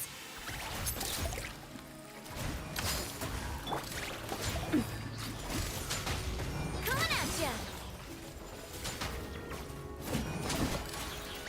This one's That's got why it's your such fun. name on it. Because these guys are... Okay, so common problems and the appropriate emergency responses measures are listed in this manual if an error not included in the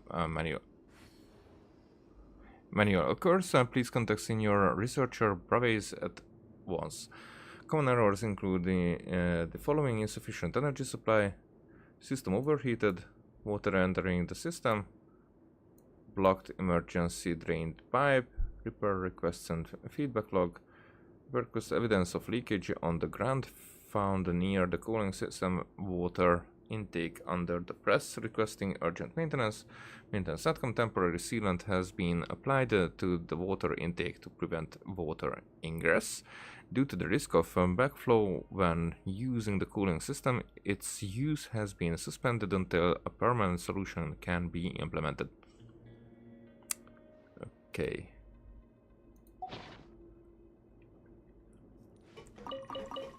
Not interesting at all. Quick, let's pack it up. Okay, there's something here at all.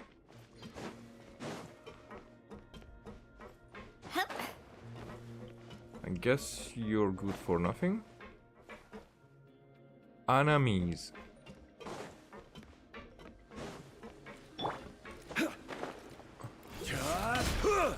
Gather! Hey there! Oh, sorry, you dead? Watch Oh, out! really? That was a mistake. On your part, I mean.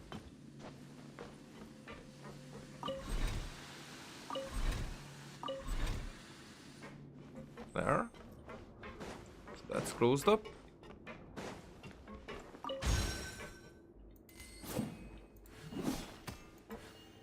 Really? Really? So... This one's got your name on it! So it cannot be broken. Who would have thunk? Okay.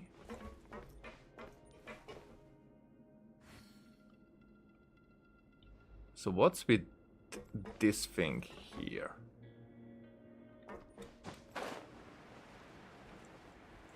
Because this is...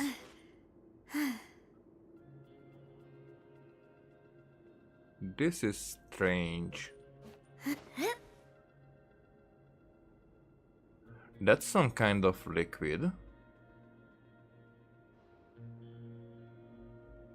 But the actual what the fuck that is.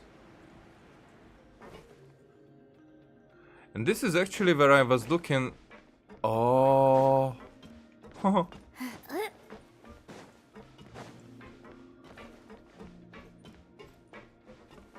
And that is where I was. Okay. So I only need to get back up there. Oh shit. Oh, I hate these climbing restrictions. Why? Why couldn't I climb it? So in reality, that is where I would have died. Because I wouldn't have been able to like get over that obstacle.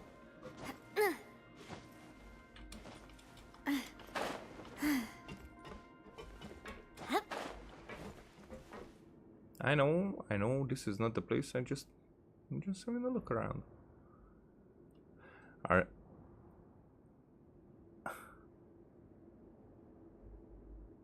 I actually would climb the fuck out of those. Or maybe I will in the future. Okay. Let's get back to the control.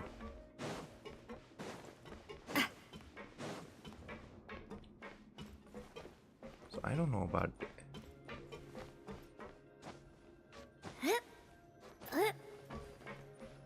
because now this is activated.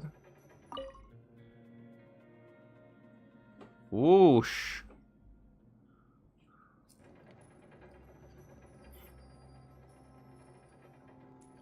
But what have I done? When the pressing process is activated, the press will cause the stock to enter an activated state. You need to activate the press when the stock gives off an orange red light.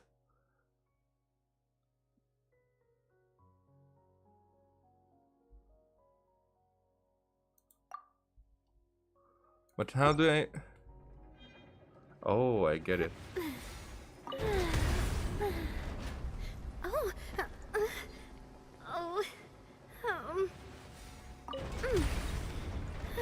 There.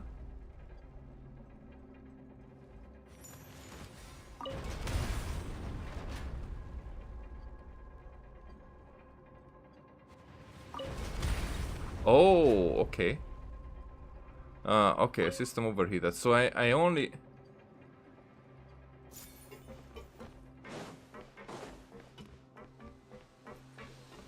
What? What? Strike a pose.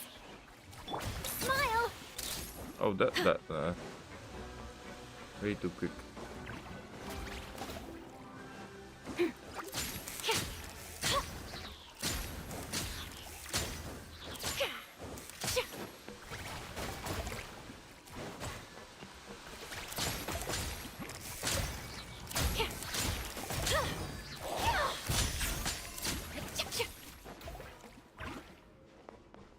Yeah. Because I wasn't sure about that. Decrease the heat dissipation, window temperature, and activate the cooling system. Which means...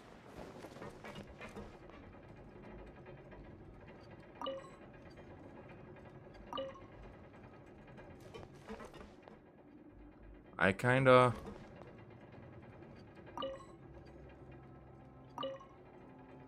The cooling system is running. What?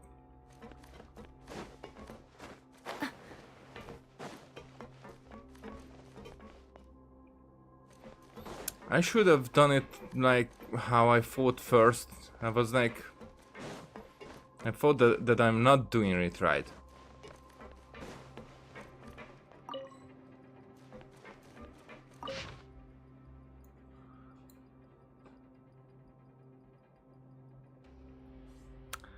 And that's not... It's not in this book.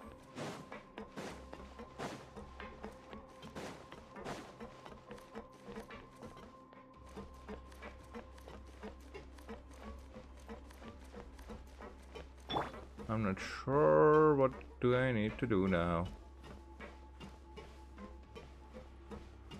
Why did I have to go and like experiment? I shouldn't have experimented.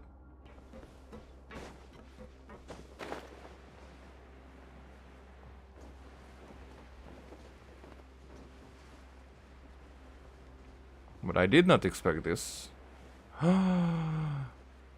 I can do something about this, definitely. I should be able to do something about this. Wait. Oh, now it's...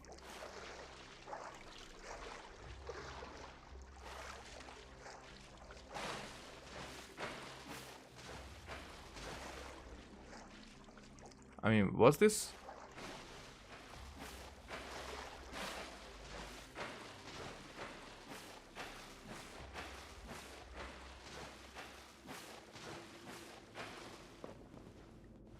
Was this that I needed to do?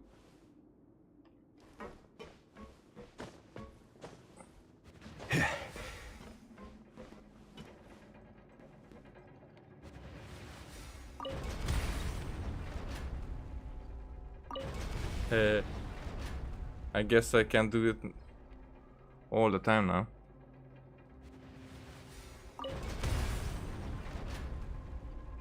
Error, water has entered the system.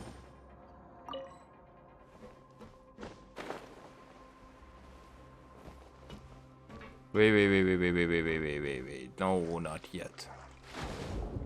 You're here for a reason, aren't you?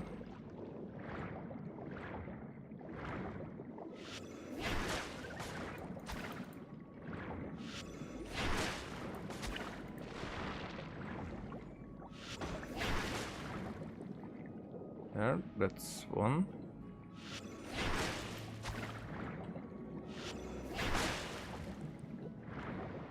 Do we have other types of...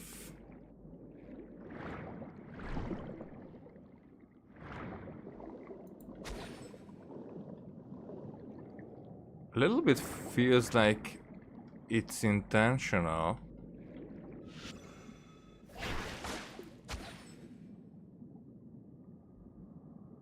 Okay, these grew back.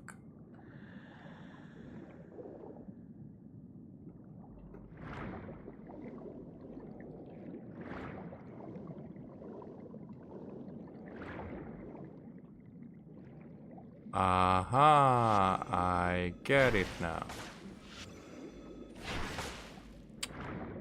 Yeah. So now I can do a bit more complicated guys.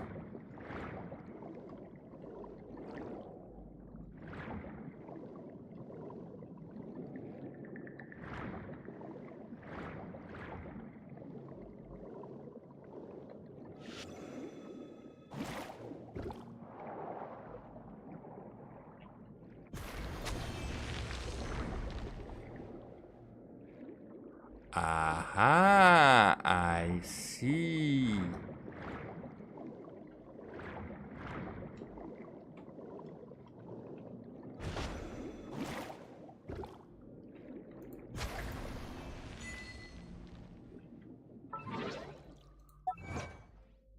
What are all these? Complete the advanced underwater training. Removed all the red minis and mini minis from Brevet's press. Works. Of course.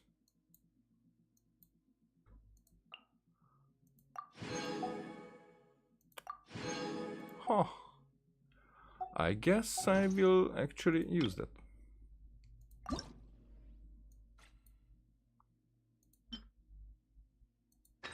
Yep.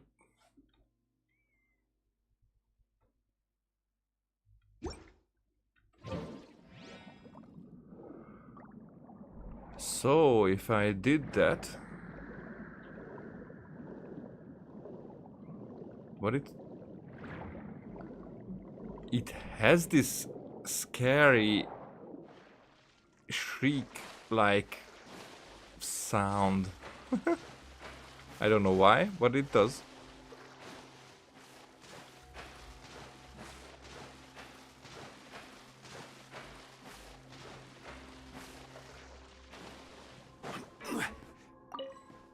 Nope.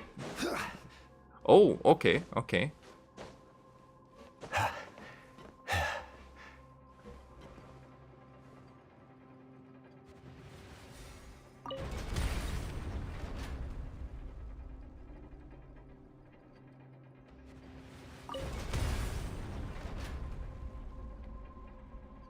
I'm not sure. Still, I'm not sure if I'm doing it right. Every journey has its final day.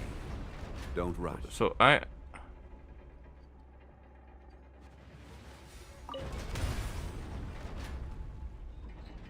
okay, so it's fine. So I just had to do it a few times.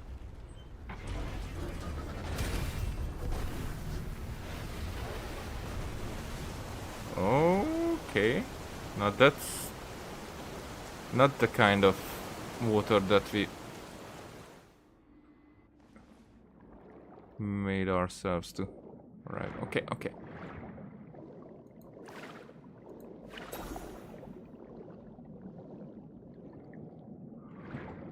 But that would be the exit.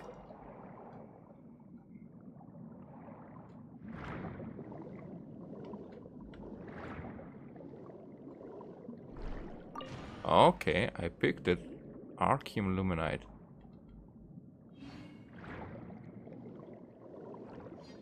I guess I will not climb these. You're not in that business anymore.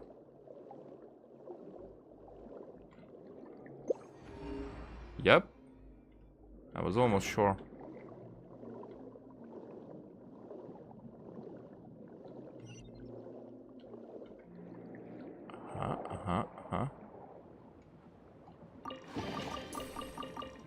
What if I don't want to enter that right now? That's where we were coming from.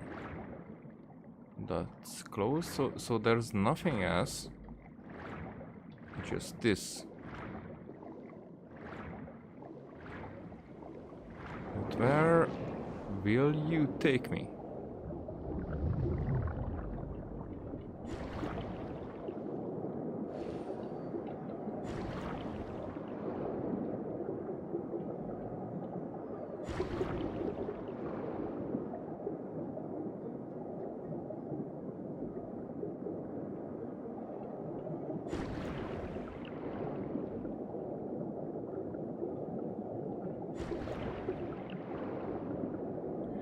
It will take me back all the way.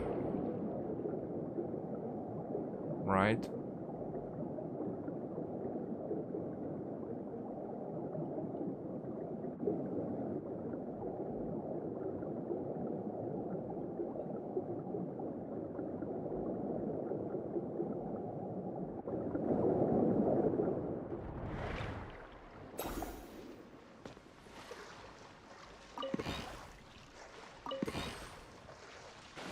Well, almost-ish.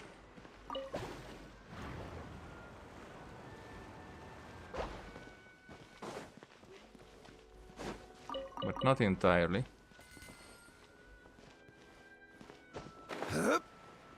So the thing is that I wanted to achieve here is probably not achieved.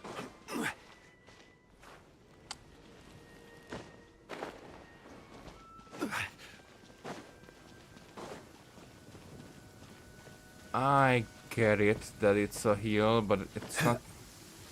Wait the fuck. I'm not even on the island that. Okay, then let's just teleport. So I ended up here. I thought that I ended up here.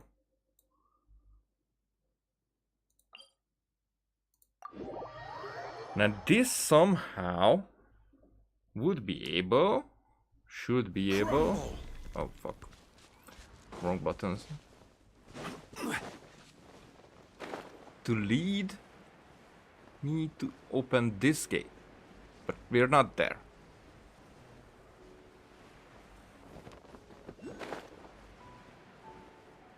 Because this was actually my main goal.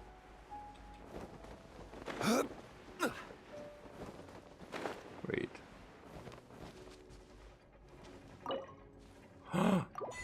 Okay. So it was required here.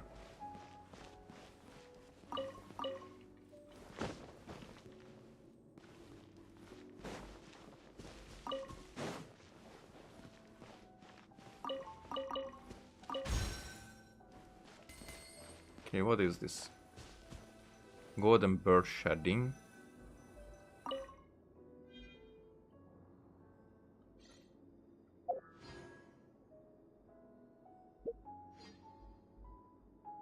Yeah. So that was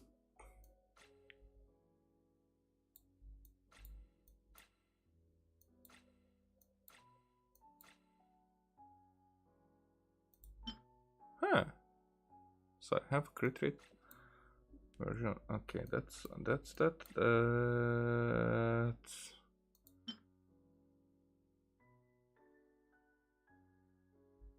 Was it this one or this one? But it was either this or this. Regardless, those are not the best ones.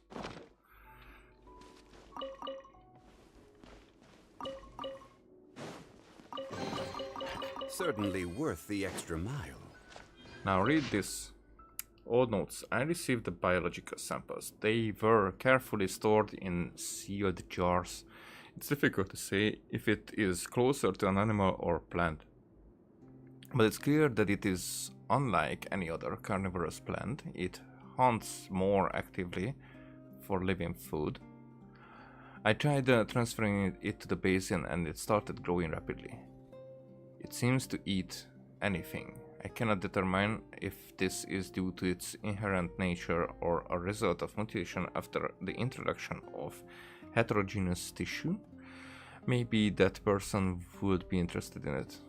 Unfortunately, after going to live in seclusion at Dryaswood, he has been avoiding the Institute's researchers, including me. Have learned that Arceum affects its behavior.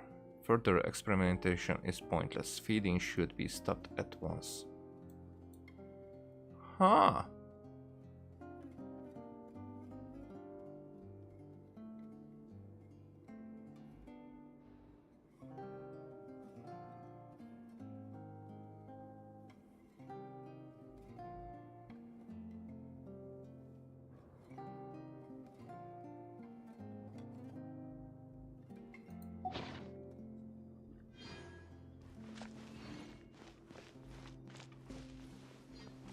So it's about this? Question mark?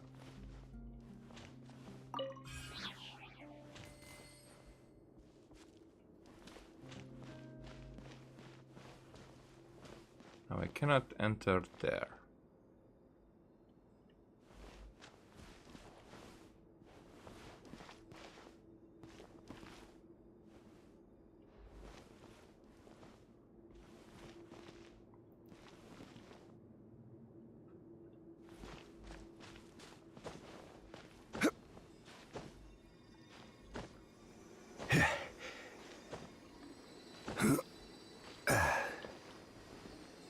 Okay, so I can enter there. Just not the way expected. Oh, chests. Unsolicited, and all the more valuable for it.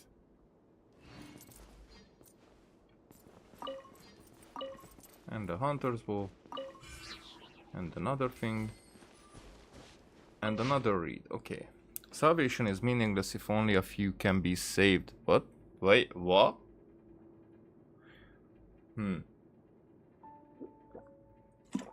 Disagree. Were those words to be spoken by one of noble character, that would be all.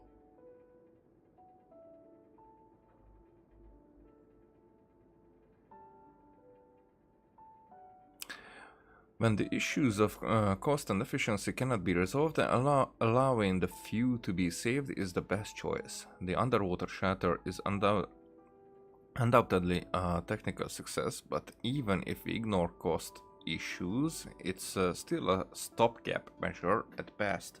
The Arceum project has greater potential, but the forging can only realize a fragment of its potential, and that is an experimentally proven fact.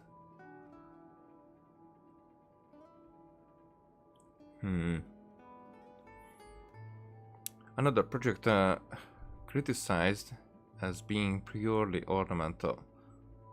Said ornamental value is an objective fact, but it is useless to science. Arceum is rather ornamental too, but its beauty is worthless if it cannot serve the well-being of Fontaine's people. Because I thought that Arceum...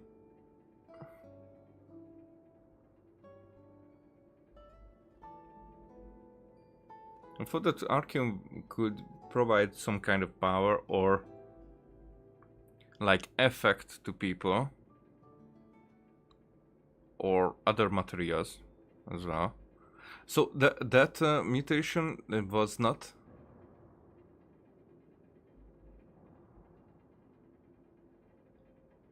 Or it was. Is that kind of mutation called ornamental value? Whatever. Maybe I did not understand this quest the way I should have. There's something to read there. Okay. About the Golden Troop.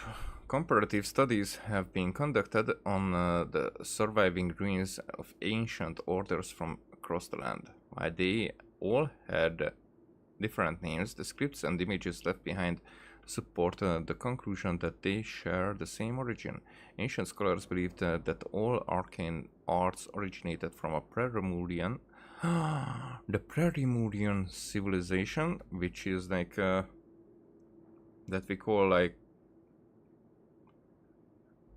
Maybe that's not what we call, but that was a global civilization. A unified, okay, civilization before that. And belief that now seems to be much more than mere speculation. Fortuna appears to be the title of a symphony. Ancient documents record the existence of such great symphonies that were connected to the fundamental power. The gods of this previous civilized era seem to have ruled Fontaine using the power of symphonies. The ancient Lemurian used music to record everything, and even magic was no exception. But their thinking was so peculiar that it hardly seems human. Even the scholars of the ancient orders, self-proclaimed heirs to the pre-civilizational legacy, were unable to fully comprehend it. I collected numerous special conches on my quest to uncover proof of the Grand Symphony's existence. Although the legends about them vary by area, there is a single point upon which all of them agree. These conches were tools used by this ancient civilization to convey some kind of information. There is a clear gap between the magical spells left behind from various eras, and this really complicates my work. But if I assume that a complete schism occurred among these ancient orders at some point in time, then it might explain what happened. Petrichor, a strange name indeed. It seems to mean golem. In the ancient language. Even though it's just a rundown fishing village now, I sense a mysterious energy lingering there, pulling me towards it. The island is far away from Fontaine's waters, and perhaps that is why it has been left neglected for so long. If I manage to discover the faded castle of legend there, I might find the answers to the many questions that vex me. Bravis annotation. Okay, so that was Bravis. Annotation. As the founder of the Concilium Sapientium, Ruggerio was a true great master in his time. Unfortunately, due to the poor academic environment in Fontaine then, his accomplishments never received a fair evaluation. Alas, much like myself.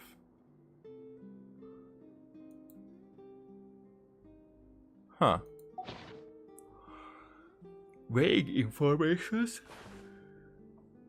That I think I need the context for these. How much? Well, about more than 350 primos that I gathered there. Solidify! But now This can be deleted. Fine, fuckingly. Just because I'm curious.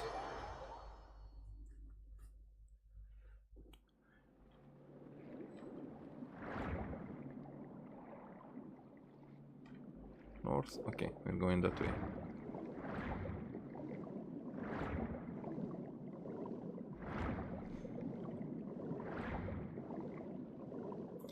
Curiosity killed a cat.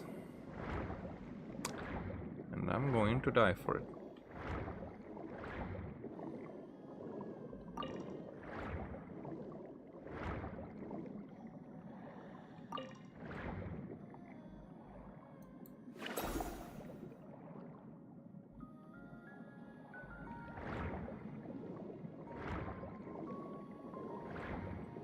So this is my problem with the game design. I mean map design, and I'm really missing these because there are so many details done so well. But here there should be a glass tunnel going through. It doesn't have to be see-through, but there is the point where it happened, and also there is this other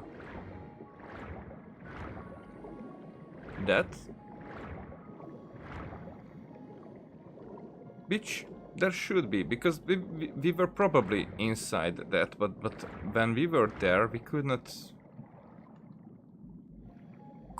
So why put it here if there is no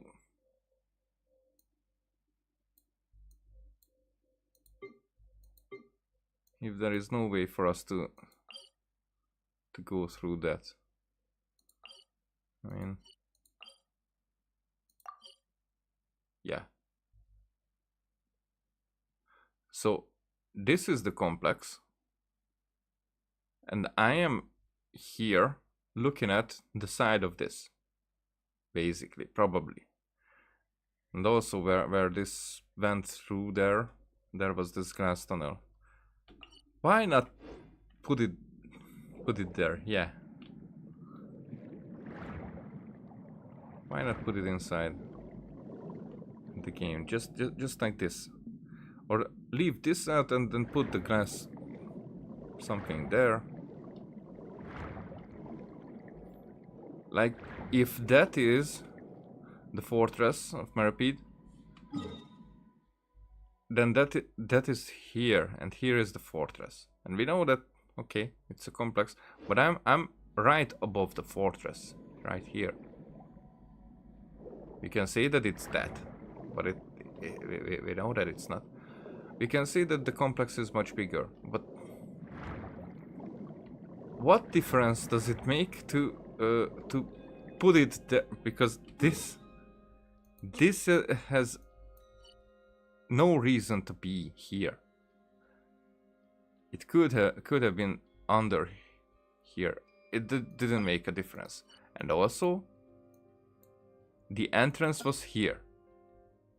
We get into the elevator there, and we arrive here. Doesn't make sense. My only problem with Fontaine, and if that's all the problems that I have with it, then I'm fine. I'm happy with it. But still, those are problems, kinda problems-ish. Okay, so now we have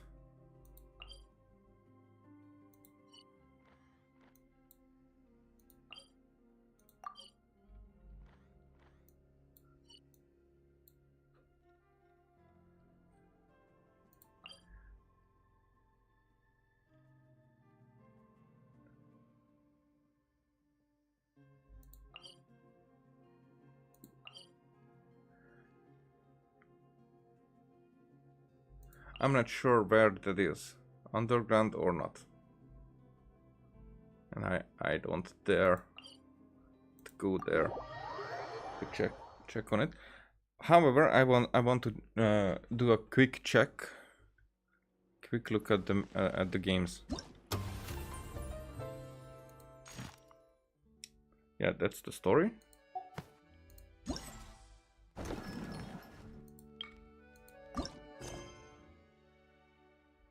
Oh, they are all close, and this is the closest. Yo. Are you talking? Okay, take your positions from ranks, muskets up, take aim and fire, repel the enemy, advance.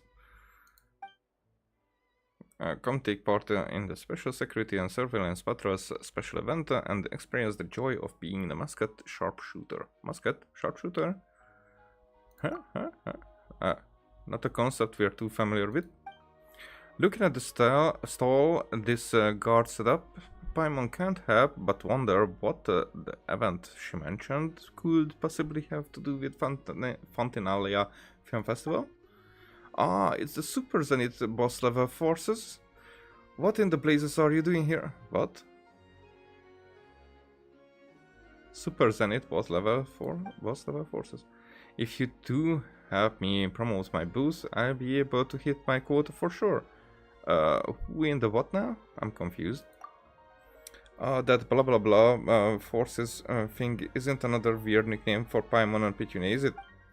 That's right, it's a title for you too that's becoming popular among some members of the guards.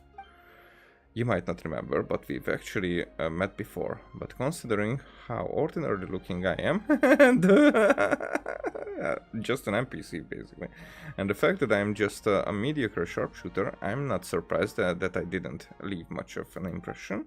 Anyway, let's just pretend that this is our first meeting. I'm Terena, a Special Security and Surveillance Patrol trainee, and I'm in charge of handling all sorts of odd jobs for the patrol. Given how popular the film festival is, the Special Patrol is hoping to ride on its coattails by running a publicity campaign with the aim of spotting hidden talent among the citizens. So, ta-da! Behold the shooting simulator on the table in front of you, known as the 1000 pace interdiction arc-minute sharpshooting zone. These Fontaine names, really. This thing looks like a little model of the Court of Fontaine. But not just the Court of Fontaine. This sand table allows you to change the area, and so you can switch the wilderness scenery if you want. Much less spectacular than the Court of Fontaine, though. Combined with a special pair of optical goggles that the Fontaine Research Institute developed for us, it lets you stimulate taking out enemies from on high, just like a real Special Patrol sharpshooter. Basically, it's a game where you simulate using the musket to aim and fire at targets, right? But the name is so hard to wrap your head around. What are interdiction and arc minute supposed to mean? I came up with the event name based on a famous line of Captain Chevreau's once exhorted us with, which aptly expresses our lofty aspirations. An outstanding musket sharpshooter always strives for pinpoint accuracy. At a distance of 1000 paces, your shot grouping should be less than an arc minute. In reality, though, based on the current processing precision of mass-produced muskets and the eyesight of our sharpshooters, achieving a dispersion of less than a single arc minute when firing from any further than 100 paces away, let alone 1000, is wishful thinking, to put it mildly. But if we are talking about Captain Chevreau's, I wouldn't put it past her. Whoa, slow down a second, you're making Paimon dizzy. Don't get too hung up on technical terms, all we need to do is have fun. Super Zenith boss level forces, right?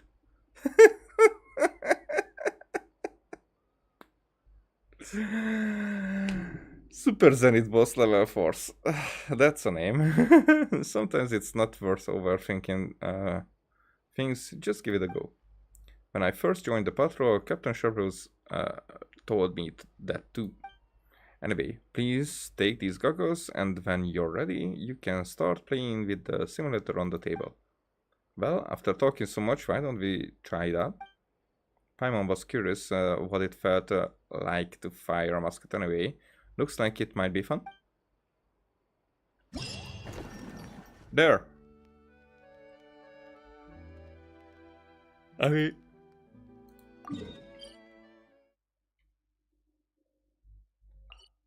Shit, I sometimes I don't get this many. Like, I'm in this talk and it gets me into the menu. Like, if I use the menu, I will be able to enter it, but no, it doesn't. It just directs me back here, out of the conversation that I was already in. Okay, no problem. This game doesn't use up any real ammunition, and the targets don't require maintenance, so you can play as many rounds as you like. There. Not yet? Oh. These take way too much time to unlock.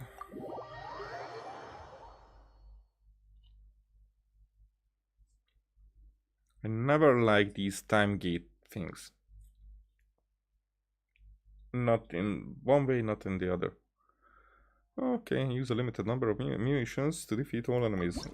She just said that there's no need to press the aim button to start aiming at your targets and press the shoot button to fire bullets. And okay, let's utilize the limited ammunition to defeat all enemies. Horizontal camera sensitivity and vertical camera sensitivity under controls. Yeah, that one of them is like a, you know, the horizontal. I don't know. So looking up and down is like the third of the sensitivity of looking left and right, which is wait. Ah, so it's like that. Ooh. Now I want to make sure.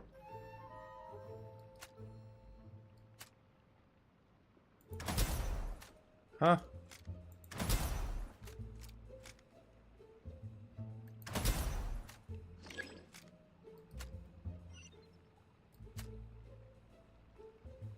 Huh?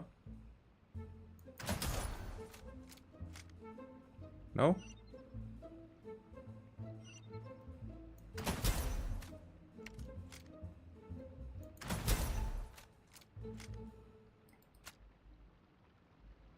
There?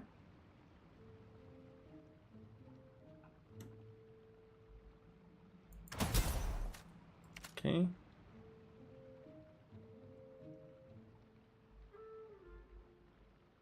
There has to be...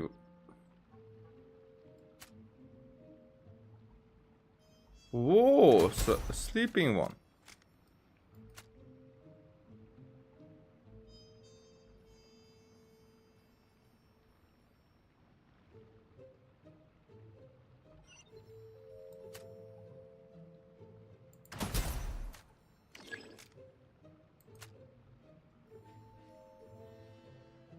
I see you. What the?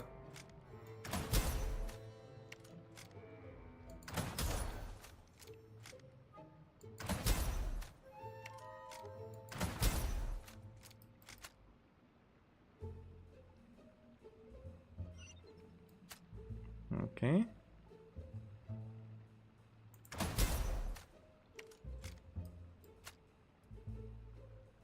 Three more. I see you.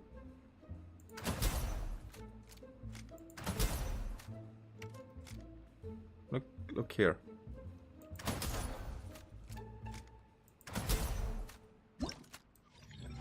There, challenge completed. Select stage. Okay, let's do this quickly. I mean these two, because the other two I cannot do right now.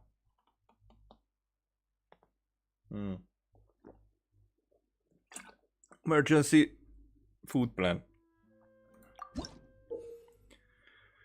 high value target may appear in certain scenarios. Defeat all enemies by protecting this target. Huh. Present the camera. Yeah.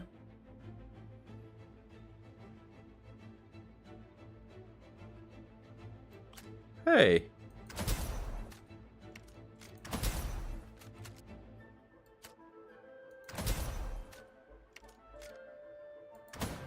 Oh shit. Really?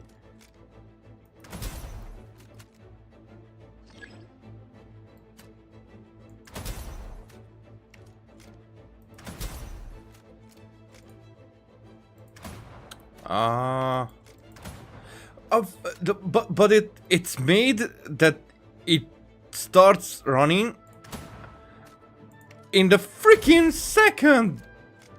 That fraction of a second.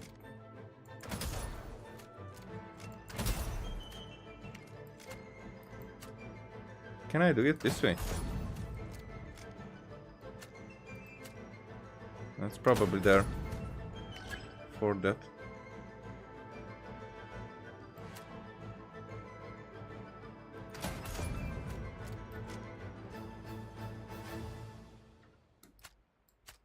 Oh, there you are.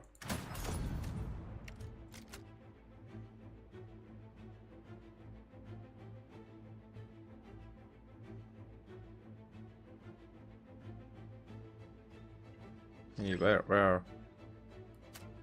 Yo.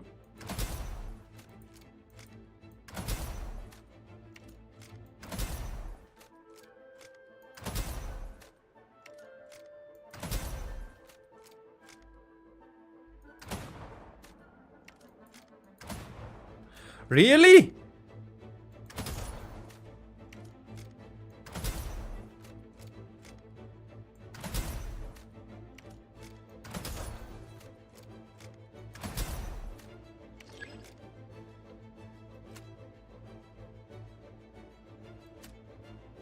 Well, this went in every other direction.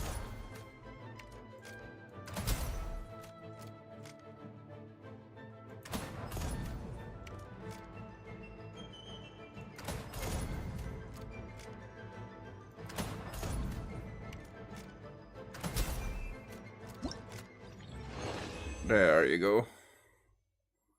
So I cannot do anything. Cannot do the rest.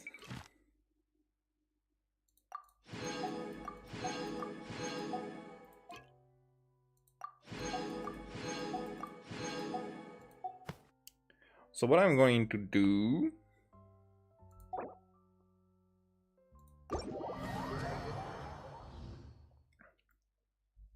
Because how much did I gather of these?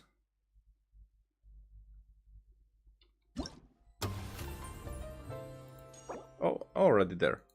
Huh. Okay. That was the main goal. And the event shop. So this is something else.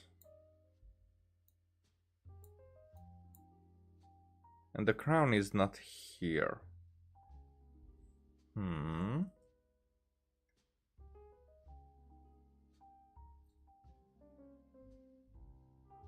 So this is coming probably from the story, I guess. But do I care? No. It's not from the story. That's the event.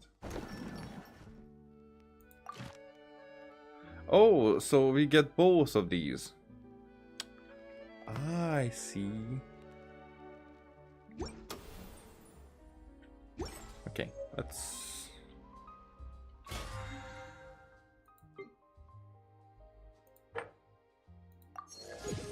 Yep. Yep. Let's see that weapon.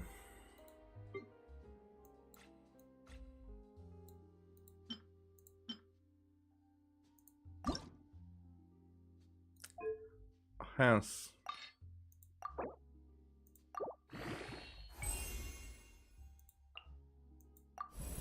Sense. Oh, I will probably not have anything else to use. Oh, I have. Then this will be easy.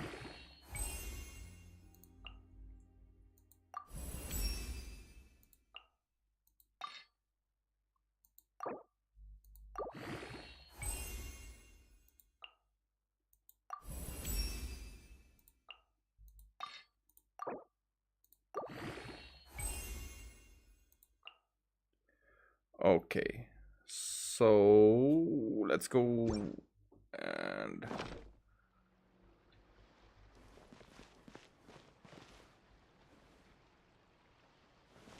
but I don't want to trigger anything, so it's best to teleport there. So let's upgrade the components. Add Astra. Yeah, I know.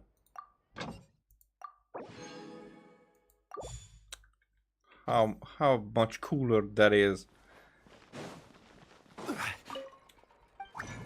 Okay. Now what we need is this guy. 5.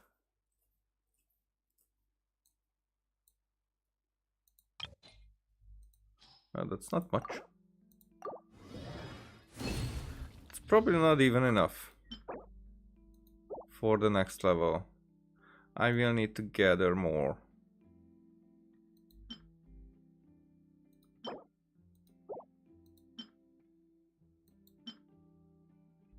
Probably gather more of these as well. This was required for this other weapon that I don't remember now.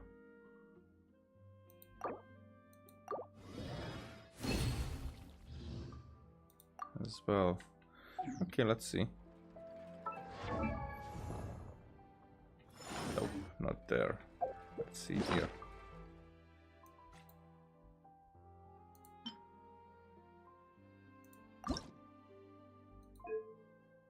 Yep, I need one more. However, let's see. Oh, I can actually choose. Then let's do it this way.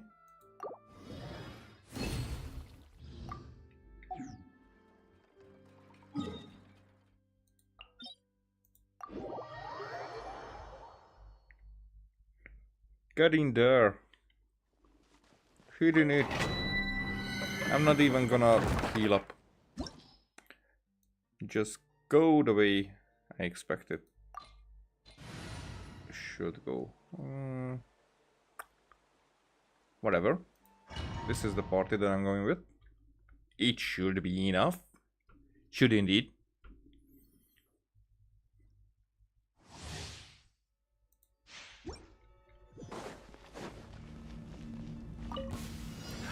Stabilize. Shower me with praise. Say cheese.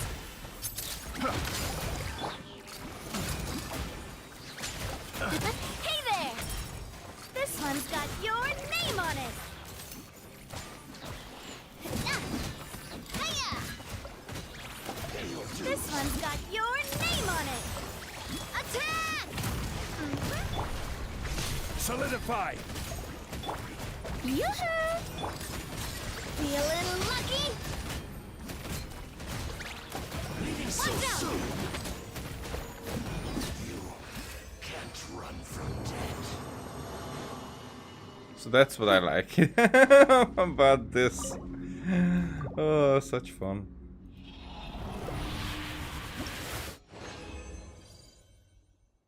Wow. We got everything. Okay, there's at least one more that is required here, so let's go with that. Another test subject. Umbrella warfare, I guess. Gather. Oh, I put that in the corner. Strike up.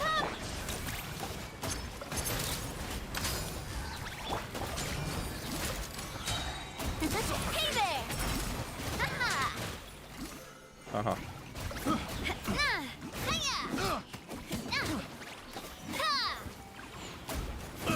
Watch out! I got careless. Pay your dues. Hey there! A proper send-off from the... Yoo-hoo! Hold that pose! I see your power. What? Bullshit. This one's got your name on it! Can't run from death. There you go.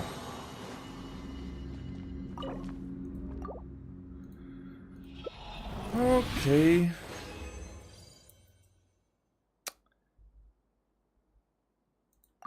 Let's see. Let's see how much is needed. How much more is needed? Well, basically I can do it here.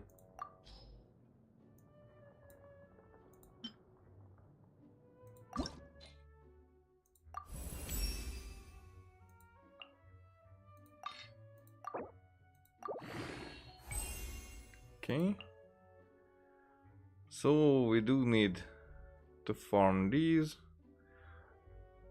Only 4 required here, which is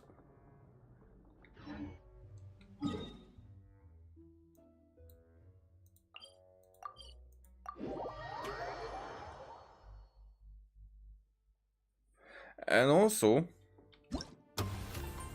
I should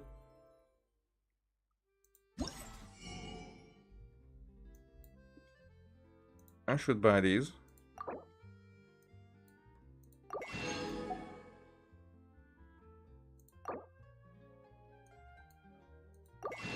To make sure that I'm not gonna overfarm. Okay, so there's one more left. Let's keep that in mind.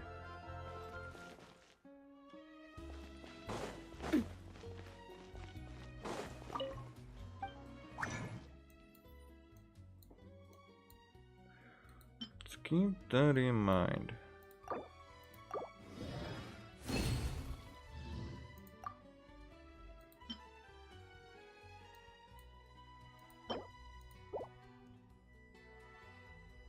Yeah, that's already more than enough in that regard, because we have 1 and we only need 3.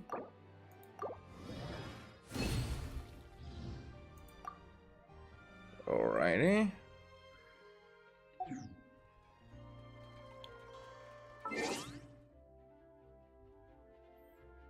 Now, what I'm just curious about, if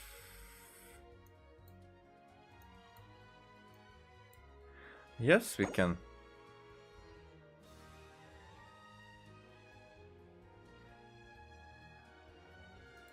But those are such fun to deal with.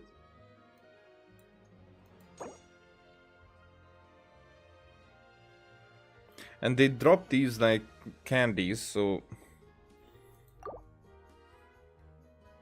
other than that, nah, I'm not gonna buy.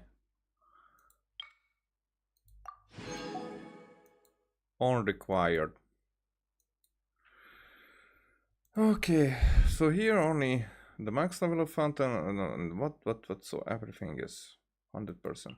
This I should finish, but I just don't have the affinity to play this genius invocation, whatever. So these are just playing games and they happen.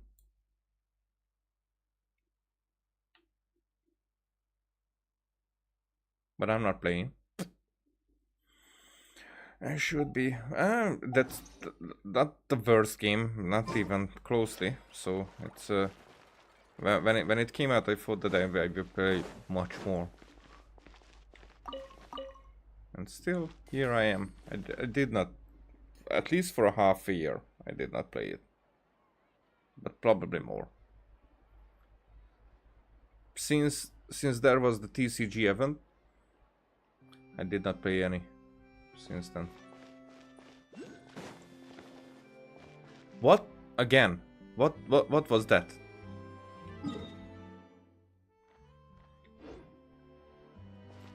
Everybody heard it. Bling.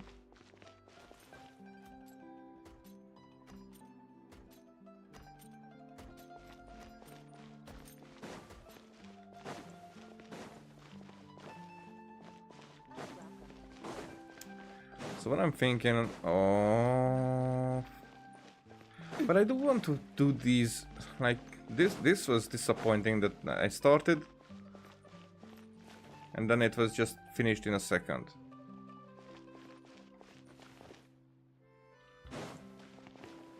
And even then I did half of it, so I want to, what? I want to do these. I will make a picture here, definitely, at one point. So, I want to do these in one go. All of them. Together.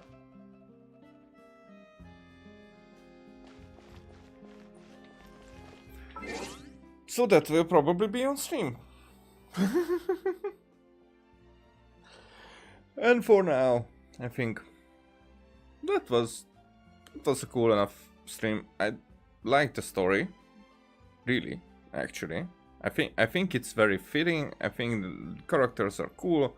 Voice acting was cool. The story is Genshin based, as it should be. Makes sense. We'll see the conclusion, which I'm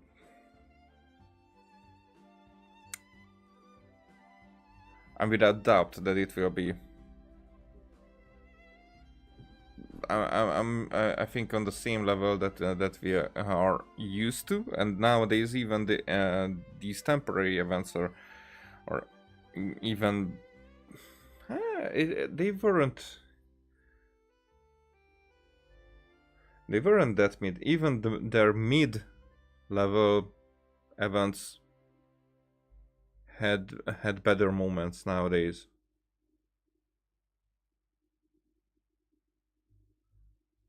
It's like here, even the setup wasn't that tedious.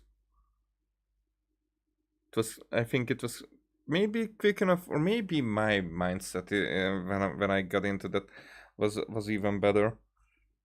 I liked it, and I will like the rest of it. Mark my words. Whatever. Thanks for watching. Bye.